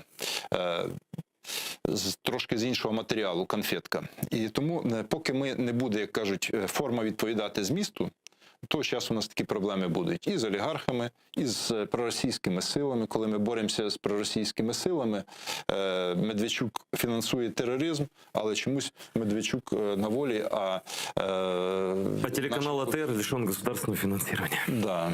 З другого боку, його шкурні інтереси колись теж і там, і там, і там. Те, що йому було потрібно, йому давали, тому що треба було якогось посередника в переговорах з Росією.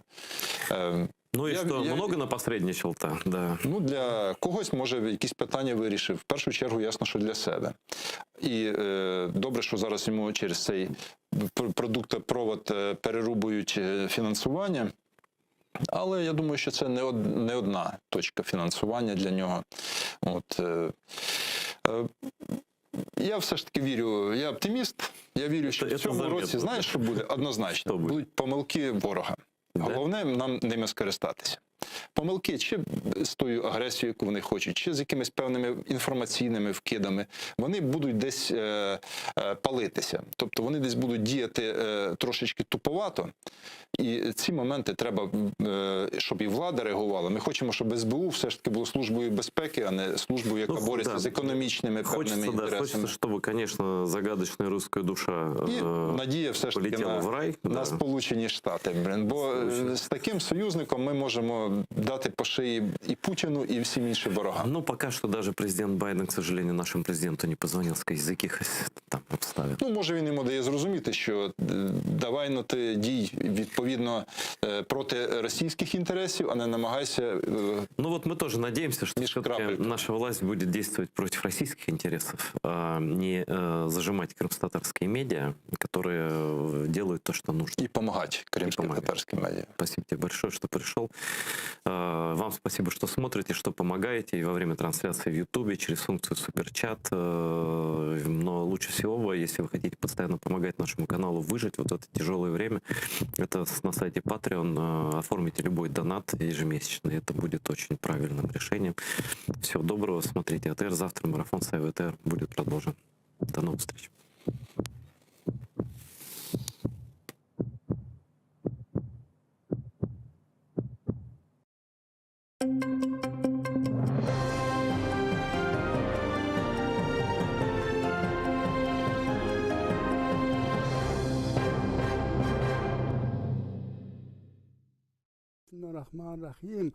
Уйдырма терроризм қабатлавы эсасында Ярмаданын тамыр халқына ашыламаға істейлер. Бұнда Қырым-татар фааллері ве милли әрекет иштиракчылары мен ескі Қырым ве живарындаки көйлерде яшаған ақсақаллар халыққа қаршы кечірілген репрессияларына тақбих етіп, халыққа мұражатта bulundu. Айтқанларына көре, Русия Ярмаданы ижғал етместен евел тынчылық еді. Шымды есе кімнің евінде невпетеки тинтуф олажағына білместен яшамақталар. Ама репрессияларға бақмадан сияси мабуслерінің қоранталарына yardım etmege devam edeceklerini bildirdiler.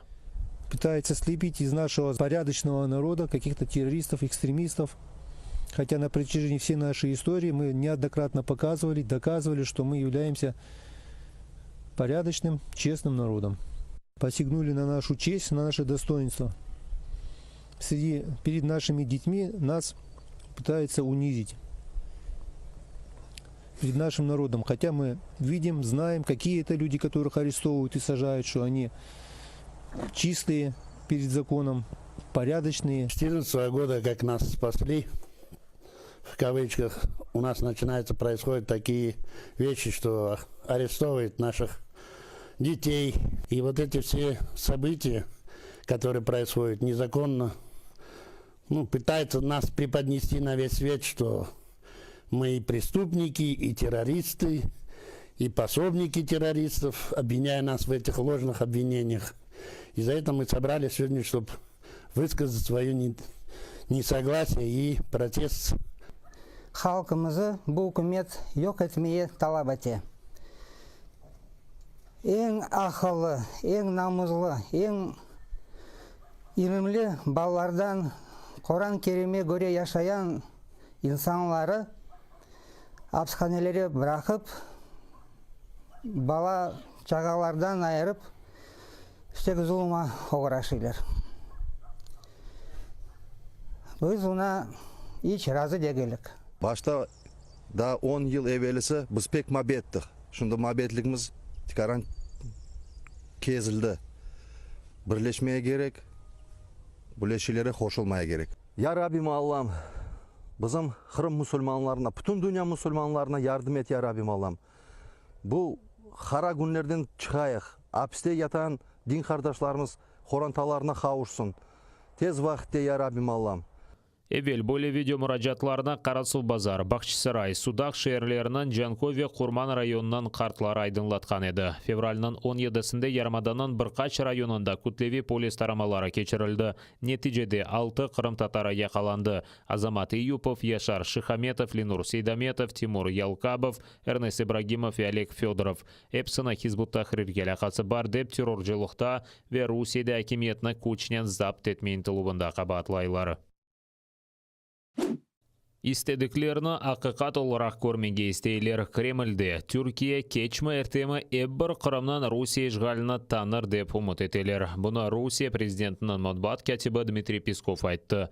Оның сөздеріне көре Русия Түркияның Қырымнен бағлы позициясыны қабыл етмейіп, сабырнен өз позициясына аңлата екен. Түркия етекчілері дефаларжы Қырым Украинаның айырылмас қысымы олғанын айтып, Русия işgalini тақбих еттілер. Бұне бәрібер Түркия Жұмхуриеті Ярмада işgalден құртарылуы үшін тешкіл етілген Қырым платформасына қошылды ве Түркия темсілчілері бұл платформаның август айында кечірілежек тешкілі топлашуында иштирак етежегіні білдірді. Озуне садықлық жинайет дегел. Украина тыш ішлерін әзірлігінде Қырым татар сияси мабуслерінің балаларынан ресімлер сергісі açılды. Бір ресім бабалары қанунсыз шекілді уйдырылған сияси давалар черчевесінде апске ташланған балаларынан тарихыдыр. Işgalcilерінің тақыпы нәтижесінде 200-ге яқын бала чоқ yılларға бабасыз қалды. Назерлікте қайдеткенлеріне көре бұл балалар психологик реабилитацияға мұқтаж. Назерінің бірінші муавины Менеджепар қайдеткеніне көре Назерлік Қырымда işgalciler kullanған репрессиялар тоқтатылмасы үшін бұны бутын дүнияға білдірмеге тырыша. Власне, ця виставка, яка буде передана всім нашим посольствам сьогодні по всьому світові, теж покликана розповісти історію батьків через їх дітей. Цей рік буде особливим для кримської проблематики, тому що саме цього року ми проведемо інавгураційний саміт Кримської платформи, роботу над яким ми почали ще минулого року. Це дуже складна історія, дуже відповідальна, але це є абсолютний пріоритет. Украина Кырымдагы Форос паркы yok etilmesinde qabatlı olğanlar mahkemelerde cezalанmasını talap etmeli. Buna bizim efirimizde Голосеевский Milli Parkının müdiri Vyacheslav Potapенко aytdı. Onun sözlerine göre parkta quruculuk keçirilmesi kanunsuzdur. Çünkü Ukraina kanunlarına göre planga değişmeler kirsetmek gerektir. Bundan evvel ise ekologlar kıymet kesmeli ve yerli sakinlerinin muzakere keçirilmeli. Potapенko'nun sözlerine göre bu prosedura bozulğanı için qabatlı insanlarını halkara mahkemelerge celp etmek mümkün. Şimdilik Ukraina'nın ekologiya inspeksiyası kanun bozulularını ve az kalgan terekler yok etilmesini kaydetmeli. Коли буде реальна документація, що не пройдена процедура по українському законодавству, можна подавати в суд і далі намагатися доходити там до європейських судів і так далі. І так потроху один випадок, інший, третій, можна накопичити такий масив судових справ для того, щоб можна було тиснути на тих власників в Росії, які цим займаються.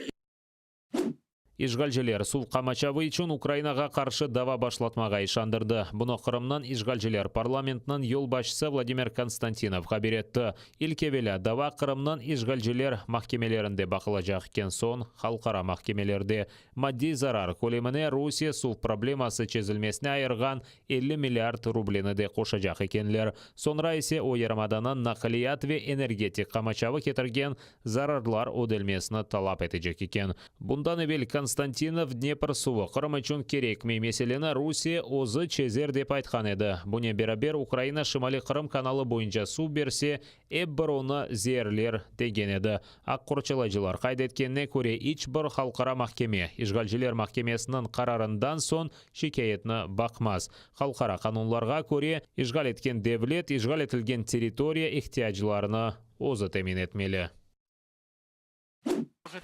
Rusya nezaretinde olgan jenkeverler Ukraina şarkında 20 kere ateşkes rejimini bozdu. Düşman güçleri büyük kalibrlı mayın ve kurşun atıcı tertibatlarını kullangan cebenin başka kısmında Ukraina arbileri turgan pozitsiyalar çeşit kalibrlı granata atıcı ve kurşun atıcı tertibatlarının ateşke tutulgan.